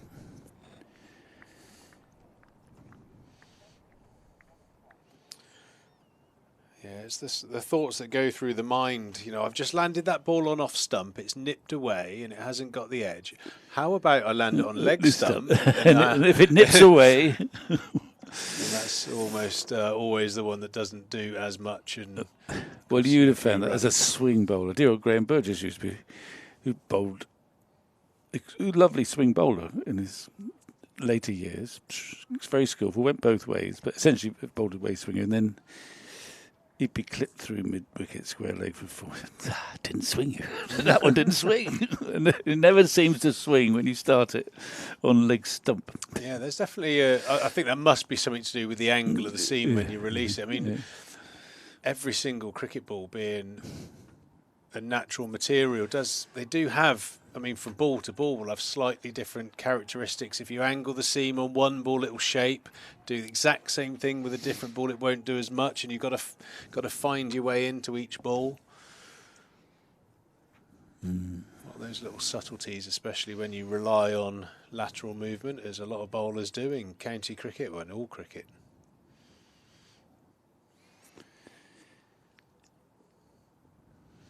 Oh, it's fascinating. I always love talking to the bowlers like Budgie, as you mentioned. You know, I've spent many an hour on the field with him umpiring and chatting to him off the field, and he'd talk about different grips and hand positions. And when I bowl, you know, the in-swinger, or when I want to try and nip off the seam, I'll just change the grip and pull this finger back. You know, we're talking tiny, tiny changes, but absolutely does work. I mean, it would be a fascinating conversation with someone like James Anderson, with the skills that he's developed throughout his career, and I think he's cleaning up as we speak. He had four for not many, and I saw a clip of one of the balls. It looked like an absolute beauty.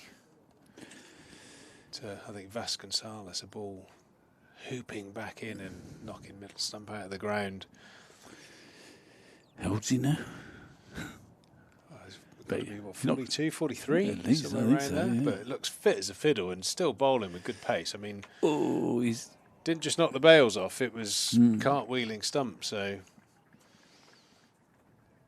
yeah, outstanding.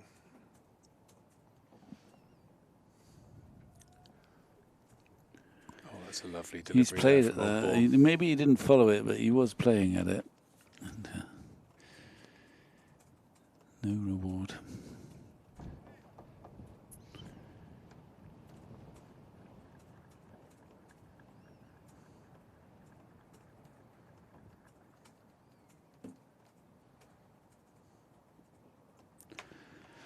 And, well, an educated edge, perhaps.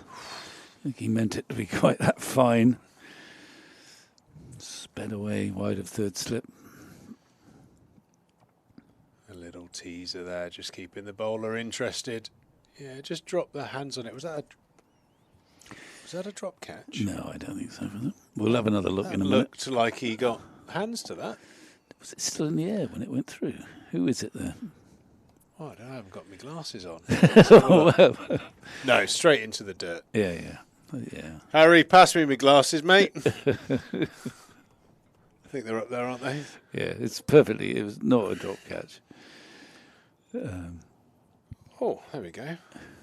No, there he goes.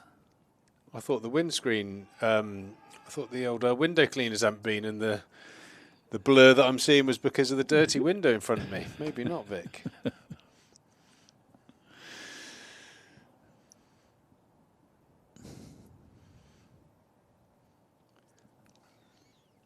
Yeah, I'm probably getting to the stage, Vic, where I'm going to have to consider either giving up completely or batting with glasses.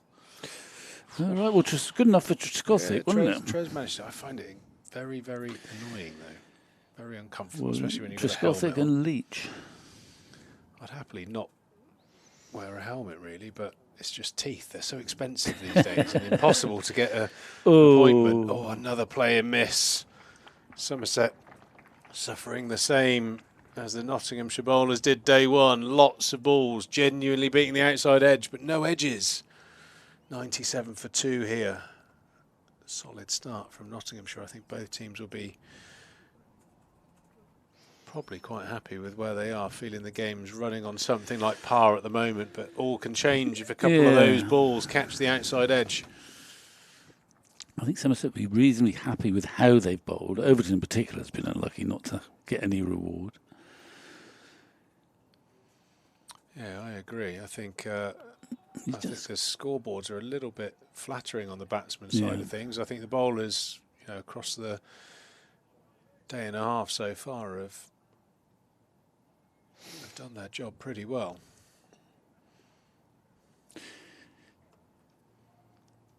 It was quite common when I started playing all those years ago for bespectacled batsmen. Boycott, of course, wore glasses. MJK Smith, famously, wore glasses throughout his entire career, I think.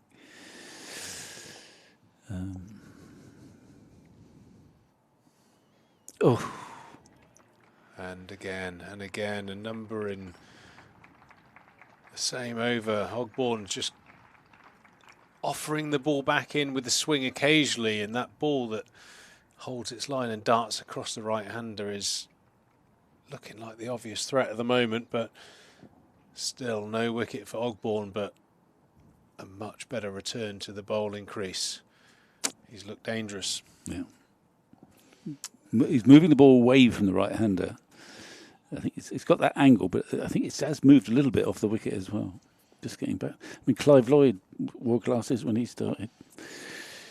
I watched a bit of footage yesterday. There was Clive Lloyd was one of them. Richie Richardson was another, where the Sri Lankans, I think, got fed up of being bullied with the short ball, and the Sri Lanka bowling attack went short. Richie Richardson got hit straight in the mouth. Another chap got one on the cheekbone. 2 retired hurt, and then Clive Lloyd. I mean, it was quite funny watching the commentary probably pre-replays. No, I think there were replays, but quite grainy in quality. Where Clive Lloyd got bowled a bouncer, the ball sort of, it was, obviously got in a bit of a mess with the short ball. The ball sort of whizzed through gully. Clive Lloyd took a single, and he said, he evaded that one well, got a good bit of bat on it through gully, and then they did the replay. It just hit him straight on the side of the head. Bat was nowhere near. But yeah, it was. God, you think about how many times in your career you hit on various parts of your helmet, and you just think, "Praise the Lord, we've got them." And there was, I think Richie Richardson and the other chap in the middle order. I think Richie Richardson was, as Robbo would say, spitting polos out, but it was about 2 or 3 teeth came out. It was horrendous. Well, I think Richie would have batted without the helmet when the helmet had become quite a regular feature, because he often used to bat in his West Indian floppy. Yeah. Well, Viv certainly did. Yeah. Viv was never played a serious match with a helmet on.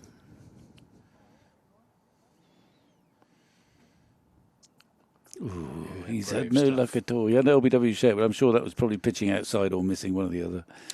Well, it was always a very poignant moment watching a Test match on television, where I was kind of brought up to like contact sports football in particular.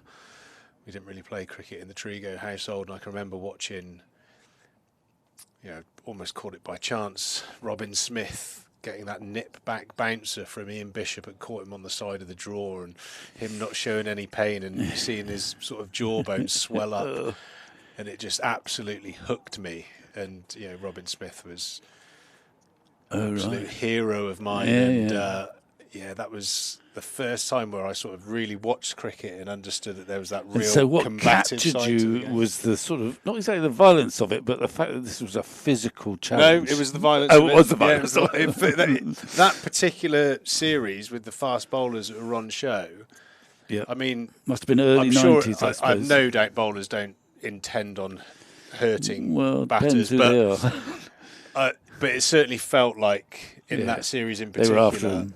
They were happy to hit some flesh as well as take your wicket at some stage. It was almost like a psychological warfare, and that I can remember watching that series, and I actually think Alan Lamb and Robin Smith were probably the only two batters, maybe Alex Stewart as well, that really sort of put up a fight. But I just remember seeing that clip of Robin Smith almost like shooing away obviously people asking if he's shooing him away, and but then you saw that look in his eyes. You could tell he was in pain, but he just cracked on and square cut his way to 70 odd. I thought it was magnificent. Really, just got me super hooked on cricket.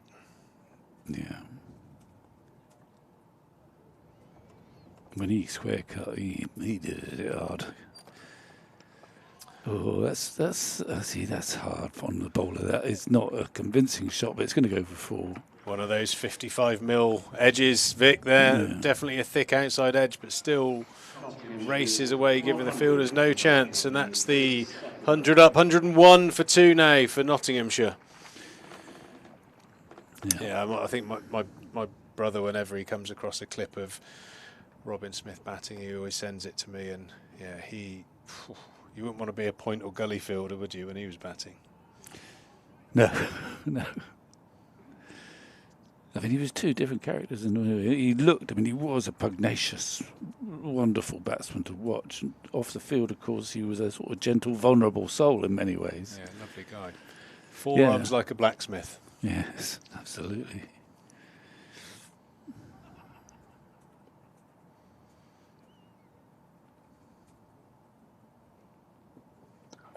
Oh, that's a beautiful shot there from Joe Clark. Slightly over-pitched by Alfie Ogborn. No surprise, really, because of the joy he was getting the previous over, but met with a full face of the bat there from Joe Clark. Very elegant boundary. That's what I mean about the margins being so small as you get higher up. And Joe Clark is, of course, a highly gifted and capable, experienced batsman there. He's struggled against Osborne, but he's just got the one in the slot and he just puts it away. I mean, you can actually see from up here how good that bat is. He's got that lovely look of the two-tone willow. Now that I've got my spectacles on, I can see from now. It looks an absolute cracker of a bat. Sounds lovely on the effects mic when he gets one out the middle. Change of angle from Ogborn. Same result, but not as well timed, and Leachy does the fielding, picks up another single. I think this will probably be it for Ogborn in this spell. It's about 5 overs. He's gone for a few again, but there's possibilities there, clearly. Yeah, could have had 2 or 3, in fairness. But that's the way cricket goes sometimes. You've just got to keep plugging away. Looks like we've got a little bit of a low cloud mist sort of blowing through at the moment. Old Dave is coming through. You think it's Dave? Could be Dave. I stopped looking at forecasts many, many years ago. They always lure you into bad decisions, Vic. Well, it is true, though, just using our eyes, if we look over the Quantox, which we're lucky to be able to do, it's sort of misty, moisty over there. Might be a bit of drizzle up on the Quantox at the moment. Let's hope it stays away from here. Has the wind dropped or not? I can't see the flags from where I am. Yeah, especially being coastal. You look at a forecast, it says one thing. You look out the window, and it's telling you a completely different story. Well, Western, I suppose, is one of those places. In the apps, the weather apps. Well, I think it's worse, isn't it, when you are on the coast? Funny things happen, don't they? So, Western, I imagine, you can get one forecast, and it doesn't rain all day when it's supposed to. Yeah, you can see it coming up the channel, sort of. I suppose it would probably blow up from your way past sort of Bridgewater. Depending on which golf course you're on, you can see it lurking around Hinkley Point, and you know it's minutes away. Yeah, there's almost that inevitability. But like I said, the app seemed to tell a completely different story.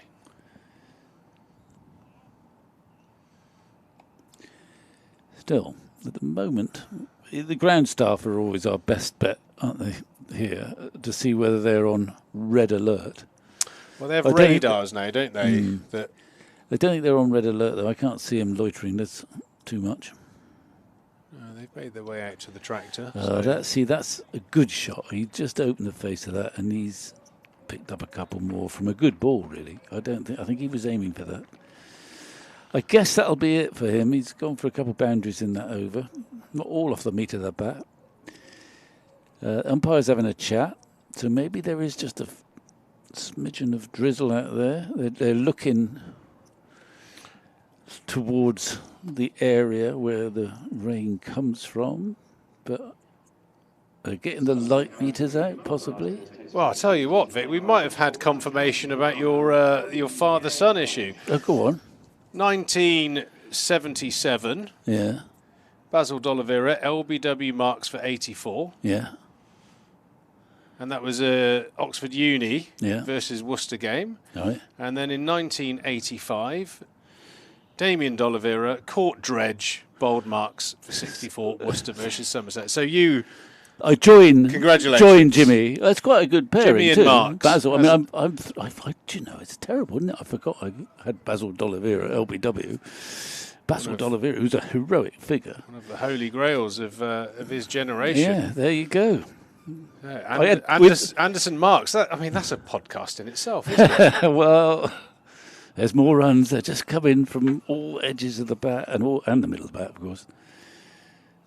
Thanks to Deep Backward and Square for that information. Well, that is a brilliant piece of research. I've never seen such a glint in the eye and smile on the face of Vic Marks. You made a senior citizen very happy. Well, I knew I'd played. I must have played against him at university, but also I'm pretty sure I played one match when I was playing for Somerset. Don't think I got him out then, probably.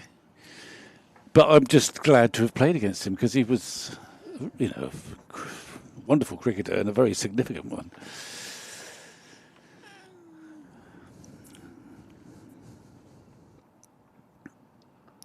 look at that. The third man's going to drive him crazy. He may only get one there, though. Has got darker, has to be said. I'm not sure whether... Yeah. I'm not sure Seagulls are busy. I'm not sure about the status of the games. One of them may have been a second 11 game when I was very young. I'm pretty sure I've got Damien and Brett out. I know I've got Brett out. Yeah. Well, you could easily have done. I don't think that quite counts, but... Well, it's not bad. The D'Oliveras are a good family to consider when you're trying to work these things out. Yeah, definitely a good benchmark. Oh, look at that third. He's going to drive him crazy now. It's 3 in a row down to third man. With there is. I mean, I don't think anyone's got grandfather, father, and the son out. I think with the Flintoff lad, Vaughan. I think there's probably a few to add to the list at some stage. There'll be a Broads possible. There'll be a few players around that would have got Michael, Andrew, and will have the opportunity to get either Rocky or Archie out. Well, I think we can tell you, although we can't see it, that there is mizzle in the air, and the players, without any great urgency, are leaving the field. Yeah, there's definitely enough in the air, and it looks like Dave has just tiptoed onto the ground. Hopefully he's not around to stay. The high winds haven't come to fruition at the moment, as the flags on the Andy Caddick Pavilion are quite docile at the moment, but yeah, there's definitely a little bit of rain and the covers are coming off, so we'll take a little comfort break. I urge you to do the same. Pop the kettle on, crack open an early Easter egg, enjoy a cup of tea and a bit of chocky, and we'll be back soon. Nottinghamshire 114 for 2 in reply to Somerset's 347. Theme of the 2 days: a lot of player misses, not many edges. See you again later.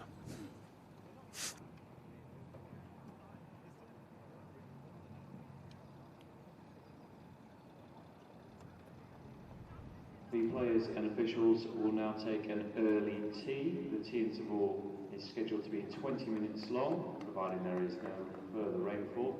The evening session will commence at 3:30. So an early tea will be taken now for 20 minutes. And the evening session is set to commence at 3:30, providing there is no further rain. The Somerset Cricket Museum will be opening its doors very shortly for the duration of the tea interval. It's situated behind the Archie Pavilion. Entry is completely free. And the volunteers look forward to welcoming you if you haven't been so far during this match. Stragglers Coffee House is open during this session, along with the concession in the Lord Ian Botham stand. Coffee Blue have their van in the Priory Bridge car park. There is coffee and donuts or fish and chips in the St James Street fan village area of the ground.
CWC operate various brands spanning across the southwest of England, from Taunton to Truro, including fleet and retail sales of new and used cars, new and used van sales, servicing, MOT and repair for cars and vans. That's City West Country, our match sponsor.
Please welcome back match umpires Paul Pollard and Graham Lloyd.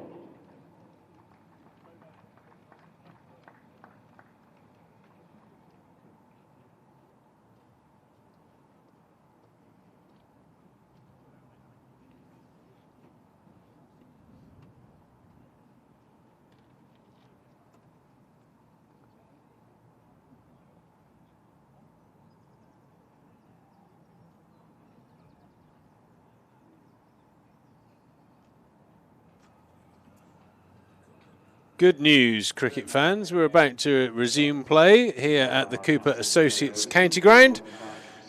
Umpires in the middle, followed out by the Somerset team and the Nottinghamshire batters. Day 2 here in the Rothesay County Championship match between Somerset and Nottinghamshire. Notts have batted their way to 114 for 2. Clark 23 not out, McCann 27. In reply to Somerset's 347. Dismissed mid-morning. Overton left stranded on 60. I'm joined by Vic Marks and from time to time Harry Everett, as we are missing Sam Dalling today, who's been struck down by a little bit of a sicky bug. Well, if he's watching, get well soon, I say. And he's missed out on a delightful home cake. I know. I just seen it out there. What? I just grabbed her. Crikey, Harry's off. Harry's off. He's off. Jesus, never seen him move so he's like a fast. ferret. Anyway, the good news is it cleared up rather quicker than we thought. I thought it was quite a good time for Somerset to go off, actually, because things were getting a bit, not exactly out of control, but the edges were going down to third man. The runs were coming a bit too easily. Overton still striving for his first wicket. He deserves one. He ain't going to get that one either. He wants it. By goodness me, he wants it.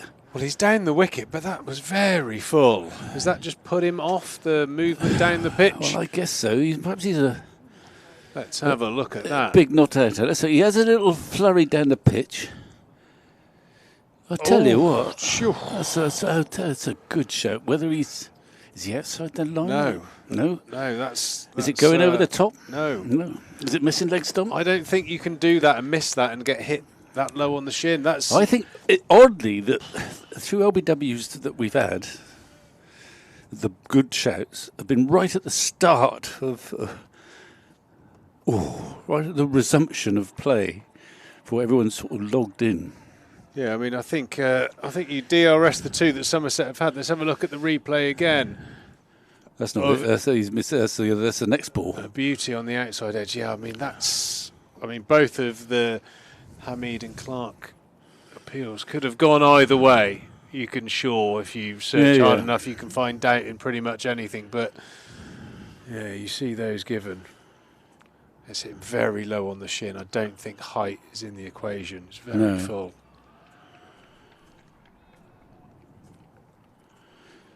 Well, Captain Overton. I mean, he's made a little movement down, but It's hit him hard on the pad. Look where not James Rue is. He's not going anywhere. That's not going over the top. That's out for me. Anyway,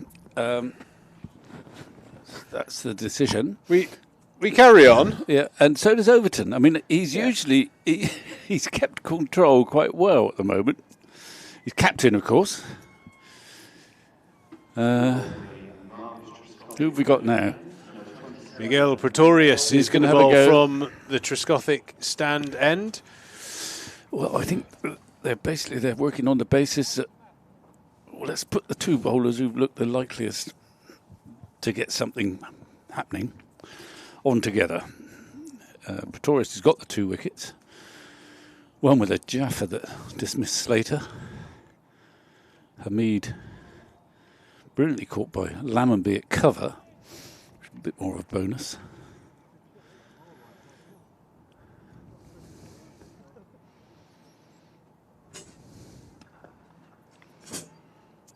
Nice shot there from McCann. A little bit of a loosener looking delivery there from Pretorius. Just Do it a bit more.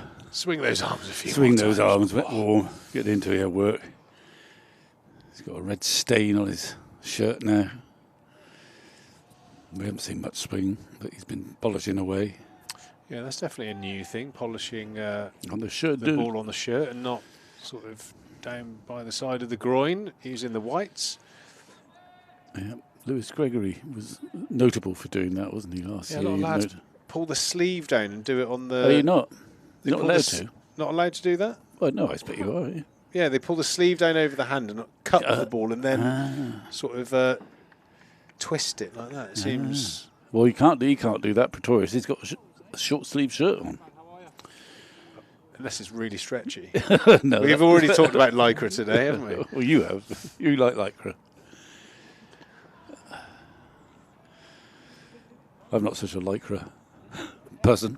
I don't think I've got any I think you Lycra. look outstanding in one of those like cycling outfits. I think I'd never get out of it, really. It'd take me a long time to get in it. And even longer to get out of it. Bit of goose fat.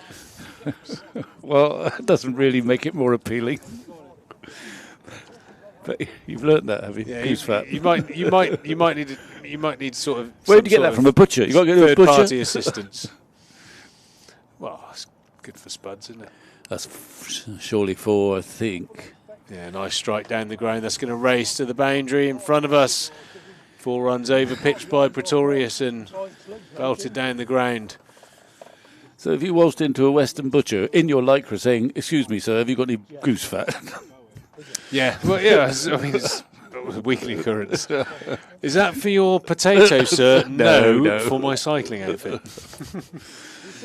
Okay.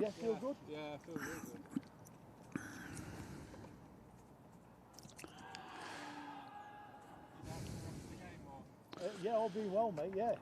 Yeah, I mean, we've got. Well,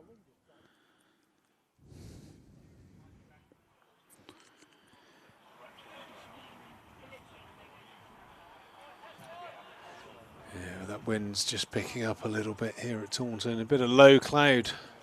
It was like this. It threatened a couple of times yesterday, but we got all the overs in. It's a long session, this one, in Prospect, having taken the early tee. I'm thinking more of the players than us. Well, I have concerns for both parties, to be honest, Vic. Well, it's 3:45 now, and well, play definitely doesn't end till 6, but I'm sure they'll need more time than that. And there's extra overs from yesterday.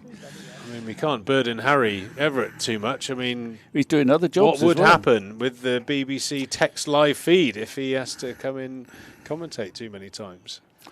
He'll be tapping away like a good one. Well, there'll be hundreds, thousands, tens of thousands disappointed if he wasn't keeping up to date. Now then, I'm starting to feel for Captain Overton, and that he's bowled really well. He's actually been the pick of the bowlers today, I think, or certainly up with Pennington, but he's got absolutely nothing to show for it so far.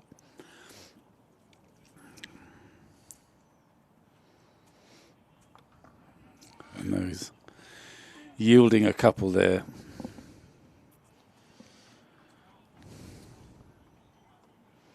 Tidy little clip off the hip there from Joe Clark. It's just important, as we've spoken about it, just keep in check of the emotional side of your bowling, making sure you stick to task and don't try too hard to bowl that magic delivery, that off-stump line, slightly full of a length. There is movement both ways, just got to keep plugging away. Oh, what a beautiful shot there from Joe Clark. Beats mid-off and races to the boundary in front of the Colin Atkinson pavilion. Pretorius unable to get a paw on that one. It's beautiful. It is a half volley, but it's beautifully struck. He's got to hit it really well to beat mid-off. And he's done so. Yeah, when Joe Clark's playing well, he does make the game look very attractive. He's very easy on the eye. I do feel like he's a little bit on the fortunate side to still be out there. That previous over, that LBW. I can't see there was much wrong with that. Overton, the bear is awake. He's bubbling.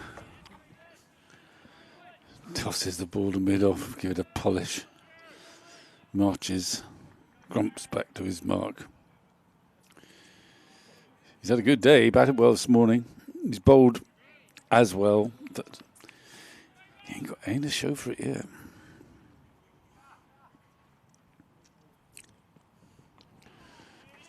And that could be 4 more. It is. Just gone. Oh, he's just. I think his frustration is leaking into his bowling a bit. Just straight a bit down leg side. Yeah, the tickle's gone fine. Probably feels like about 8 degrees out there, but in between Craig Overton's ears, it's 40 and getting hotter. The steam is starting to seep from the ears. A bit of frustration there down the leg side and nicely clipped away from Joe Clark. A good contest, good battle between these two. Another very crisp strike into the offside.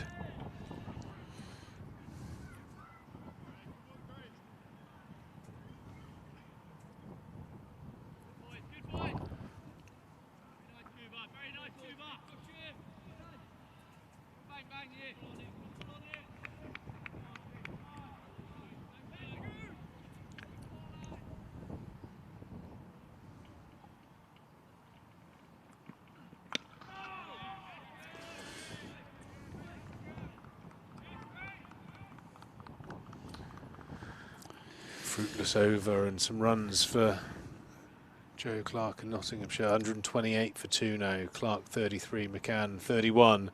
Overton toiling hard. No reward. Pretorius, the man in the wicket so far. 2 to his name. Yeah. I think so far it's been it was Somerset's day slightly yesterday. It's Nottingshire's day so far today. To bowl Somerset out relatively cheaply, given 290 odd for 6, 347 all out, and now 128 for 2. Ball's getting a bit older, a bit softer. Bowlers, overs being soaked up. Overton in frustrated mode.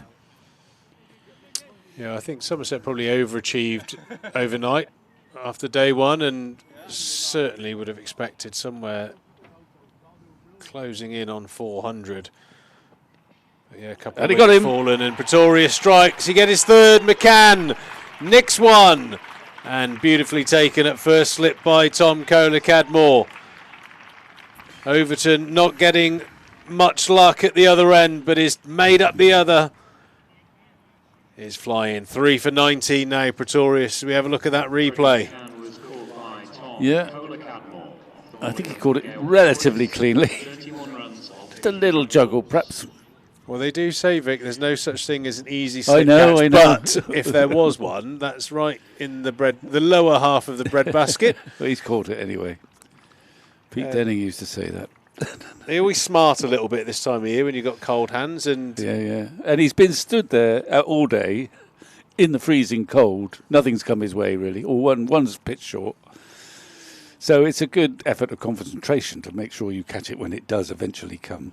yeah, with the amount of play and misses, you'd certainly feel in the game, wouldn't you, stood at slip?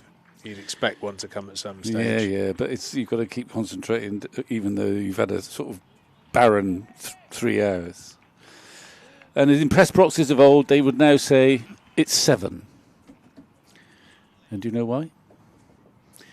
Pretorius just needs 7 more to take all 10. Now, that would be an achievement. Yeah, He's on for it. It's on.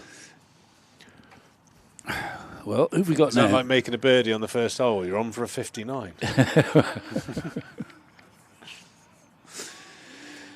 So, the new batsman is, well, how's Mother Cricket going to treat him now? I think she's done her work. With Okay, with we're the back to drop catch scratch of- now. We've dropped Overton on about probably sub 10. That cost sort of 50 runs. So let's call it. We're at parity at the moment. Another slip being brought in. A-ball comes in at 3rd. Backward point just shuffles round 5 yards or so.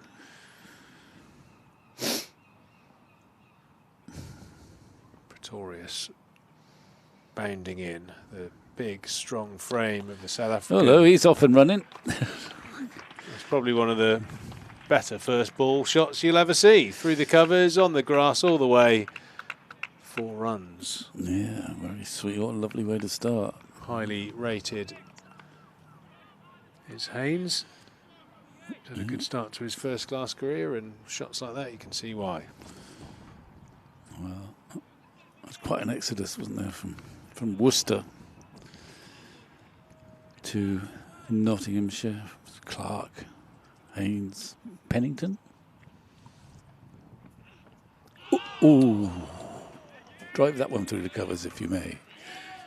Pennington come from Worcester. Or do I make? Am I making that up? Here, Harry's yeah, Pennington's come from Worcester. So it used to be Leicester and Worcester. He's like Harry. Bolster. He's like Harry Redknapp, isn't he, with transfers? He just knows where everyone's going. He hears the rumours. He's got his ear to the ground as Harry Everett. I mean, they do recruit a lot, don't they, at Trent Bridge? It's a nice place to go to. I mean, they persuaded you to go there, for heaven's sake. Yeah, superb club ground. Yeah. A lot of attractiveness about it, and they do seem to. Well, you can understand why people want to go there. Broad and James Taylor from Leicester. Yeah. You've got a lot. You've got a lot of clubs in that. Geographically, quite a small area, haven't you? Where did Ollie Stone come from? Warwickshire. Warwickshire. Josh Tongue. Worcester again, and that's 4 from Worcester. Yeah. Oof. Well, yeah, in a generation before it was a lot of Leicester players. Yeah. Moved across. Duckett, Northampton, all Swan. in that, like I said, all in that similar sort of spot. And you can understand that, and that I think actually will happen even more often. You've got a club like Nottinghamshire, home of 100. That is the key big point, thing. I think, there, yeah. Especially with those auction prices. Yeah. Test ground, home of the 100, and whatever they say, if you happen to play for the county that hosts 100, I think the chances of you getting a 100 contract are improved. But don't whisper it to any Somerset player. Improved, if not spoken about. Yeah. Well, you're probably not allowed to speak about it. I'm sure you're not allowed to, but. Well, you're certainly not allowed to write it down. Overton to Clark, that one sliding down. Joe Clark feels like he misses out on that.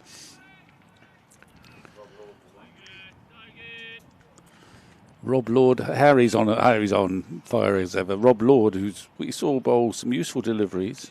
It's from Lancashire.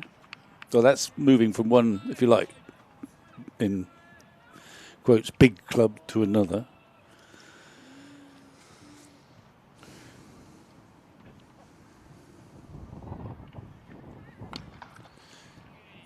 Yeah, I mean most moves now are to facilitate opportunities in some way, shape or form. Whether it would be sort of limited overs or 100 aspirations, but also a lot of players move around and go on loan and have good relationships, just because they're not getting in teams. An interesting one, and I think and it involves one of your old mates, is Leicestershire, where the Somerset stalwart is ex-Somerset stalwart is cricket director or head coach. Obviously they've got Ben Green and Josh Davey, but Eskenazi has gone up there, hasn't he, from Middlesex? So Leicestershire would not come into the category, 100 club, etc. But there's something happening at Leicester. Yeah. And players want to go there. Why not? Well, coach is Alfonso Thomas. Yeah. He's obviously James done a great job there. They certainly have a vision of getting their cricket across all formats more consistent and competitive.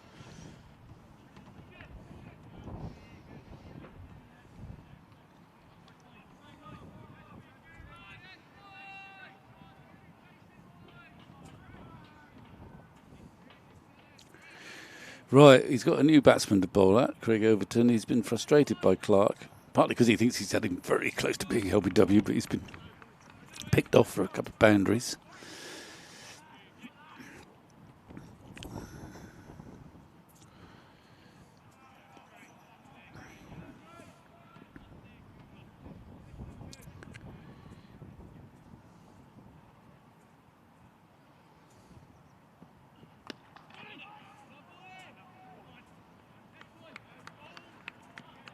Good stock holding length there from Overton. You just feel that threatening length is A bit further up, isn't it? yeah, good yard fuller than that.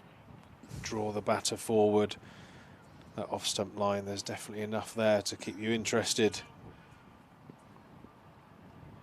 133 for 3 at the moment.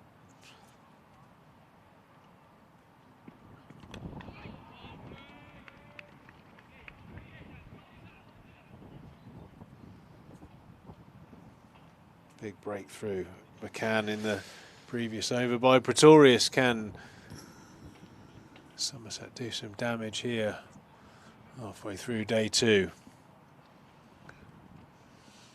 Thanks to WPA Healthcare for their continued support of the club, and in particular our live stream. I'm sure we'll be having some officials from WPA pop up and do a bit of commentary with one of us at some stage, and always good fun.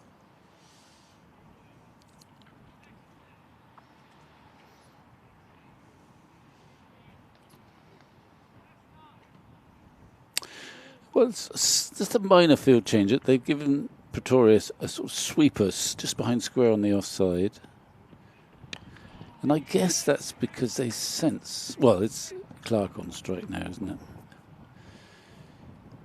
It's got a clear line to bowl. That 5th stump line you were talking about. That's his line now. I feel like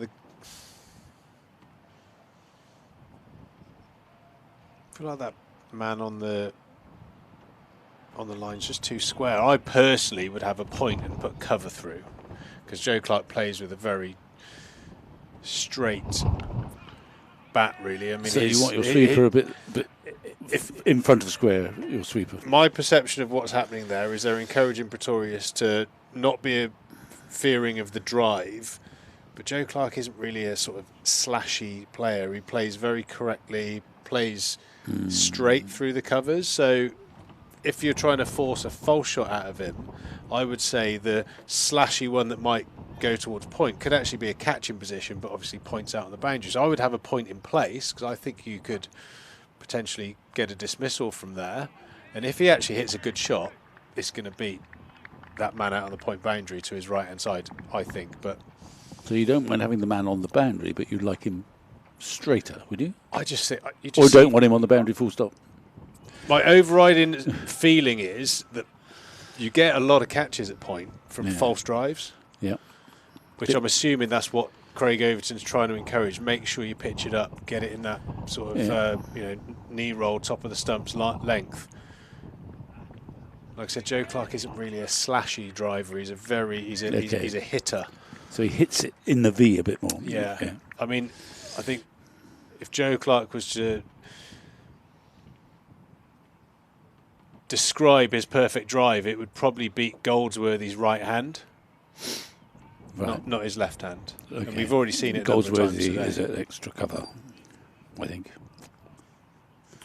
Yeah, it's one of those positions that I do feel would be one of the last ones I'd want to lose the point, for a number of reasons.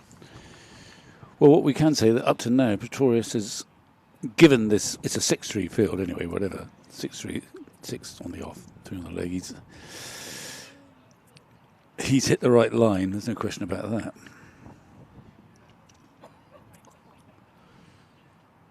Oh, hang on, and he's going back. He's sent one back to square leg. I don't quite know why that is. But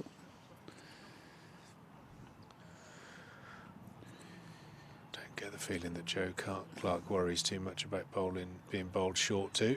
No, I don't think he was going to do that. But anyway, it's another solid over from Pretorius on target. His figures look great at the moment. 9 overs, 3 for 23.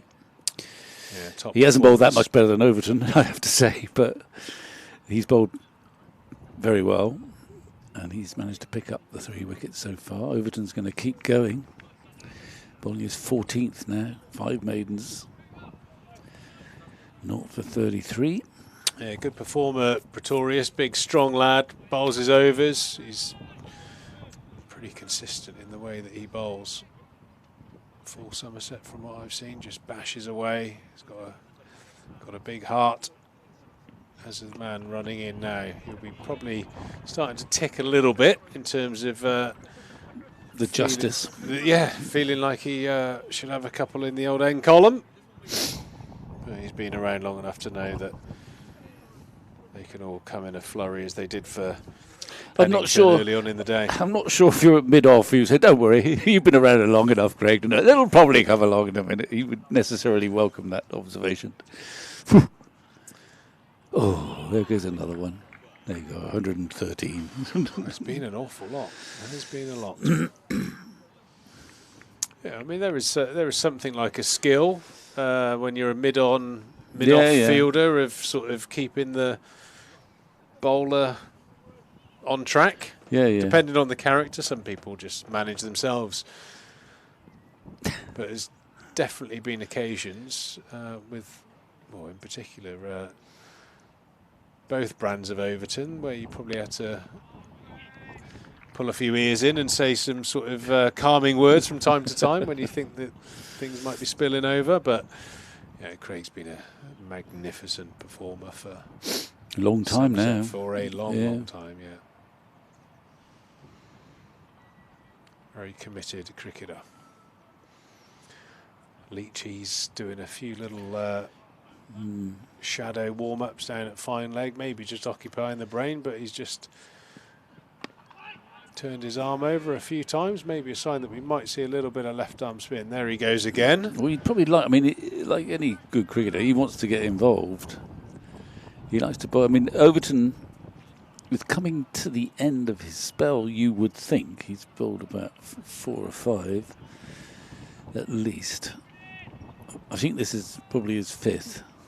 Yeah, well, out of the, 4, how many from this end? Yeah, well, out of the, say, 20 from this end. Oh, he's done. Overton's bowled 14 of them, so almost bowled all the overs from one end. Another beauty from Overton. Let's have a look at that. I mean, that is a good length, and he's just moved enough, but just moved too much from a Somerset perspective. But it has been quite remarkable. I mean, we could almost be packing up and going home by now.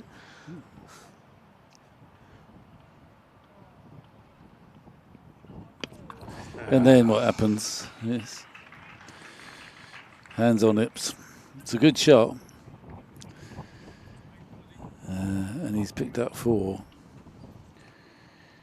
Well, one of the real challenges now for Craig Overton, he's got to make the decision to pull himself off. That could be the last ball of that spell. Leachy, I think he's just... I don't know, where does he go? I mean, he doesn't have to go to Leachy. I mean, Jake Ball has got overs in him. The ball was still moving around. Leach, I think, wants to bowl. He's definitely just shouted across to Leachy and had a bit of a conversation. Well, I mean, I'm not against it. I think you don't have to. He doesn't have to bowl 10 overs, Leach, at this stage, but it's just a case of. Well, I think it's nailed on. Change. You think it's nailed on? Because the captain looked over to Leach, okay, said something, and then he swung his arms around once, which means I'm ready, captain. So. Okay, well, it's his favourite end too. He does like bowling at river end, doesn't he, Leachy? Yeah, he probably bowls high proportion from that end. And he would choose to do that too. That's his chosen end, but I mean, I don't think it's going to spin for him.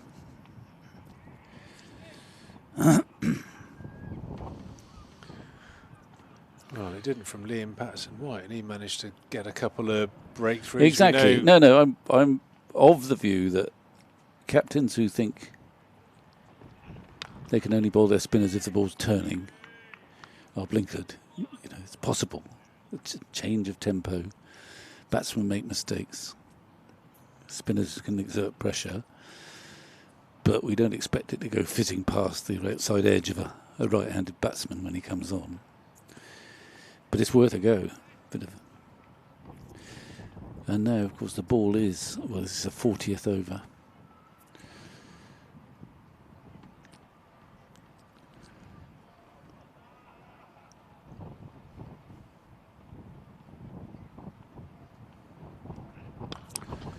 Good shot for nothing. Straight at Leach.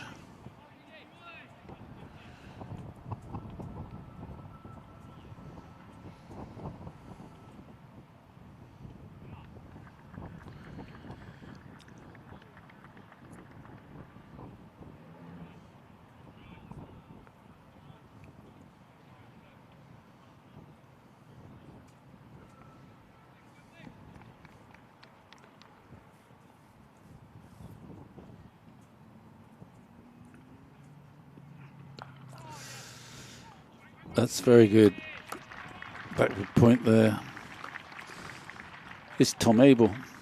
I recognise Tom Abel now because he's got hair that is almost as long as Coley Cadman. Beautiful head of hair as Tom Abel. Very stylish. It's a bit like yours, really, isn't it? We have had a discussion that we're going to bring back a full head of hair. Someone told me he just had it cut too. He's probably went to one of those barbers where they charge you 50 quid and clip about 3 hairs off. I've never been to one of them. You don't really get value for money at those sort of places.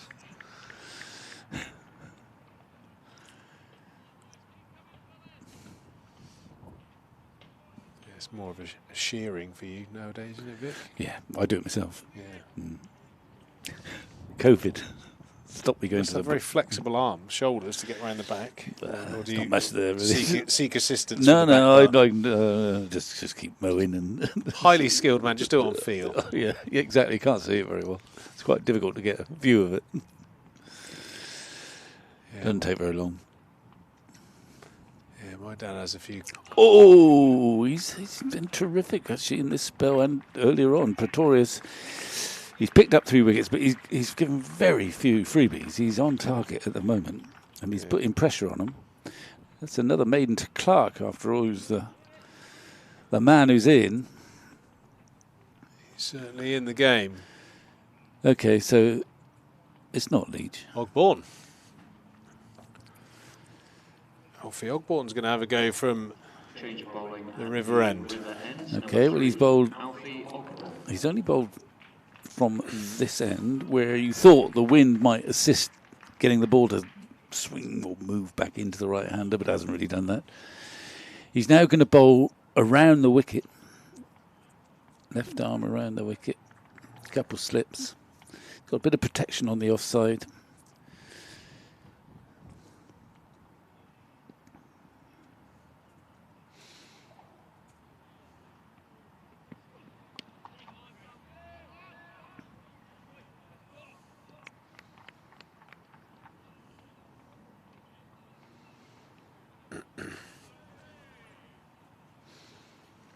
So your confident prediction of Leach coming on to bowls not coming to pass, Pete.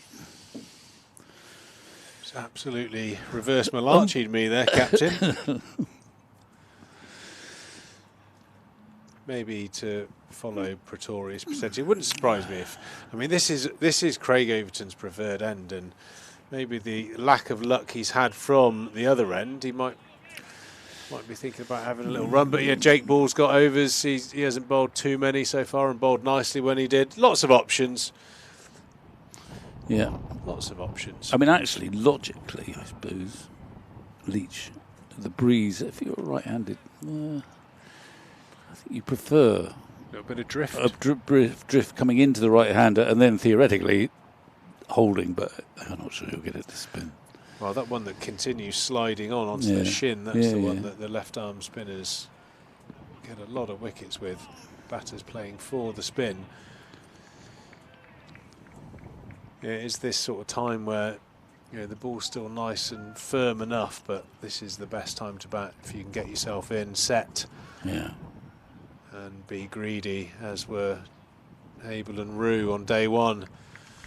The pitch has got plenty in it with that new ball, but there was that period, 40 to 80 overs, where it noticeably just settled in a little bit. It's where you need someone just to create something from a Somerset perspective. Well, if nothing else, though, I think in the last 20 minutes, half an hour, they're choking the batsman quite well. Pretorius has reeled off, I think, 2 maidens in a row. Overton had 1 expensive over. He's given Ogborn. I mean, the more Ogborn bowls, the better in the long term, I think. If he got a wicket, it would just give him an important lift, confidence. Yeah, I have to say that I would prefer him to go over the wicket, giving him that natural angle. Because I think with the ball not swinging now, feels like the outside edge is the way that he's going to get one of these right-handers out, and he's making it hard for himself from round the wicket. I would like to see him just land the ball in around middle, and if it just does a little bit, that outside edge is in play due to angle, not necessarily the amount the ball has to move.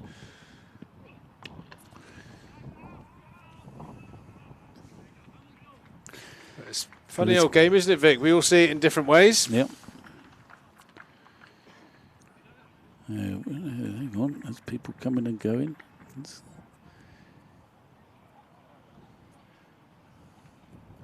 Jake Ball's just stepping off the field for a short while. JT Langridge, I think, who's a substitute at the moment. I think I'm right in saying that's him. He's not going over that way, is he? Tall chap, or is that Archie Vaughan? Could be Archie Vaughan. I think it's Archie Vaughan. Oh, I'm getting old, Harry. He has got his glasses on too. Do you want to come in here, Harry? Are you busy?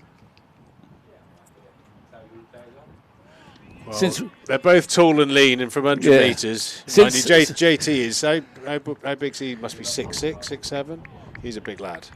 Since we're having identification problems, we may have to get the young eyes of Harry Everett just to raise the standard in some ways. Whenever you're ready. If they get a hat-trick, we'll replace it, because he's got to keep his viewers happy. That's 4.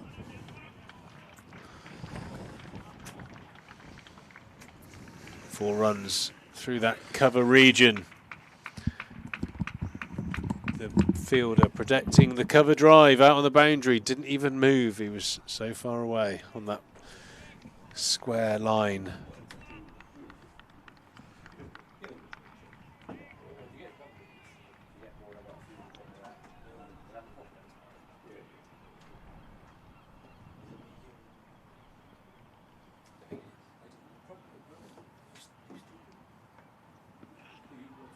Oh,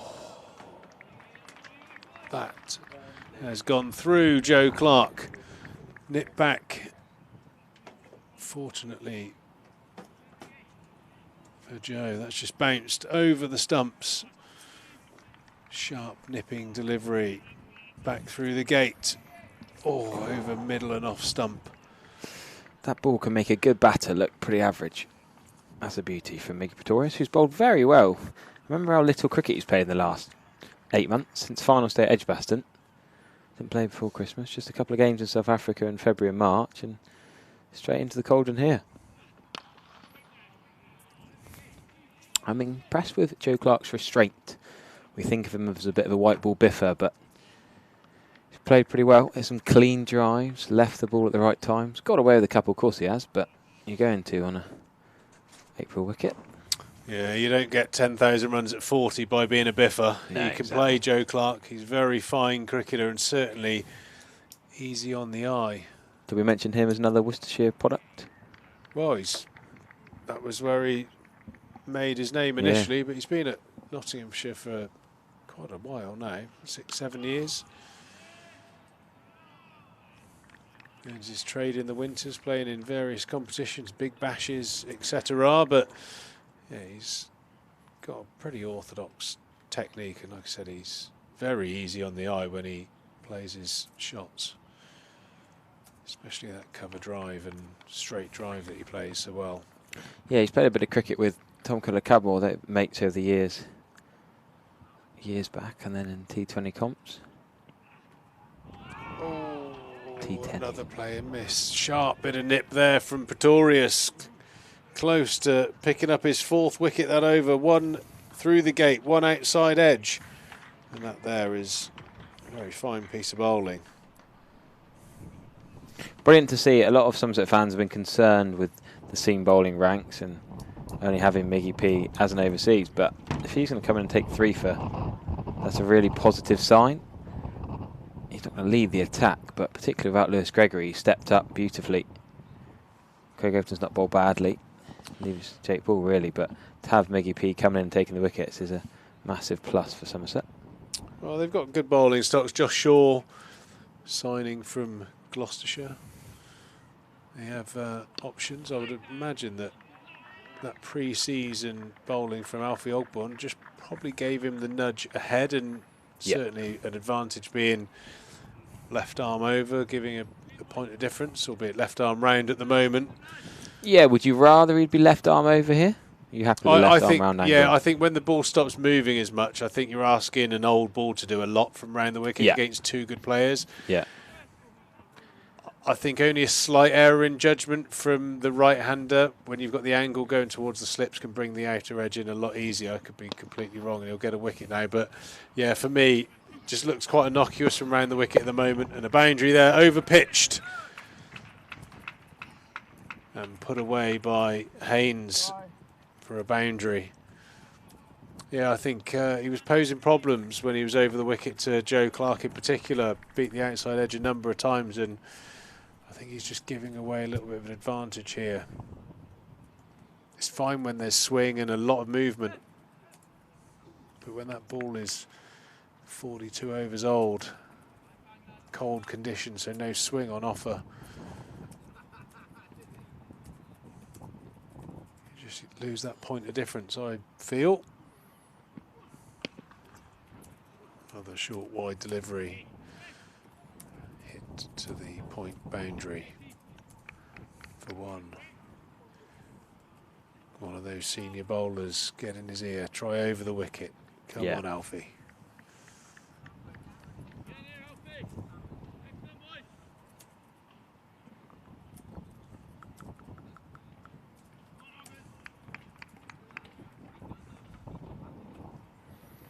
Deep point. Not a fan of a deep point, are we, generally? We've had that conversation a few times on comms the last few years.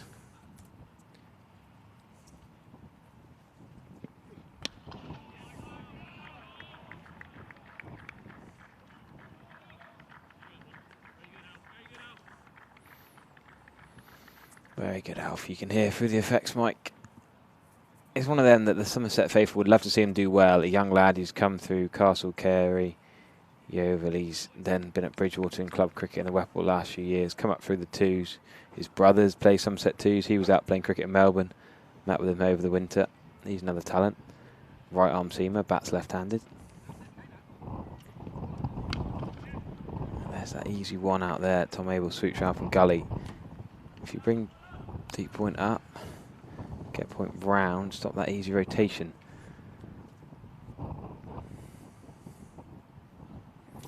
I just think it's got to be Jack Leach time soon.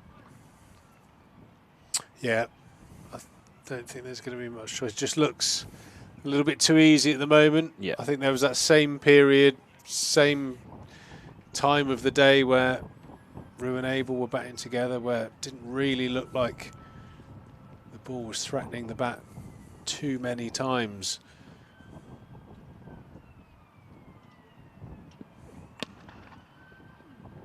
At the moment, just looking a little bit too easy. It'd be a real shame if he got taken out of the attack with without at least trying that over the wicket angle.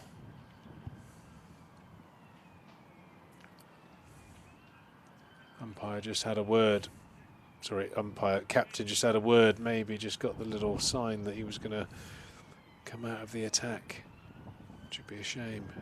Jack Leach, I'm sure, will be the next cab off the rank to have a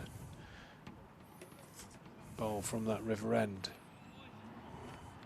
According to the Somerset Women's Twitter account, Chloe Skelton has got 2 Abu W's. Apparently, 2 recent tweets is a good sign. Mickey Pretorius just waving up to you to get out the way, Trees, I think. You put him off. No, it ain't me. That's someone down in Mr. Bryce's box. I down can't below. think it's me. So looking up here, and that is concerning. Good fielding from Tom Abel.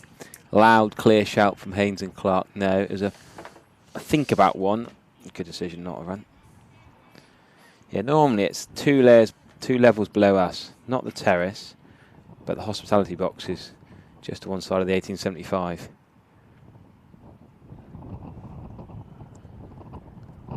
Just looking down the Somerset lineup, James Rue will bowl left arm spin in St Andrews Club cricket.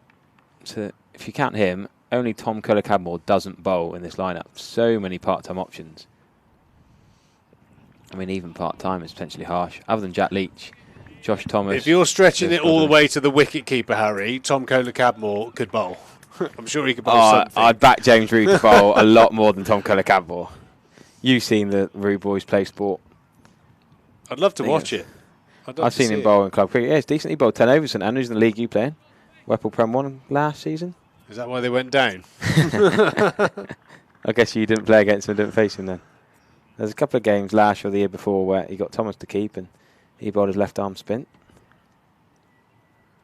Yeah, I don't remember that. But the point more so is that Josh Thomas and Lewis Goldsworthy went to Leicestershire on loan and were frontline T20 bowlers.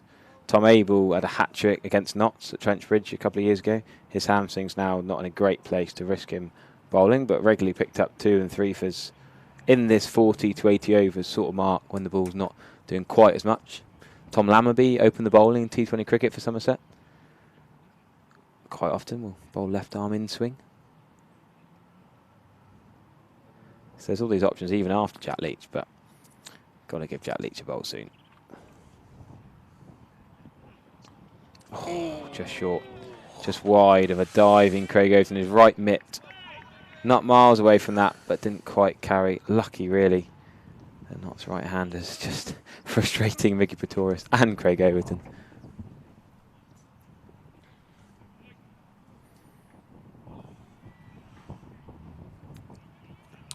Yeah, Miguel's bowled a consistent, nice full length.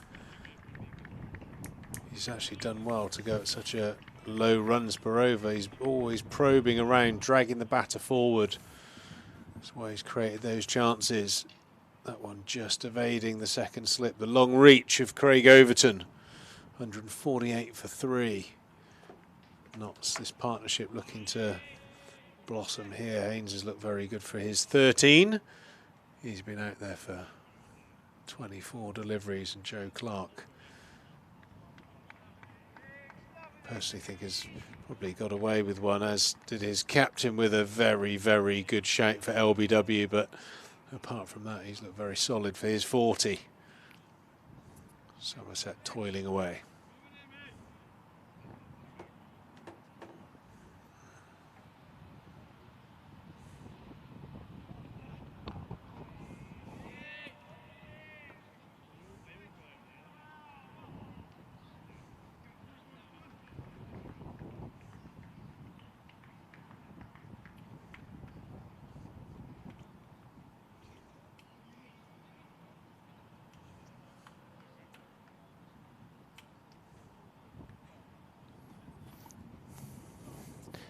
City West Country, our match sponsor for today. You've mentioned a few times over the tannoy, and give them a shout on the live stream.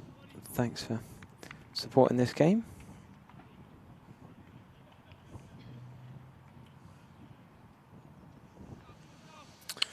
He's going to be outfield ball and carrying on. Yeah, servicing, MOT, repairs and diagnostics, keeping you and your vehicle safe on the road. Old City West Country, so if you're having any mechanical issues with your car, give them a shout. Thanks for being our match day sponsors, and I hope you're having a great day.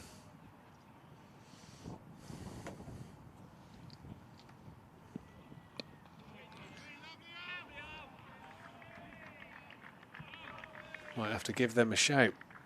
My 2 lads' cars are costing me a fortune at the moment. There's a light pinging up on the dashboard every time I get in it. It's costing me a fortune. Are they still at the age where you pay for their cars? Oh, mate, surely. They must be 17, 18, kids, 19 by now. Dad looks after the kids. You're too good to sorted. Yeah, it's like you get a bit of work done to turn one light off and the next one pings up. So, yeah, City West are going to be getting a phone call. That could be another 4. Joe Clark down the ground. Yeah, nice shot there from Nottinghamshire's 150 comes up in the Alfie Ogborn. I think he has reverted to giving that over the wicket angle a try. It's probably going to be his last over to make a breakthrough before I think Craig Overton's going to turn to the ever trusty Jack Leach. Come on, Alfie, just get one to nip away off that seam. I bumped into the Bridgewater scorer in the car park earlier. He was talking me through the Bridgewater lineup for the season. They'll be heavy favourites to retain the Bridgewater, take on the Whipple Prem 1 title again. Will Smead, Alfie Ogborn, no George Bartlett anymore, but Jake Lintott, 2 Eklund brothers. Joseph's just been released by Hampshire, so him and Alex Eklund, the Dorset keeper. Yeah, they have turned into the West of England Premier League mafia. They seem to procure a lot of professionals and ex-professionals from around the area. Yeah, seems to swing in roundabouts. I think was it Bath were pretty dominant for quite a long period, and quite what they were. Thornbury, Bridgewater. There's a number of good teams in that league. Alfie just having a chat with the umpire. He's a very polite lad, Alfie. I can't see him kick it off about something. Could just be a conversation. Well, yeah, but it's the way he was making the umpire turn around and continue the conversation you don't see very often. And top level where over rates are so precious. Maybe about front foot running on the pitch, I would have thought, potentially. Oh, yeah. That's the angle, Alfie. That's the angle. Another play and miss. Yeah, we've been calling it for a while. He looks more threatening, much more threatening. That's the type of dismissal you can get just purely on angle. It just didn't look like that was gonna. He was gonna beat the outside edge of a righty from around the wicket, and he's certainly in the game if he can just hone in on that line and length.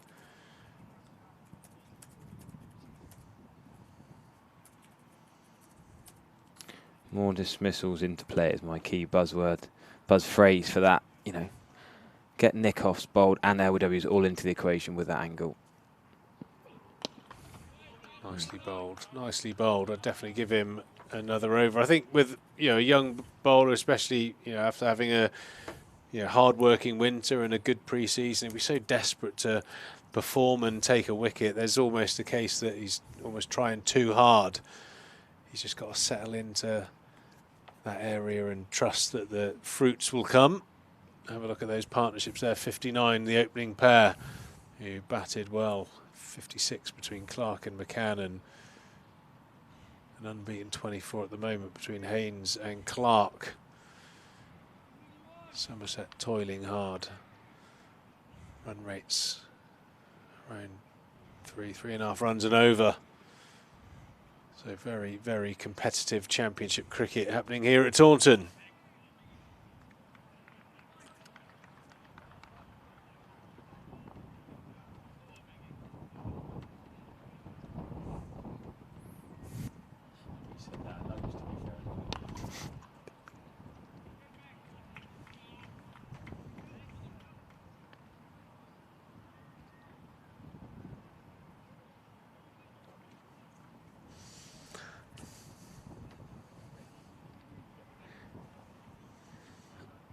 $152 for 3 then. 45 overs bowled, remaining 35 seems a lot at 4:30 on afternoon. That's going to be ambitious to go that far past 6 o'clock tonight. Didn't get the full allocation in yesterday. There wasn't actually any rain despite the forecast. It's another lovely shot down the ground. That's going to be 4. Jack Leach isn't going to catch that one. Beautiful shot by Haynes. Useful number 5 batter to come in for Notts and keep going where his top order have set up the game. Yeah, just over pitch there from Pretorius. A little bit of fatigue towards the back end of this spell. Jake Ball, who's got some overs in the tank. Wouldn't surprise me if we see a bit of Leach and Ball together as the next pair to try and take a couple of Nottinghamshire wickets, but this pair have bedded in nicely. Perfect time to bat. Windy, difficult conditions for the bowlers on a good surface here at Taunton.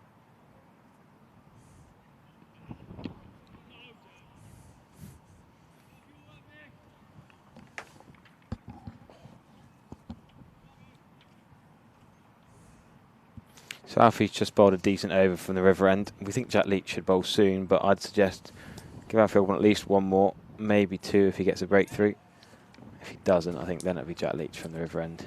I would give Alfie one more, definitely, just to see if he can make that breakthrough, but... It's that over the wicket angle, isn't it? Yeah, I think... Showed signs of bearing fruit, that different angle for Alfie. So Alfie and Miggy have both bowled from the river end and the Marcus Roscoe Pavilion end. Craig Overton generally is just the river end, and Jake Ball the Marcus Roscoe Pavilion end. Lewis Gregory would generally come from the river end, but does change around. Leach does bowl from both ends, depending on rough, but at this stage in the game, there's not really a rough patch to aim for. It's more just the end he prefers. Yeah, it did slightly surprise me that Craig bowled so many overs from the river end. He normally prefers this end, but yeah, I get it because of the wind going from left to right across the ground. It suited Alfie Ogborn with that left arm in swing to have a go from this end, and fair play for Craig being the senior bowler, giving the young man that opportunity. I don't think Craig's bowled at all from this end, has he? No, he's bowled all, yeah, was it 14, 15 that he's bowled? From the river, yeah. And the over there from Pretorius, and it looks like Alfie Ogborn's not rushing by any stretch. Jack Leach is signalling around. Here he goes. Jack Leach is moving the fielders. Jack Leach is going to get James Rew to need a helmet as well. Ah, shame, because Alfie just had a couple of decent balls, but we've been calling for Jack Leach to bowl for a little while, so. Change of bowling at the river end. Number 17, Jack Leach.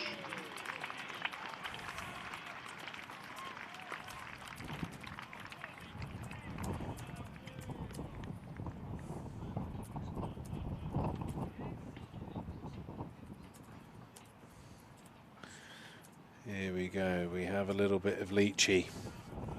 Crowd favourite here.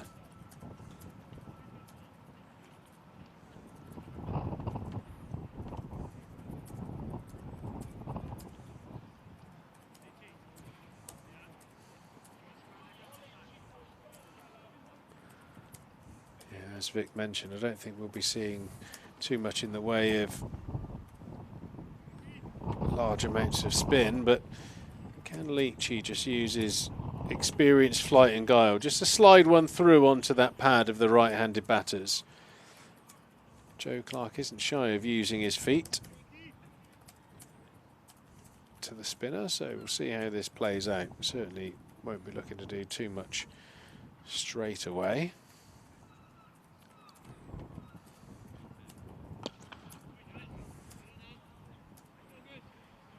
Confident start there from... It was dismissive, wasn't it? Well, I think it did actually come down the wicket a fraction there.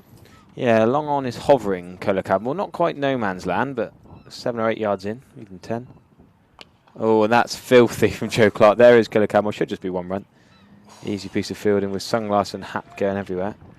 That was a bit of a hack, that wasn't it, Harry? Could have Joe carried Clark him, yeah. instantly calling for gloves. Obviously a little bit of slip on the bat there.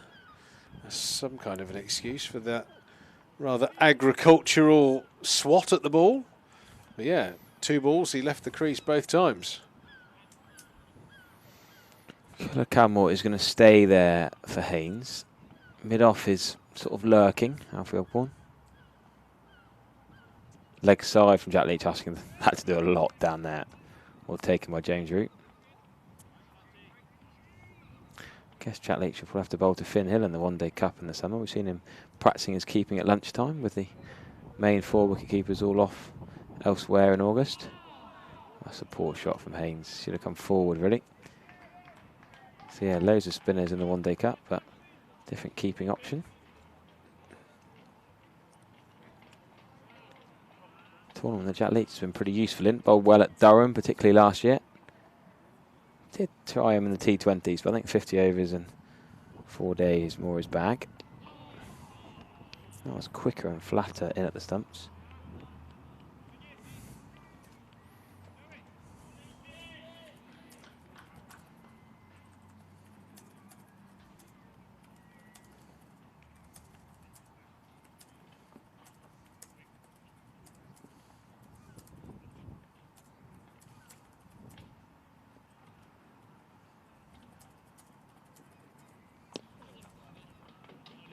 Well played. That's better. Composed, calm.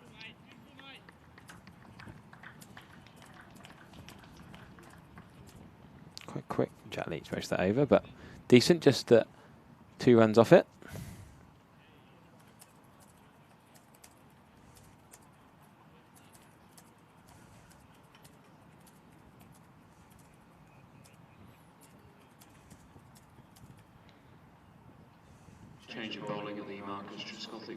Jake Ball is going to bowl from the Trescothick Pavilion end.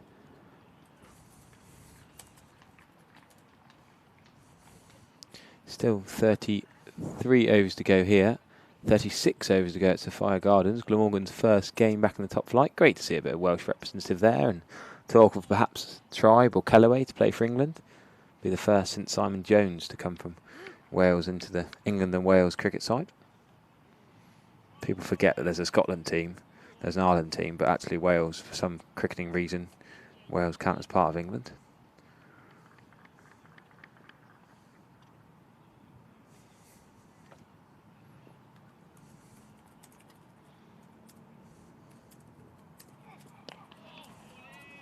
Played straight on the money. I'm impressed with Jake Ball, actually. I'll be honest, I thought they might have gone with Josh Shaw instead of Jake Ball, but he's been pretty decent without getting the rewards. 7 overs for 34. Not amazing figures, but he's been fairly well on the spot, beating the bat a few times without getting the luck he perhaps deserved. Bit like Pennington and Stone did.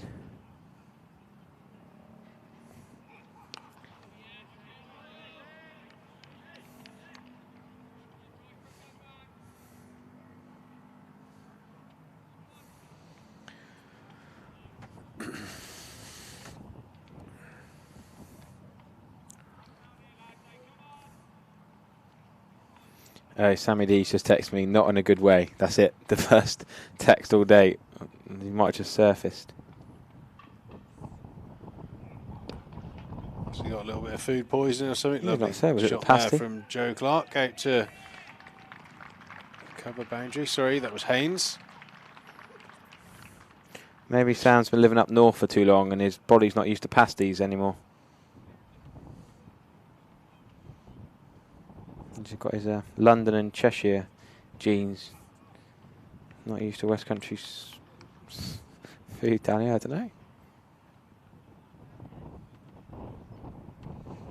Yeah, he just got tucked into a belly full of cider, that's what I reckon. Got himself a hangover.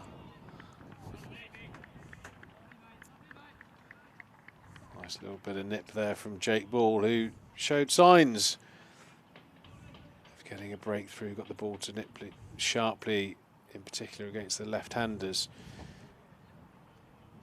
Can he get some movement in towards those pad stumps of Joe Clark, who's looking dangerous on 45. Nottinghamshire 159 for 3. Batting, scrapping harder, hard fought. First class match at this stage. Both teams giving it their all.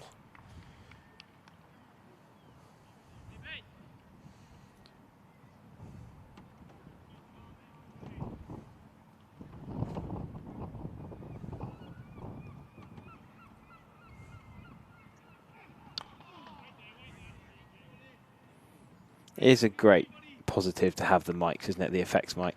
Even just wait there and yes, no, to hear the communication. I think we went from CCTV cameras with no pitch audio to now be able to hear a bit of atmosphere, the noise off the bat, bit of sound effects, a few grunts. There's an effects mic, is there? I thought I had tinnitus or something.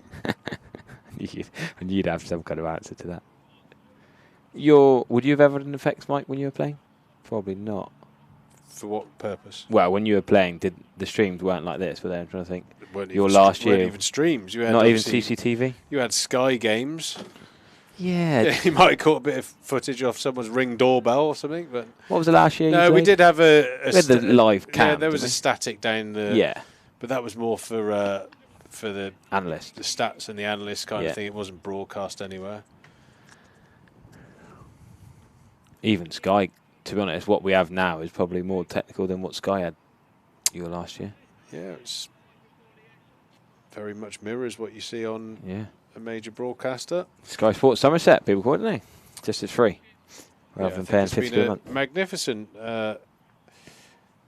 addition to people who follow cricket in the country, that you can go on to each team's respective channel and see how the games are progressing, and especially in the modern day where players move from team to team, you can track former Somerset players or players that you like around the country when you know they're in action.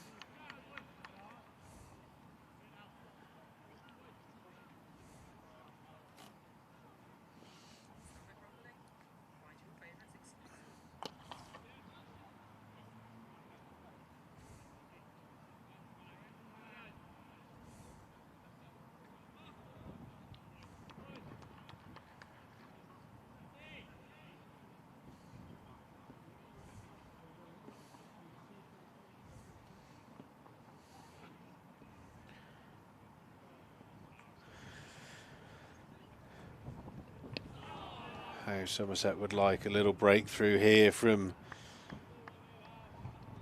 Jack Leach, just like Liam Patterson-White did for Nottinghamshire. Clark and Haynes looking very comfortable at the moment. That ball creeping up to 50 overs old, not offering a huge amount for the seamers. Haynes down the wicket and outside halves that out to the cover boundary for a single to end the 49th. Sammy D went to the pub last night. Unlike him, day on comms, normally he's writing pieces or doing this and the other, or seeing the baby, but he went to the pub last night. Well, he needs to get in touch with WPA Health Insurance. Maybe they can send him over some Imodium. But thanks, guys, for your continued support of our live stream. I knew it was a hangover. I knew it was a hangover. You've got good at doing sponsors and adverts, haven't you? It's all that cricket style stuff you're doing. It's all about the segue. Jake Ball into the attack. Or, sorry, continuing from the Trescothic stand in his second over of this spell. He leaked a few runs in his first spell, but looked threatening at times.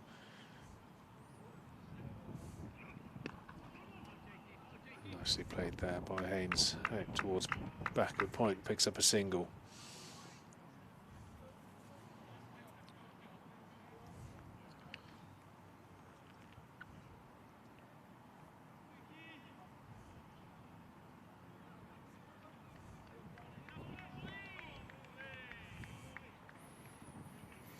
Right, I'll go back to a question I asked a little bit earlier. 31 overs left. Would you bowl any of the other bowlers? Josh Thomas, Lewis Goldsworthy or Tom Lammerby, for example. All left armers.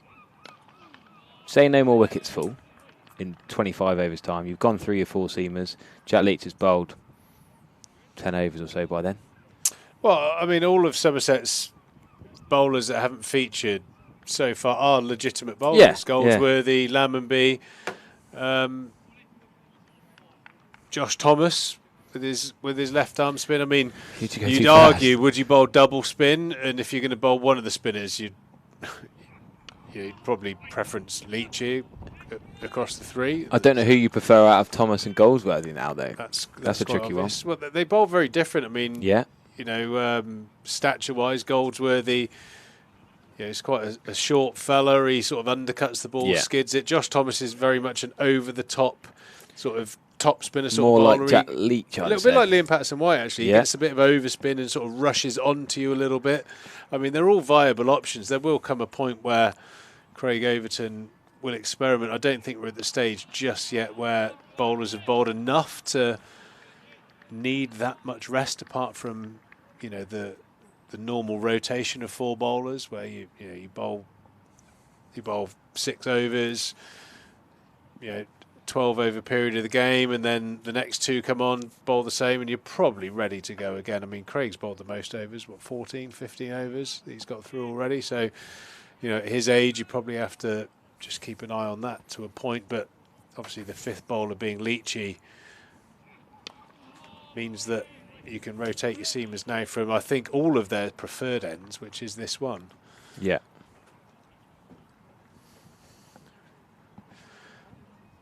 Praise the Lord. Vic Marks has come back in because I'm holding on. I need a little bit of a bathroom break. I've got to that age, Vic, where when you get that sensation, you've just got to let it go. I've just had probably a bit of oversharing there for the live stream, but we're all friends here. Before you go, Pete, just had a request. Seaton are renaming their pavilion after Peter Anderson. Friday the 24th, is it? Yeah. I'll be there. Oh, there you go. I look forward to You've been asked already, have you? I'd love to see Pete Anderson, the chief, again, and remind him of how he used to stitch me up on my contracts. There you go. You're in. I've had 2 different people ask me to ask you, and you've already been asked, have you? I'm going down there with HR and a legal document, a subpoena to Peter Anderson, bring him into the dock. Yeah, all well and good. I'll be down at Seaton Cricket Club to celebrate, a great man, and I'm very pleased that they've chosen to honour him with naming of a pavilion stand. Yeah, pavilion. The Peter Anderson Pavilion. Rightly so. Jason Kerr played at Seaton as well. I scored my first Devon Dumplings 100 down there, I mentioned there last summer. I knew I'd get a stick for that. I've just been asked to play for him again, so there you go. Must have been all right. Free Foresters, though, Vic. It wasn't Mickey Mouse. You've heard of the Free Foresters. It was proper cricket. They're like the MCC. It wasn't just joke bowlers. I played in that fixture many years ago. Proper cricket, isn't it? They had 2 Oxford Cambridge Blues, which is what you are, isn't it? Well, not both, but one. Well, yeah, one or the other. I think you were Cambridge, they were Oxford. I was Oxford. Well, so yes, you can see we go from Anderson to Seaton to Harry's 100 for the Devon Dumplings. Only because I got stitched up. I had 2 different Seaton chaps, so I know quite well. Good club down there. Both text me separately saying, get Pete to come down, and can you play against Dumplings you scored 100 against last week? Same game last year. Well, Peter Anderson, I saw him actually at Sidmouth. Yeah, during that 150th game. He came down. He didn't get on the pitch that day, did he?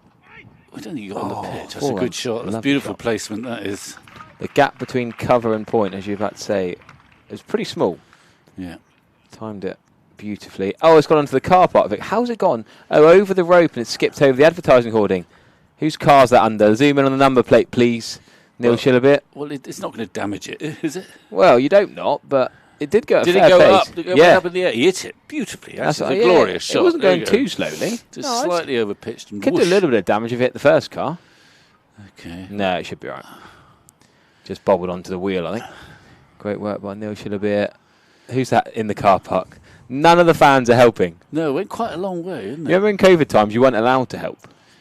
When we were here commentating, we weren't allowed to touch the ball. You had to have players tramping over stands and ropes, and Miggy Pretorius in the car park.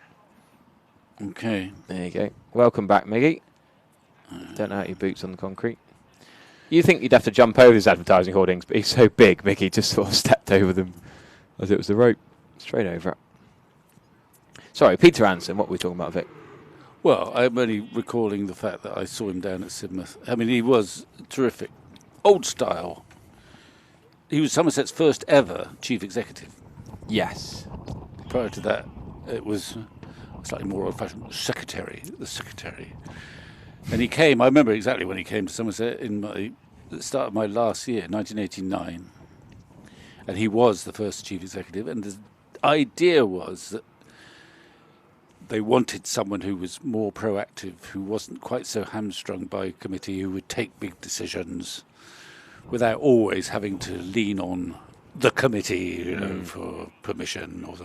And he then spent the next, almost 2 decades, but certainly it might have been 2 decades at least, exploring how far he could go. And by the end, he could go quite a long way because he was very good at his job. Pete Drigo will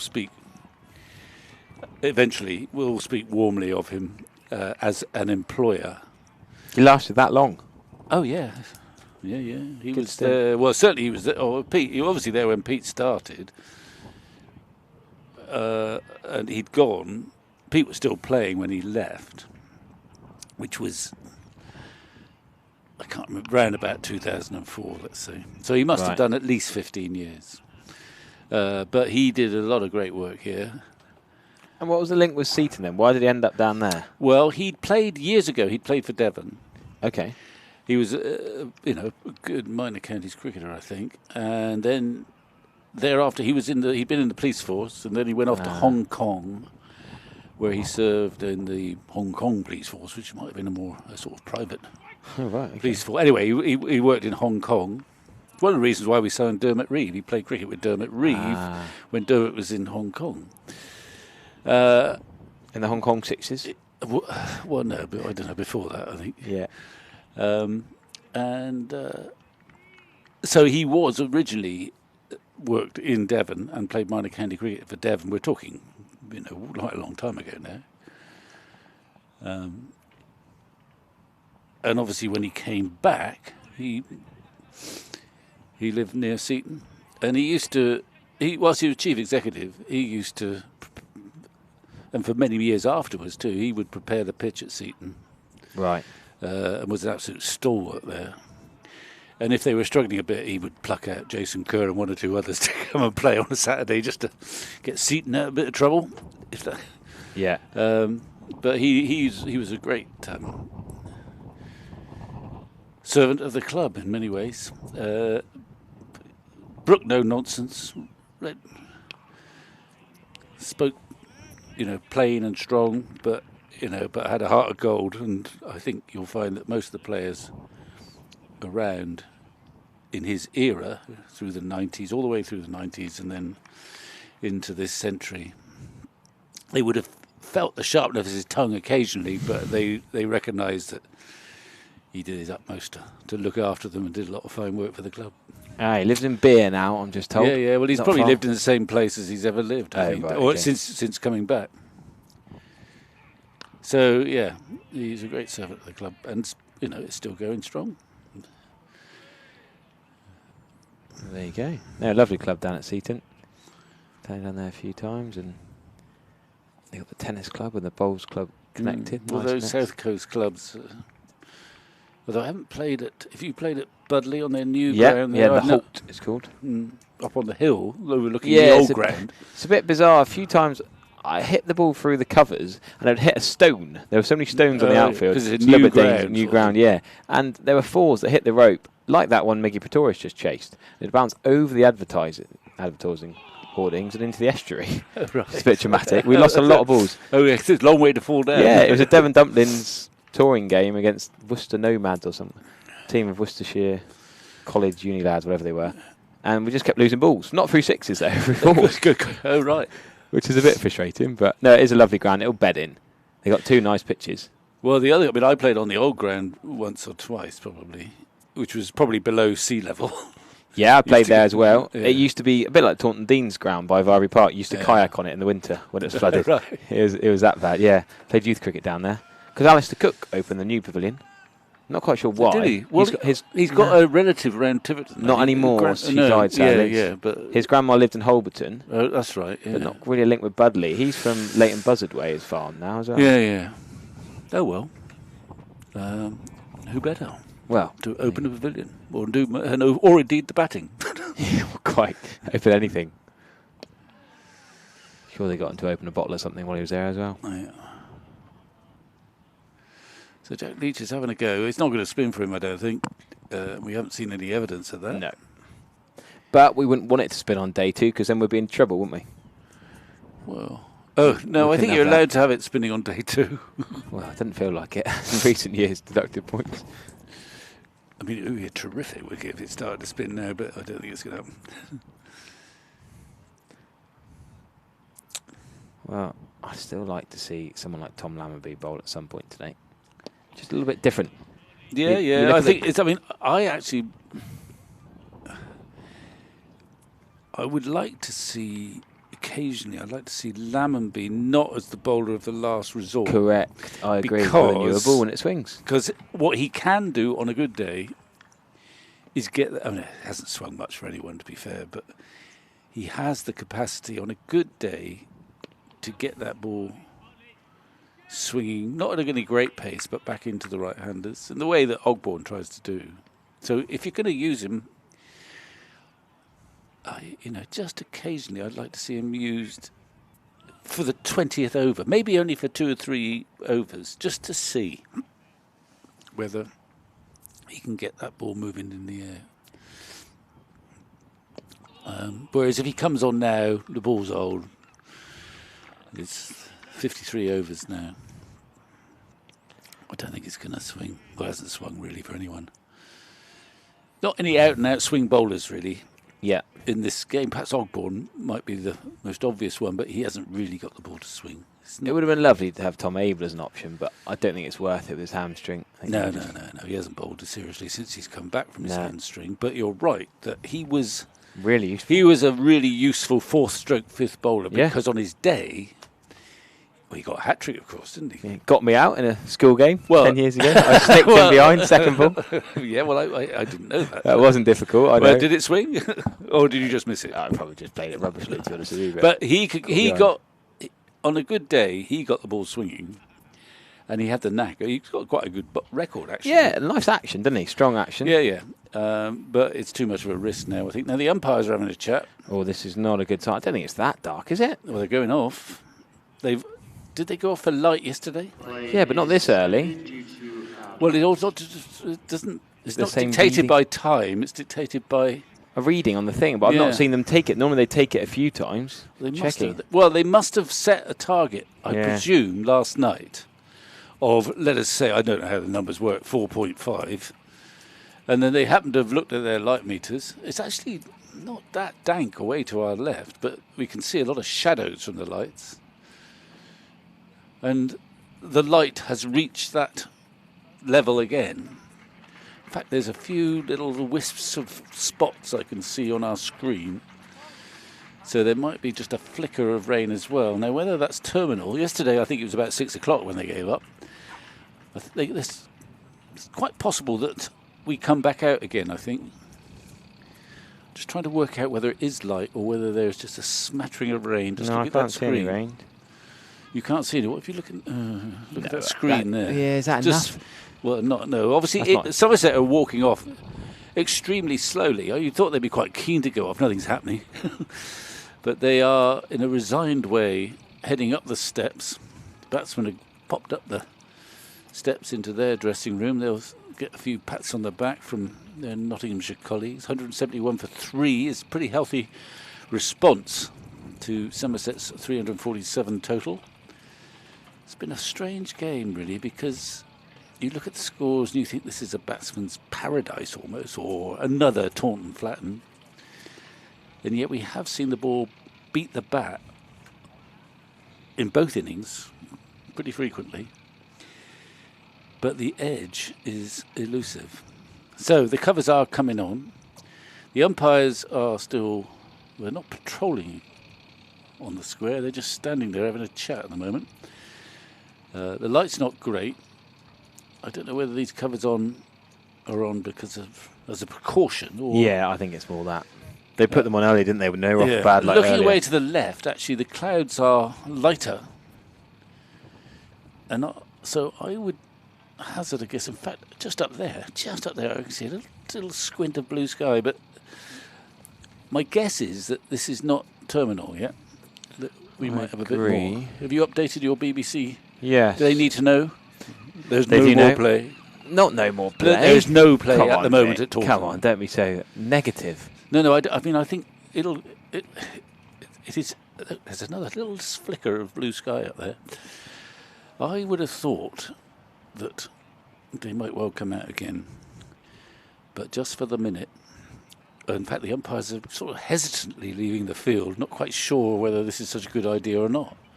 You look over where the weather's coming from. It is brighter. A bit lighter. Yeah. There's white clouds, blue sky behind them. Well, it'll give. I think if you're in Somerset's situation, where nothing much seems to be happening, I don't think you mind a brief break. Batsmen maybe get out of their rhythm, have a quick rethink in the dressing room, recharge a little bit. But I really don't think the umpire should disappear too long, because the way to our left it is manifestly lighter. I think this is quite an odd decision, because they've been quite proactive and positive earlier on with the tea interval taken promptly. Well, we should probably leave for the meantime. We'll find you some inside Somerset or a video of some sort. I'm sure Sam and Ben next will have something queued up to enlighten us with. It might not be Charlie Taylor dropping catches again. Do you remember that was one of our favourites? Or Triggs doing something silly. We might have a inside Somerset. Well, we've got one or two of you too, I think. Oh, not me batting at Wimbledon again. quite possibly. When you gave me a send-off. Yeah, that'll cheer everyone up. So the game is sort of not stagnating, but it's just not going anywhere very quickly at the moment. And nor are the ground staff, who are kind of waiting, standing to attention. Oh, because 7 of them. Wondering whether it's time to take these covers off or not. I think the umpires need to resurface. Anyway, we're going to go, but hopefully there'll be cricket before long.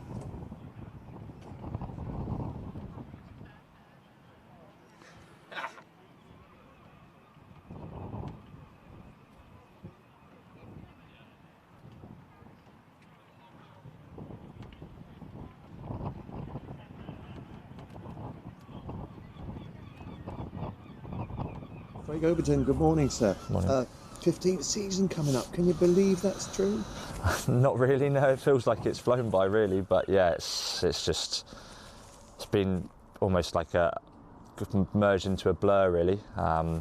Everything sort of just happened, and 15 years later, it's still here, and hopefully got a few more years left of me. And as excited as you were in that first season when you are now? Yeah, I think so. Yeah, obviously it's a different sort of excitement. Obviously, you sort of know what's going to happen really now, and obviously like those first few years, you sort of everything's sort of new, whereas now you sort of know what's going to happen roughly, and sort of how sort of the season goes, and sort of you can manage your body a bit more and know when to push and when to sort of sit in. So that's obviously comes with being a bit older, but still excited to get out there and play, and still want to show what I can do. That's brilliant. I mean, and during that time, of course, we've had some moments of triumph and pleasure and delight, and some real disappointing times, haven't we?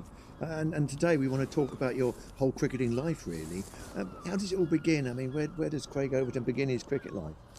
So it all started really sort of North Devon Cricket Club, sort of when we were 4 or 5. Obviously there's the two of us, me and Jamie, with sort of Dad playing, and we would just be on the boundary. But it was Mum and Dad were like, right, we want you to go to a school that basically not focused on sport, but sport was a big thing and what we wanted to do. And spent sort of all the way through to year 13 there, and obviously then joined the academy here. Was sort of joined the academy before, but sort of when we were sort of 16, 17, joined the academy here, and obviously then went through the system here.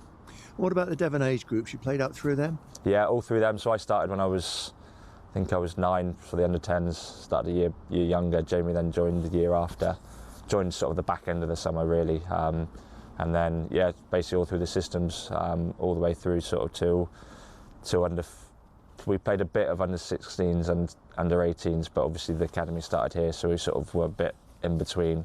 But we still played for Devon because it meant obviously other people could play for Somerset. So we played for Devon, but we didn't actually play that much in sort of the under 18s, just because we were playing twos cricket and stuff, and it was just we'd rather play that than play sort of ages similar to us. We felt like Dad was like, you get more out of playing against adults rather than kids, and that's sort of what happened at school as well. We stopped playing school cricket at sort of 15, still played against the sort of the club sides that came up and played against us on Wednesdays, but on Saturday cricket we didn't play it, and actually played club cricket on Saturdays, and felt like we developed a lot quicker because it was obviously playing against fully grown men that we sort of knew how to play cricket, and we sort of learned from them.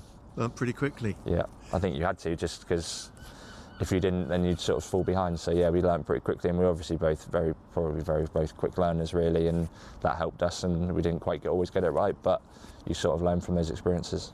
And what about having a twin brother? I mean, you're pretty competitive, I'm guessing, at that age particularly. Yeah, very competitive. I think if you know us now, we're probably still both very competitive and don't like losing. So so when we were that age, it was just we both wanted to win, and we'd almost do whatever it takes to win. If that was hurting the other one, it would be doing that. So, but no, it was good fun. We never sort of went too far, and if we did, I'm sure we got told off by Mum and Dad. Dad would put us in our place. But yeah, it was good fun. We're growing up, and we both loved it, and obviously cricket was both what we wanted to do, and to be able to do it together for so long was pretty cool. You both played for North Devon together, I think, in your first game, didn't you? Yeah, probably, yeah. When you were 14? Yeah, 14. I feel like it was against Plymouth, but It was. and we were. I think I was involved in a hat trick with Dad. I don't know if Jamie was involved with it, but I was involved in a hat trick batting, unfortunately, which is not the best. But yeah, it was again. We were obviously very young against a good Plymouth side, and we yeah. I think I was the second one, and Dad was the third one. So yeah, it was quite cool, but obviously not something that would look back on rather fond memories. But it was cool to be a part of. Lovely place to play cricket in North Devon, isn't it? It is when the sun's shining. Yeah.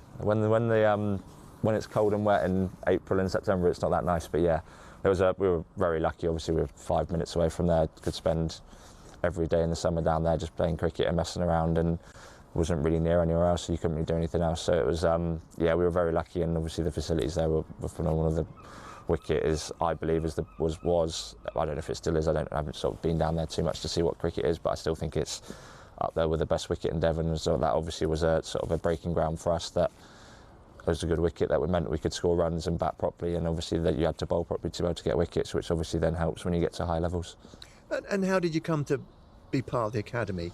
What's the story behind that? Where were you picked up, and who recommended you, that side it was of things? I don't really know too much, really. I think obviously Jason Kerr was the director of academy then, and he just I assume we were sort of playing under 15s, under 16s with Devon, and he was sort of looking around sort of players, and sort of we both caught his eye, and obviously from there it was sort of a few conversations with sort of the Devon coaches, sort of see what characters we were, and it just sort of went from there. And then obviously I think we came up here for the club invited us up for I think it was a CB40 game back then, or Pro 40, whatever 40 game it was, and we sat in the crowd, and then sort of half time he came over and Jace sort of pulled us in and said, yeah, we want to offer you a place on the academy, and it sort of went from there, really.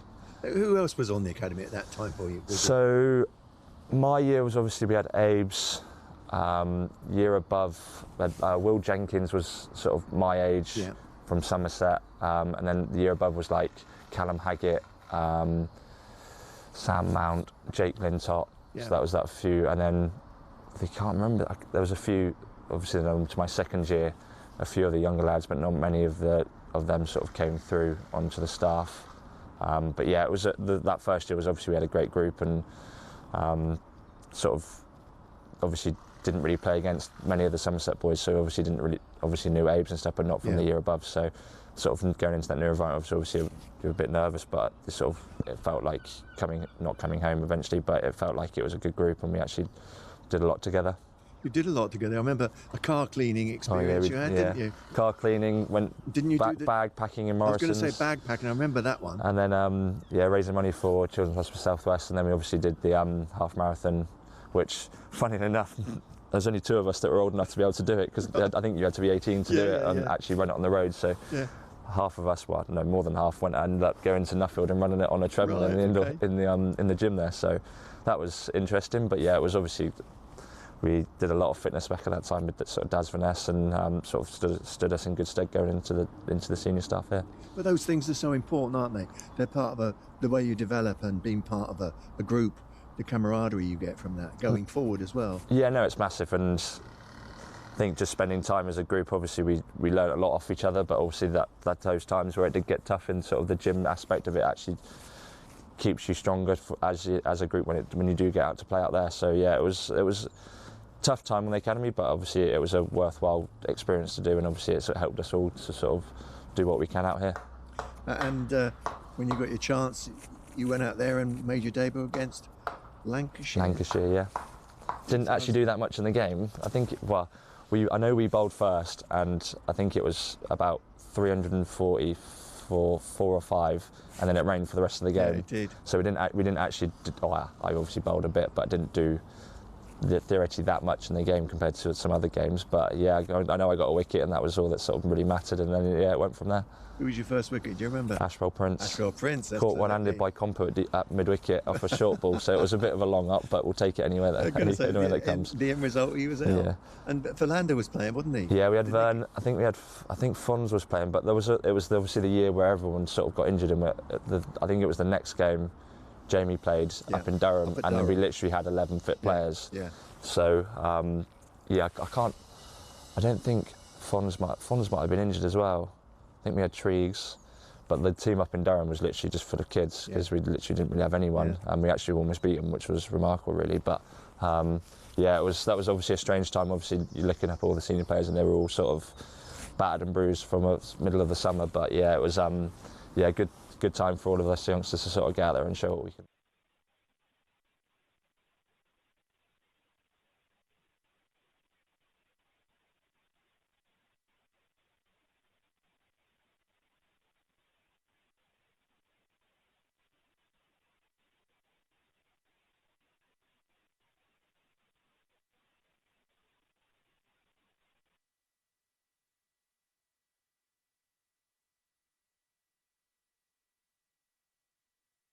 Players have made their way. There's been a big change in the weather. It's blue sky, a little bit of blue sky. The heavy clouds have moved away towards the Quantocks and beyond. That's one bit of good news. The other bit of good news, Petrie goes back from feeling more comfortable. The Marcus Trescothic Pavilion end, and Jake Ball. Jake Ball's going to continue to bowl. 171 for 3. The floodlights are on, but there are genuine shadows. Actual from the sunshine. I'd say it's probably the brightest it's been across the 2 days. Yeah. This is verging on tropical here in Taunton. Theoretically, so don't go away, there are 27 overs remaining. It's 5:15, Vic. It is I'm going to indeed. miss my tea. Oh, nice nipping delivery there. That will wake the batter up somewhere high on the inside thigh. I think it was quite. I mean, if it's helpful to anyone, it might be to Somerset that little break because they weren't getting anywhere. Batsmen maybe have their concentration slightly broken. Yeah, you always Little do rest. fear the drinks break. The amount of drinks breaks that bring a wicket. You're in lovely rhythm as a batter, seeing it well, and then you've got that little pause, concentration. Somerset will look to try and capitalise on that. I mean, I think Somerset have bowled reasonably well, actually, but you wouldn't think so looking necessarily at the scorecard. And that applied a bit to the Somerset innings as well. Yeah, it's always been the theme of the game, really. Some high-quality bowling, lots of playing and missing, and not many wickets falling, really. 13 so far in the match. yeah, the batters have concentrated well. Probably a suggestion you've got two pretty decent teams out there. Over pitched there by Jake Ball and stroked through the offside. Slight misfield, but there's contained to 1. Josh Thomas out there on the cover boundary doing the fielding. We've got to get used to. Another left-hander. Yeah. He bowls a little bit of left arm spin. Didn't see him coming on just yet. Jack Leach is going through his routine, so I would think he's going to continue.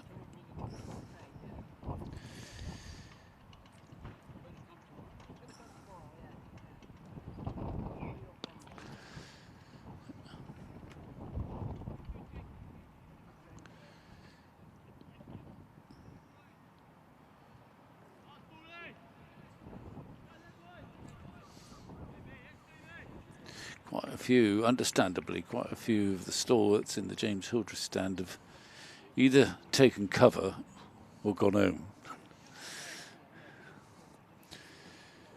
It's slightly forlorn, James Hildreth stand, one of the most popular spots actually here at Taunton.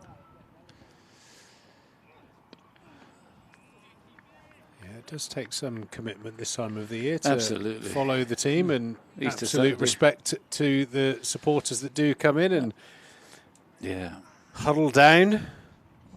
I love the game to watch it in the first week in April. I mean, you almost think, was it the seven people in the stand that are relatively well spread apart should maybe form a huddle get together, take it in turns being on the extremity of the group. Well, there's some. I think there are a few blankets there. Don't blame me for that.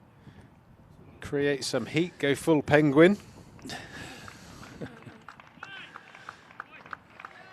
Another good delivery there from Jake Ball, dabbed out towards point. 50 for Clark. 99 balls, including a pause. Yeah, very nicely played. 50 there off 99 balls from Joe Clark. Got a little bit of a reprieve with a incredibly close LBW. Jack Leach is going to continue from the river end. Knots 174 for 3 at the moment. Joe Clark does like to be pretty positive. He was spin. looking aggressive against Leach just before the break. And he's got a man, Cola Cadmore, at long on, and mid-off is loitering pretty deep. I think they know that what's open to Clark, what he's being invited to do is to maybe sweep or slog sweep. There's no one on that leg side boundary, but that opens up possibilities if he misses it.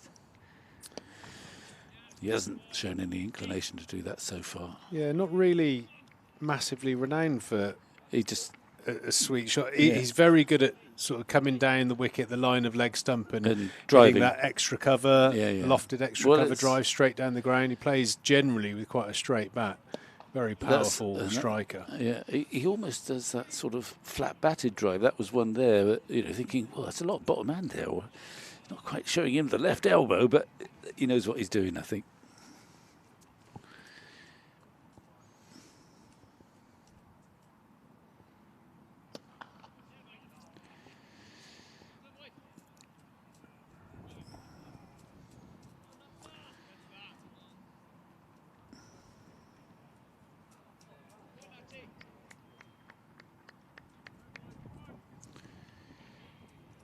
These are the tough sessions, aren't they? And, it's the end of a long day, coldish day in the field, where the good sides still manage to keep themselves driving forward. It's early in the season, I know, but it's the sort of session where it can lose it if you're not quite focused. I'm not saying Somerset are going to do that, but it's a long session anyway. It's cold. They haven't got a wicket for a while. The ball's not doing anything.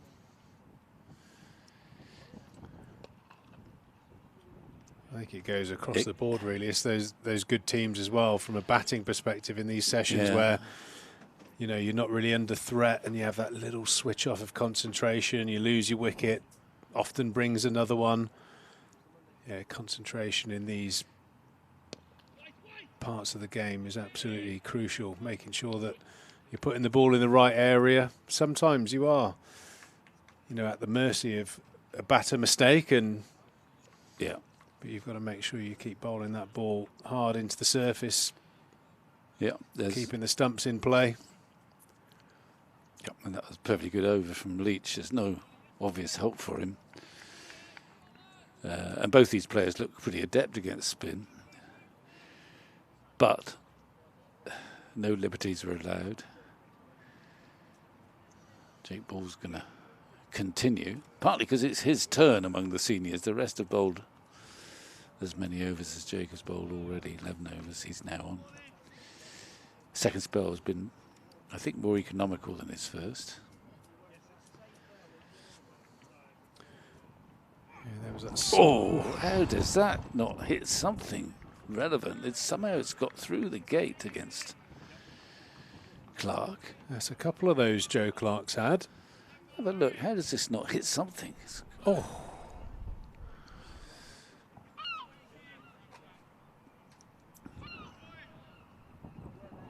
That must be literally millimetres away from those bails. Yes. Probably went over middle and leg, I guess. I mean, that's the difficult thing with umpiring, and we talk about the close LBWs we've seen so far. If that hits the back leg, you think up the half we go. You'd think that would be given, but we've tracked the ball and just missing those bails. Such fine margins at quite high speed. It's a tough job umpiring cricket, especially in the era of DRS, when you see a lot of decisions overturned, and it looks on the slow-mo Hawkeye camera when it misses the bails by 10 millimetres. Oh, terrible decision. But, with the naked eye, it's so hard. I think we've moved beyond. I think initially the umpires were very uptight about DRS and the constant replays and felt their authority was being undermined because mistakes would be exposed. This is mostly at international level, of course. Now I reckon the next breed of umpires, I think they get nervous when all the challenges have been used up, so that any mistake they make can have a material effect on the game. So I think that this generation of umpires are less hostile to the DRS because it gets them out of jail by and large, because any mistake they make can be corrected by the players. And so people can't say, well, if it hadn't been for that umpiring decision, the match would blah, blah, blah, blah. I don't know whether that's right or not. Certainly, when it first came in, the older umpires felt challenged by authority as being diminished, blah, blah, blah. I think that's you get set in your ways, and I suppose umpires do carry a level of authority and probably view their decisions as 99% correct, and the reality of the slow-mo cameras probably shows that up to a point. I mean, what would have been interesting, again, another clip that I got sent recently was that famous tour of Pakistan when Gatting had that big blow up with the umpire. Imagine the slow-mos. Imagine some of the DRSs on some of those decisions, because wow, that was quite something. I know. There've been some shockers along the way. Yeah, and to be fair, the first and most vigorous advocate of, if you want, neutral or whatever you call it, independent umpires was Imran Khan, because he was unhappy with some of the umpiring he witnessed in England when Pakistan were touring.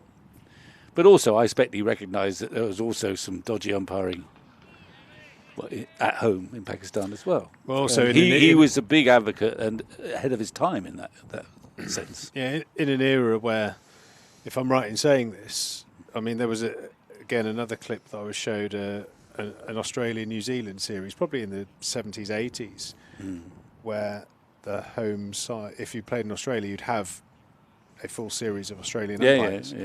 And that really did show that there might be some allegiances overpowering the actual decision-making, to put it mildly. Yeah. So it's taken a lot of the angst away, actually, the independent umpires, whether they're better. Some people used to argue, well, actually, the English umpires are the best anyway, so they should be doing everything or doing home games. But it's taken a lot of the angst away, I think. And there was, I just remember there's a rugby match, I think, there's all sorts of, but where it might have been, I can't remember exactly precisely, but it was a Welshman maybe refereeing a Welsh match. Scrum down, our ball. Our ball. Anyway. It's amazing how it moves on. I mean, I do think, on the whole, in terms of getting the right decision, DRS does produce that. I find it remarkable how bad it's been put into play in football with VAR. Yeah. I mean, it works it's been working pretty well obviously in tennis. It's simpler perhaps in tennis. With Hawkeye, yeah. Cricket, I think, has evolved to a system that the players, by and large, accept. It's not perfect, but in football, there's argument, it goes on forever, and I don't quite know how it works. I mean, in rugby, they do it in rugby, and sometimes it impinges on the game, but it seems to work better in rugby than it does in football, to me. Yeah, there's sometimes part of the fun is the fan experience. It's moaning about the ref is almost part of. It's almost as important as whoever scores the most goals sometimes. But yeah, it seems remarkable that almost every pundit, every sports fan sees the complete opposite to the one man in the VAR box, and well, left scratching your head even more than when you saw it in real time. Well, I've got an example of that, a cricketing example from quite a long time ago, in Adelaide actually. Just after the introduction of a third umpire to adjudicate, and Atherton was facing, I think, either Warne or McGill. McGill, I think it was actually. You mean he got through McGrath? Yep. No, then, but yes. And Mark Taylor was at slip, and he nicked it. And it was nip and tuck, did it carry or not? Taylor thought Atherton stood there. Went to the third umpire, who delayed for about a quarter of a second, as it happens, and gave it out. And in the press area, there were two press areas. There was the English press box and the Aussie press box. Essentially, we were sort of in our own press boxes. Everyone in the Aussie press box, I think, thought, well, that ball's carried. And everyone in the England press box said, no, I think he picked that up on the half volley. I mean, where'd you go? That's a good shot there. There's a good piece of fielding too. That was two. Yeah, and we all would have claimed, we're objective, reporters of the game. But that's what it happened. The rose-tinted glasses overtake the objectivity. Well, particularly in Ashes series. Yeah. In particular in an Ashes series. Absolutely. Good piece of fielding down there on the boundary by Alfie Ogborn, scooping that back in with his favoured left hand. Jake Ball into Jack Haynes.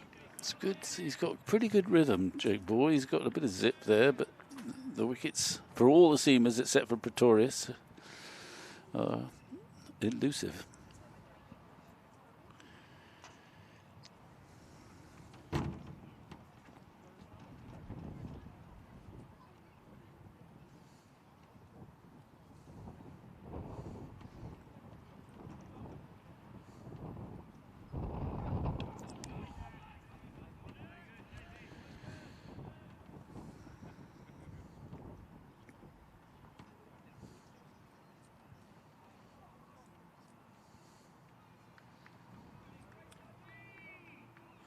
Even though it feels like a little bit of a flat period of the game, the intensity in terms of the skills is certainly there. Ball smashing away in that business area, and the batters with a steely focus. Lovely shot there from Haynes, nicely stopped by Goldsworthy. Extra cover.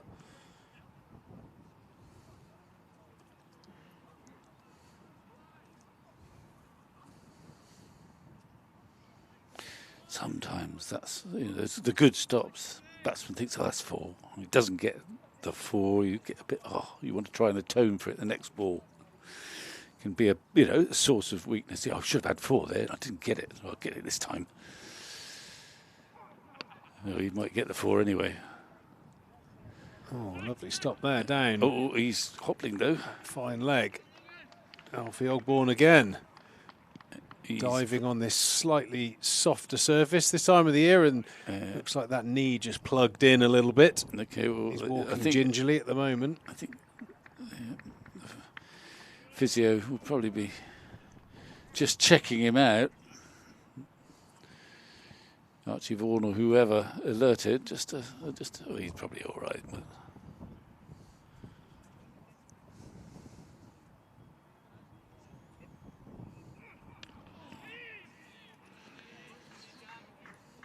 you need to know your players. I don't know Alfie Ogborn because there's some people who we know are quite theatrical when they have a little twist or fall over. They look like a modern footballer. They're never going to walk again. And you look around looking up to the flats for the sniper rifle. Yes, that's right. And there are others, of course, on the opposite who've got a really serious injury but just sort of won't show it. But they are in the minority, probably. Anyway, Alfie Ogborn is moving a little gingerly, but he's not being attended to, and he doesn't look too bothered. Yeah, I'd say sort of top of the tree there would be Overton J for the theatrics. Overton J, more than Overton C.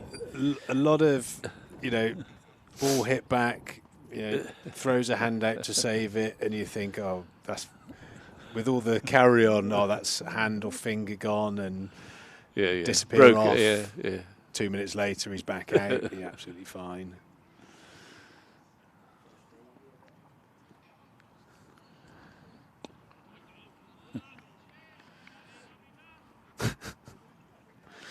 Oh, memories. Oh, well, you've got another one? I just remember one. I think it.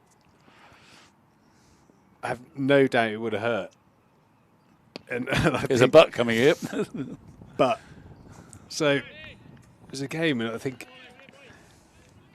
Alex Barrow was running towards the boundary boards, had to sort of dive head first to stop it, scooped it back in, went over the rope, and he clonked his head on the advertising boards. It looked quite nasty, in fairness. So quite a few players walked over, and there was a long delay. It was, best part of 10 minutes probably.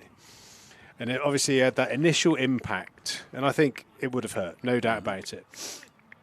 But then, like a lot of things, when you knock yourself, give it a minute or two and you sort of come round. But I think because it looked so bad, the spine board came out, the physios came out, the St. John's ambulance came out, and they're sort of halfway through getting Alex Barrow on this spine board, and he's sort of like probably going into theatrics at this stage. And he's got his eyes closed, and one of the paramedics say, Alex, can you hear me? Can you hear me? And no response. So it felt like it was getting quite serious. I was knelt over him, and they were obviously distracted doing something, and he just opened one eye. It was almost like a comedy sketch, and I instantly thought, thank God he hasn't hurt himself. Brilliant, that's the relief. But it almost like he'd act himself into a position where the sympathy where he had to be committed to being carried off on the spine board. After all this, I better go off. It was like a scene from Baywatch where he was being carried off. No, he did give himself a nasty knock. Yeah. It made me chuckle when I saw that one eye open. He didn't actually wink. He might have winked. I think he just opened his eye. How can I get out of this? I think I'm all right. Sorry, Baz, if you're listening. Tough with old boots, old Baz. Now on the coaching staff here at Somerset. Yeah. We're doing a grand job. Yeah. Nice to see. He had a spell at Exeter University, didn't he? Worked with Max Waller down at Exeter Uni. He's come back here and doing some good stuff. I think Max Waller does the fielding for the women's team, so good that he's gaining experience in the coaching world. Disappears off with the 100. I did see. I witnessed him not this year, but I think last year do a little fielding session with the. That's a beautiful shot. It's not a great ball, but it's a beautiful shot. That's sort of classical straight drive from Clark there. Shot of the day, that for me, Vic. Beautiful strike there from the elegant Joe Clark. Yeah. Moves on to 61. Knots closing in on 200. But I just witnessed Max put the academy boys through their paces, just using the sort of spongy bits they dive on in the indoor school. It was more taxing that Robbo used to give than what Robbo used to give you. I can tell you, it was exhausting. Catch and go. It's a great art to be able to just get those catches with they were up and diving left and diving right. It was quite a good spectacle. Yeah, I think with the demands of the players these days, especially in the limited format, as a coach nowadays, you've got to retain a pretty high skill level to facilitate a lot of these practices, like you say, those deft touches.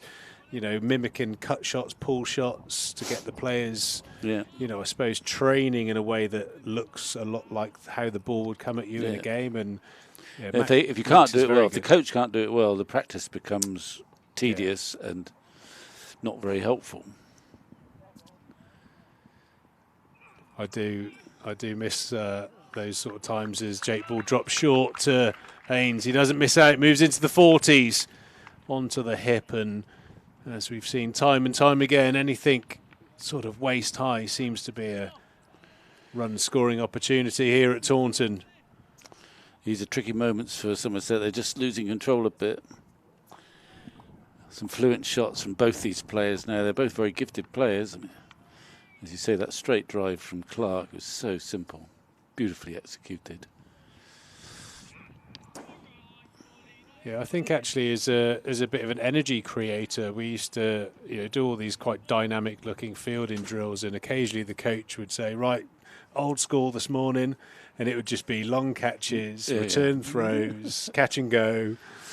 Always gets the older players laughing, but I suppose not many players out there now that remember what an old school warm up looked like.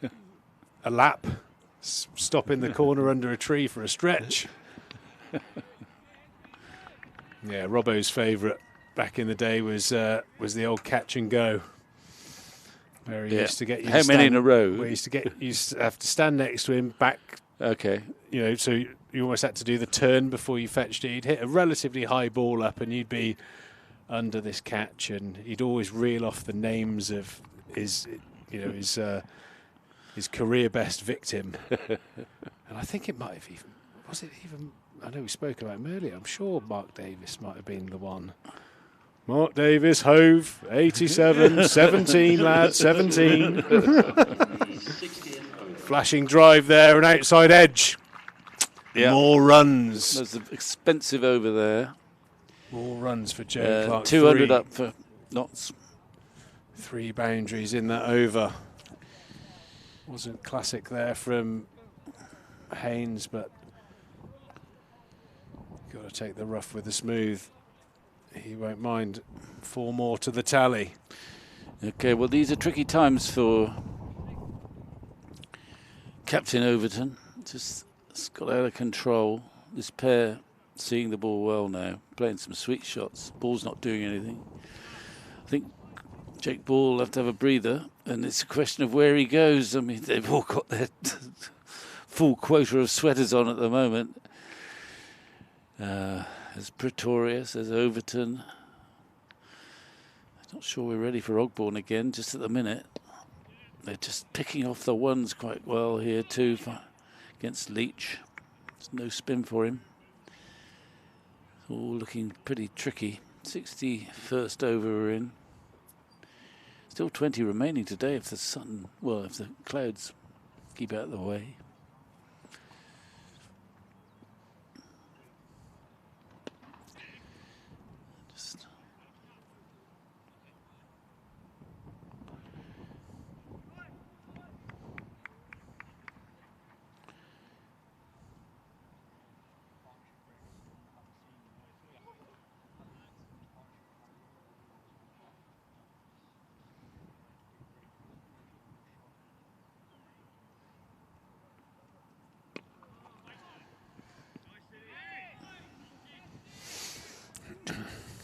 Giving himself room there, Clark. He had to create room. That was not quite in control there.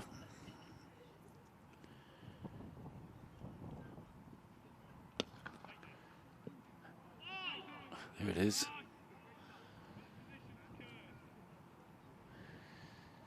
Not many forward defensives. He's certainly looking to put Jack Leach under pressure. No spin. Maybe viewing this as an opportunity to notch up a few runs in quick time. I think Joe Clark's the sort of batter. He's not a die-in-the-hole type, and I don't think by any stretch he's going to be reckless, but I think his best version of himself is when he is looking to score, not in a reckless manner, but he's a positive player. Occasionally tips over into the slightly reckless from time to time, but like I say, you don't have the record that he has without having a pretty good head on your shoulders. Well, it's an interesting little duel there. It's not doing anything for Leach, but just a tad frustrating. Clark there, he hit the field 2 or 3 times. Overton, he's captain, and he's going to say, right, give me that ball. It's my turn. It's not really his turn. He's probably bowled as many as any others of the seamers, but sort of in danger of losing control, so he's brought himself back on. Well, his first over from what you'd describe as his preferred end, and it could be the end of him bowling from the river end with the luck that he had. Well, if he gets a couple of wickets, he might stay here, I think, but it's not quite obvious where they're going to come from. Overton to Haynes. Probably not the best ball he'll ever bowl, and capitalised on by Haynes. Short, wide, and slapped through. Cover off the back foot by Haynes. Well, he did well there. It wasn't a great ball, but he managed to hit it sufficiently in front of square to beat the boundary fielder, and it's a 50 for him. Yeah, nice way to bring up 50, and definitely in the bracket of loosener that from Craig Overton. Yeah.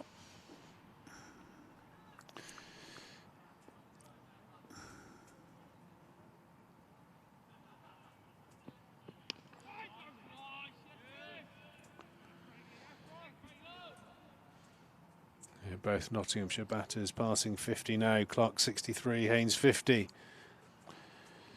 Two good players in on a good surface. 19, 18 and change overs until a new ball. I think we're taking it today.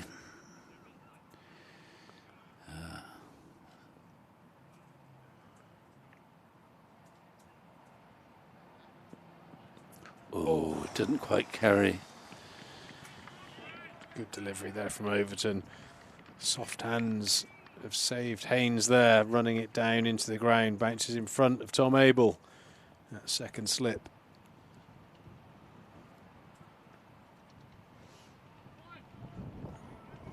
Genuine edge that was, Vic. Well, the ball's a bit softer.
The seagulls are back. I think they always come back when it's windy. Windy on the coast. A bit of respite here. Yeah, definitely. I mean, there's no shortage of seagulls where I'm from, Vic. Wonderful birds. Are they? Yeah, beautiful birds. I think they get a. I think people I don't know. They get a You bad think they get a bad reputation. press? They do get a bad press because they're coastal. Well, they come Coastal in, towns. Coastal towns. You normally sell a high volume of fish and chips. They pinch them. And occasionally, and people leave them litter on the floor and they sort of. I mean, heaven forbid an animal should want to eat some food, and us dopies and leave the scraps lying around for them. They're beautiful birds. Pigeons, on the other hand, though. Oh, you don't like pigeons? They're a bit grubby. City pigeons, I think, are a little bit more sort of That's feral looking. There's always a pigeon that's got a gammy leg and a bit tatty that limps around a town centre. doing his Alex Barrow impersonation. Yeah.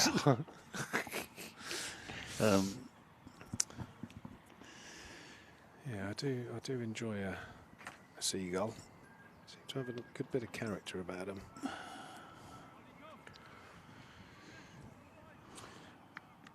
But if they dive bomb my cod and chips, maybe I'll change my mind. If I was hungry. I don't suppose they dare dive bomb yours.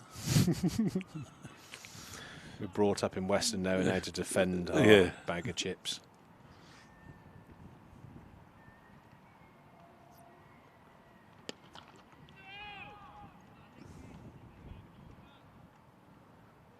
Yeah, I think there's someone on social media, maybe from sort of Brighton area, that has befriended a seagull.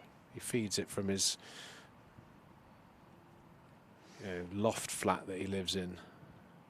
Feeds it fresh salmon, all sorts. Oh, beautiful shot there from Joe Clark. As Vic Mark said, he used that sort of flat bat, bottom hand style to smother that through the covers, raced away for 4. Is that the shot you're talking about? Yeah, Vic? yeah. Butler used to play that, he probably still does, but it's not the classical straight bat, it's flat bat, and very satisfying for the batsman. We've got 2 fielders on the ground diving without success. It's a super shot. Yeah, it's just one of those bats that definitely was a feature of, I think, a subcontinent batter, and especially now that so many top batters in England get to pick the brains of brilliant players of spin. That's definitely I can literally picture a Kohli playing that kind of a shot, just looking to add some real power to the ball. I mean, I think as a right-handed batter, if you can access extra cover either in the air or with that much power, very, very hard to stop.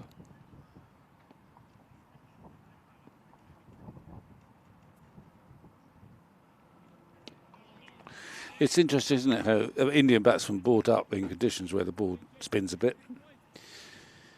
And they, far more than anyone else, shun, actually, all the reverse little dabs and sweeps. They don't play them that much, the Indian players, Kohli and all the top players. They still essentially rely on the sort of cricket we're seeing from Joe Clark. Slightly more traditional, but, using their feet, driving the ball. They don't go for the elaborate sweep shots that 10 a penny amongst a lot of batsmen in white ball cricket as well as red ball cricket. Yeah, I think a lot of the times if you're facing spin and you play sort of a conventional sweep, you're probably only going to get 1 for it anyway, and the subcontinent batters are able to still hit the ball on that angle just by using their wrists and the full face of the bat. It's an incredible skill when you watch it done well. Yeah. Having said that, you've watched some of the English players. Tom Banton's one. I mean, the way they actually reverse sweep or reverse hit is staggering. But you don't find the Indian players playing those sort of Banton. We've seen Banton do it successfully, haven't we? Swivel, reverse hit over a square leg. I don't see Indian players do that very often. I'm not saying one's right, one's wrong. I'm just making the comparison. Yeah, but then an era gone by, if you had a lot of high-quality Indian players that come over to England when there's a damp surface swing and nip around, which is obviously quite alien to them. But now the game, certainly at the very top level, is very global now, and players spend a lot of time playing on those sort of drier surfaces and get exposed to spin a lot more. I mean, you always think that, I suppose, England winning in India or Pakistan was some feat. Still is, actually. Well, it's very much so. It still is. You think about how different the surfaces and the challenges are to what you'd normally play here in English county cricket. And then just occasionally, if you follow county cricket, I mean, it's a few years back now, but I remember hearing descriptions of one county game between Hampshire and Kent, I think. And there was an hour's cricket of Warne bowling to Dravid. And it was, it was just a magical duel. And I can remember actually playing for Somerset once at Lord's, and it was a sort of nothing game. It had been wet and the game wasn't really going anywhere. And then from about 5 o'clock to 6 o'clock, you had an hour of Jeff Thompson bowling to Viv Richards.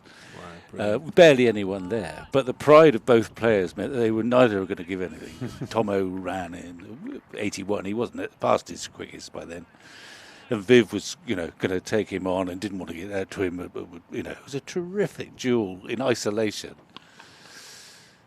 just as it would have been Warne bowling to Dravid. Just occasionally, those things crop up in county cricket, and both the great players, they don't want to be outdone by the other great player. Well, that duel in particular, Dravid was particularly hard to get out bowling leg spin, wasn't he, Vic? Yeah.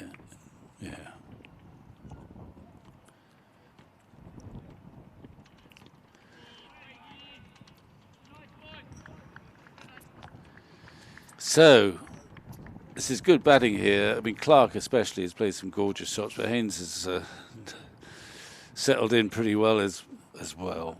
And there's not much happening. Jack Leach is going to have a breather. I think that he might come this end, possibly. I don't know. that little clue was wasted on you. I think there's probably only one man in the ground that would have picked up on my little clue there. What's that? Getting Dravid out bowling leg spins, quite the feat. And that's current Somerset CEO, captain at the time. Couldn't get Dravid out for love nor money. He was on 98. Every Asian that was living in that part of the world had come to watch him score his first 100 for Kent. And Jamie Cox was particularly impressed with a young cricketer's leg spin in the nets and asked said cricketer to have a go. Dismissed for 98, leg spin. So I got to tell you who it was. Go on then. Well, it's not you, is it? It was. You bowled leg spin. You got Dravid it. What's going on there? I think. Can you hear that? Oh, Pretorius has got some fans near the effects mic. Okay. Well, everyone's gone crazy. Good timing. So you got Dravid out bowling a leg break. It surprises me even to this day. I didn't know that. Where was this? Was this at Tunbridge? At Tunbridge. Yeah. And actually, okay, spurned on a very nice friendship. I played with and against him a number of times in like MCC games and stuff like that. And every single time I met him across a couple of decades, I'll never forget that day you ruined my 100. In a nice, He's I broadcast guy. A bit with Dravid because he was wonderful to work with, very sort of humble. Lovely guy. But I still don't want to know whether it was a rank ball that was hit to mid-wicket or something, or he was just pushed forward and didn't pick the googly. No. Like most inexperienced leg spinners, the first over landed it really nicely, and it was pure. It was just Jamie Cox had monitored. Like back in, we used to do a lot of. We'd have our structured net session, and then you'd muck around a bit, and you'd mess around. And I used to bowl it as a youngster, and bowled it in the nets. And Coxie was quite impressed. He said, "Make sure you keep practicing that. That will come in handy at some stage." And sort of 5 or 6 games into the championship season, like I said, he was playing beautifully, batting with an absolute barn door on 98. Treegs, time to give it a go. I'd never bowled it before in first-class cricket, and first over was decent, landed it quite nicely. And just the shot that we were trying to describe there, bowled him a nice delivery, turned and bounced. He's tried to work it round the corner, leading edge. Caught and bowled. Caught and bowled. And I got booed off the ground. Booed? By all of the Indian fans that had come to watch him get his 100. I was very young at the time as well. It was. I remember being caught and bowled Trigo, quite worried. Is that the only wicket you got with your leg breaks? Kept me going for a couple of overs, and then the dreaded drag downs and all the other things that happen to leg spinners is such a difficult thing to bowl. And I got a couple of wickets bowling. Oh, you got one or two others? Only 2. That passed me by, that. I don't think I ever witnessed your leg spin. I reckon probably got through 15 overs. Okay. You see, I can't match that, but I did bowl probably about 10 or a dozen overs left arm spin in first-class cricket. Yeah. Very slowly. Ambidextrous marks. Well, Callaway, Is there an Afghanistan cricketer that bowls? Well, there's certainly a Sri Lankan. There's a Sri Lankan who bowls, and he does bowl. I can't remember his name, but he bowls.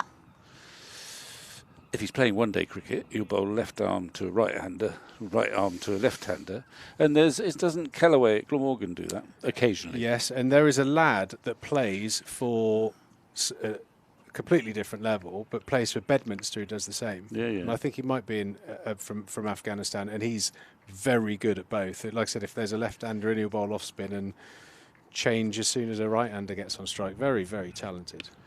Yeah, well, I was only last resort, but I could land it very, very slowly left arm. But I never got a wicket. I feel like this should be common knowledge. Well, it doesn't really. I did it in a test match, actually, to Zahir Abbas, right at the end of a test match, who was ailing. He'd taken an injury, but he wasn't going to go in because it was very pleasant time to be batting. Last over of the match, drawn. I bowled left, bit left, and he was fat. He was injured. He ran down the wicket like a hare, and then with typical Zahir, turned his wrist and got to the onto the forward, smacked it for 4 through extra cover. I thought, well, don't need to do Worth a try, wasn't it? Worth a try. Anyway, I think you do get those occasions in county cricket where some captains are open to non-norm decisions. Yeah. Well, that obviously worked. I mean, I think I'd have used your leg spin more often. We are potentially in that realm at the moment. 15 overs to the new ball. You've got Craig bowling beautifully. Another play and miss. Still a flicker of movement there away.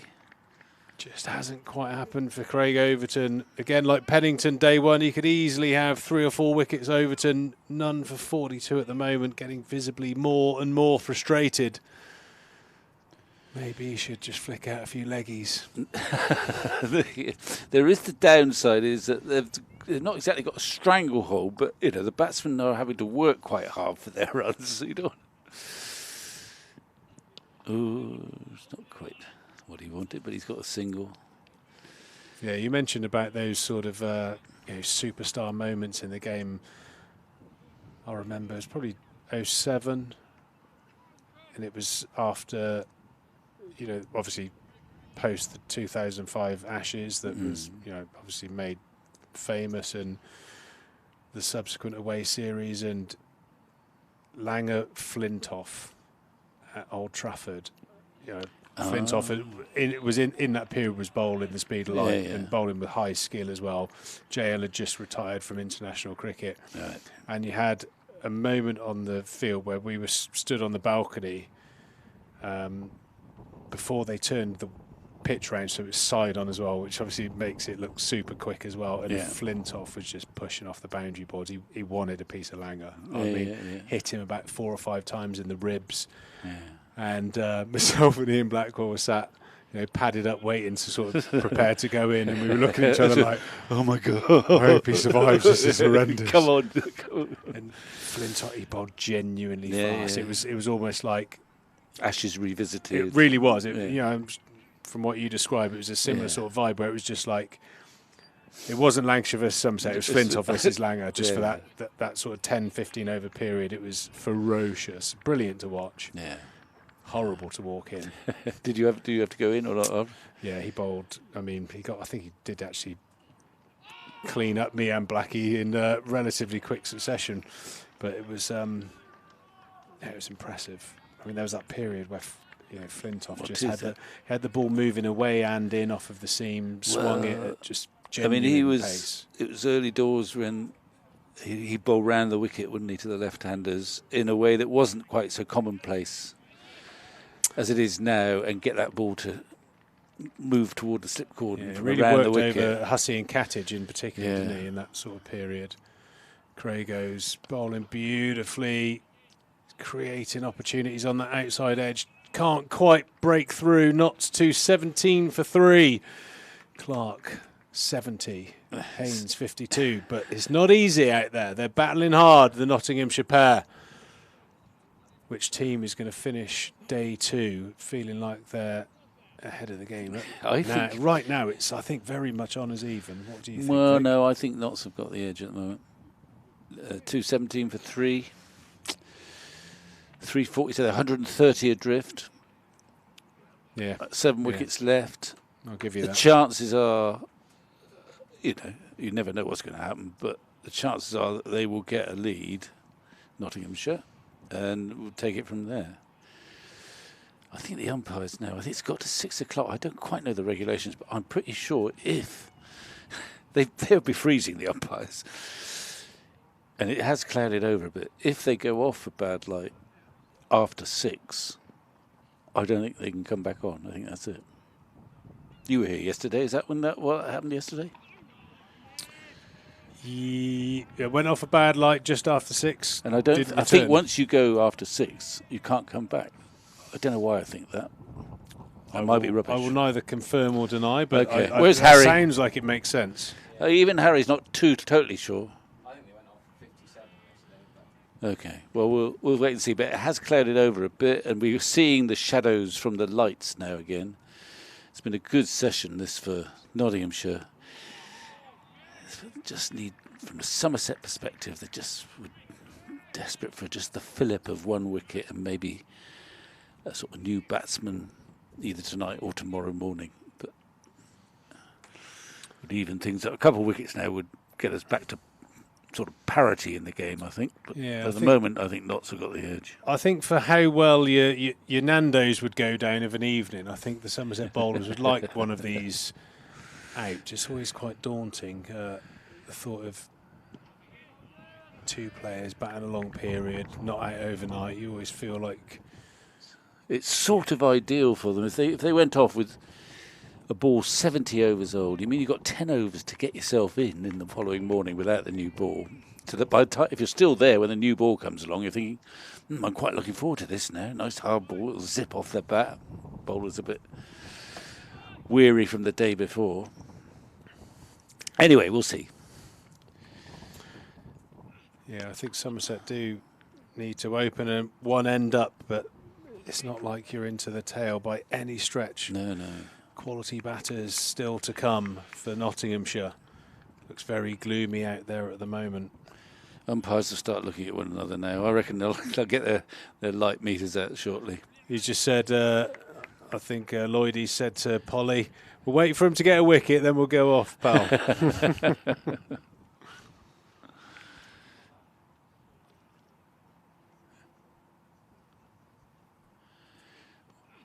Well, hang on a minute. Yeah, we're just hearing from our director. Oh, we haven't heard from Win Predictor. Well, the Trade Nation is fully backing you up until today. Yeah, we should have a look at it. Well, that's a rarity actually for me and the Win Predictor to be on the same wavelength. I always think he's a little bit on the negative side. Our Trade Nation. Well, he's not under the stand anymore because they've removed him. But so 60% Notts, I think he said. Yeah. Draw. Yeah. 40%. 32% draw. 8% Somerset. Yeah. They better get this. Well, he's not very optimistic for Somerset's chances. That can change with a couple of wickets, but I don't think that's. I usually quarrel with Win Predictor. I think he's a dubious Welshman. Well, I think we need to have a word with him. He is supposed to be supporting Somerset to a point. No, he's not. He's an objective. We are objective. Well, if the WPA, there is such a thing as an objective Welshman. Commentary team are as objective as we can possibly be. One thing I will say, though, Vic, on my observations, the umpires they're going off. They've seen these are umpires from the old school. It's freezing out there. They wanted to make it a round number, finish the over, then go off. Easier for the reporting. I feel like between the two of us, we've been involved and watched and spoken about a lot of cricket. I really can't think of 2 days cricket where I've seen as many balls genuinely beat the bat. Yeah. Without wickets falling. I think it's actually been staggering. Yeah. I'm staggered. Okay. Well, the odd thing is, we might have seen that ball beating bat frequently, but the oddity is that we've had 2 days of it and only 13 wickets have fallen. So I think, I don't know whether that's terminal. I think Craig Overton's having a chat with the umpires, probably just to clarify. Well, I don't know what he's trying to clarify, whether it's possible to come back on or whether they can all get in their ice baths, if that's what they're having. But they don't think you have ice baths now, do they? Well, I'm trying to play the reading of the lips game, and no, they're not. I'm thinking, Craig, we've got a meter. We did it day one. That's our benchmark. It's under that now. I don't think actually Craig should be concerned by the fact they've gone off. No. I think batsmen were in such good control. Yeah, the only problem is it would be nice to be closer to that new ball tomorrow. So the bowlers are maybe a little bit fresh. That's probably the only positive. Polly's pointing at Craig. Craig said, why didn't you put your finger up like that when I hit Joe Clark on the pad?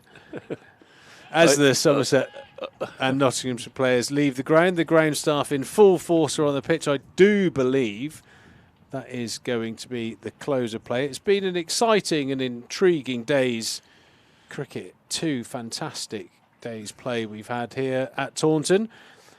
Both high quality sides producing a real spectacle on the opening match of the season. But good to see as Craig does walk off. All smiles between him and the umpire. They're probably just talking about the tea time they're going to book on. Hang on, he's coming Tuesday. back. He's coming back for a bit more. He's back. Come on, camera's on, Overton. There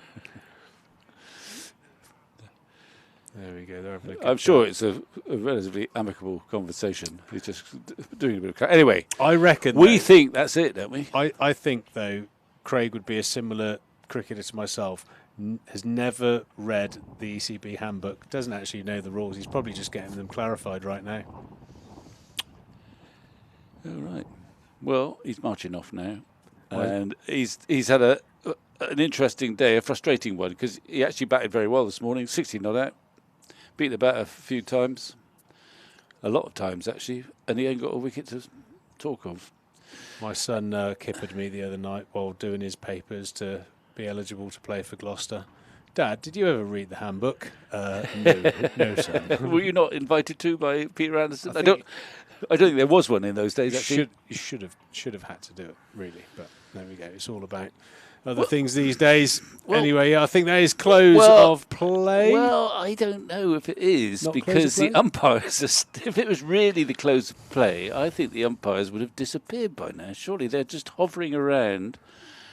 The ground staff are starting to do the sort of post-match we'll continue. ritual, but why would the umpires stay out there? We'll continue to... Well, I don't know. They're trying to get their steps in. I'm sure some of our great research team, endless source of information, I think will establish whether this game has been abandoned for the day or not. If there are a group of people that know the rules in cricket, it is our live stream. Are we on or off live stream? What do we think? So we're still here. The game has not been abandoned. They can keep going. But, well, that'll interrupt supper plans.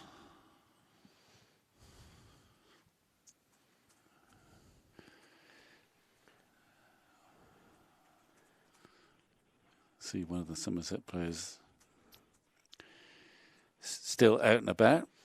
I was hoping to get home, Vic. I've had a couple of ducks land on my patio. Well, you wouldn't have liked that if you were still playing. I want to get home to feed them. Oh, right. Well, lovely, aren't they? You got ducks and seagulls. Ducks and seagulls. We like our wildlife in the Trigo household. My French bulldog will be eyeing that one up from the window. Oh, no, I don't know mayhem there. Well, the two old pros of umpires, they're not going anywhere just at the minute. Yeah, but we think the wisest thing to do is to leave you, sort of say a precautionary good night or we'll see you tomorrow morning. But, of course, if they do come out, we'll be back. And we'll say surprise. Sounds good to me, Vic. It's been a pleasure. Well, good to see you. And see you tomorrow. We think that's the case, but who knows? I'll update you. See if I've managed to snare a duck.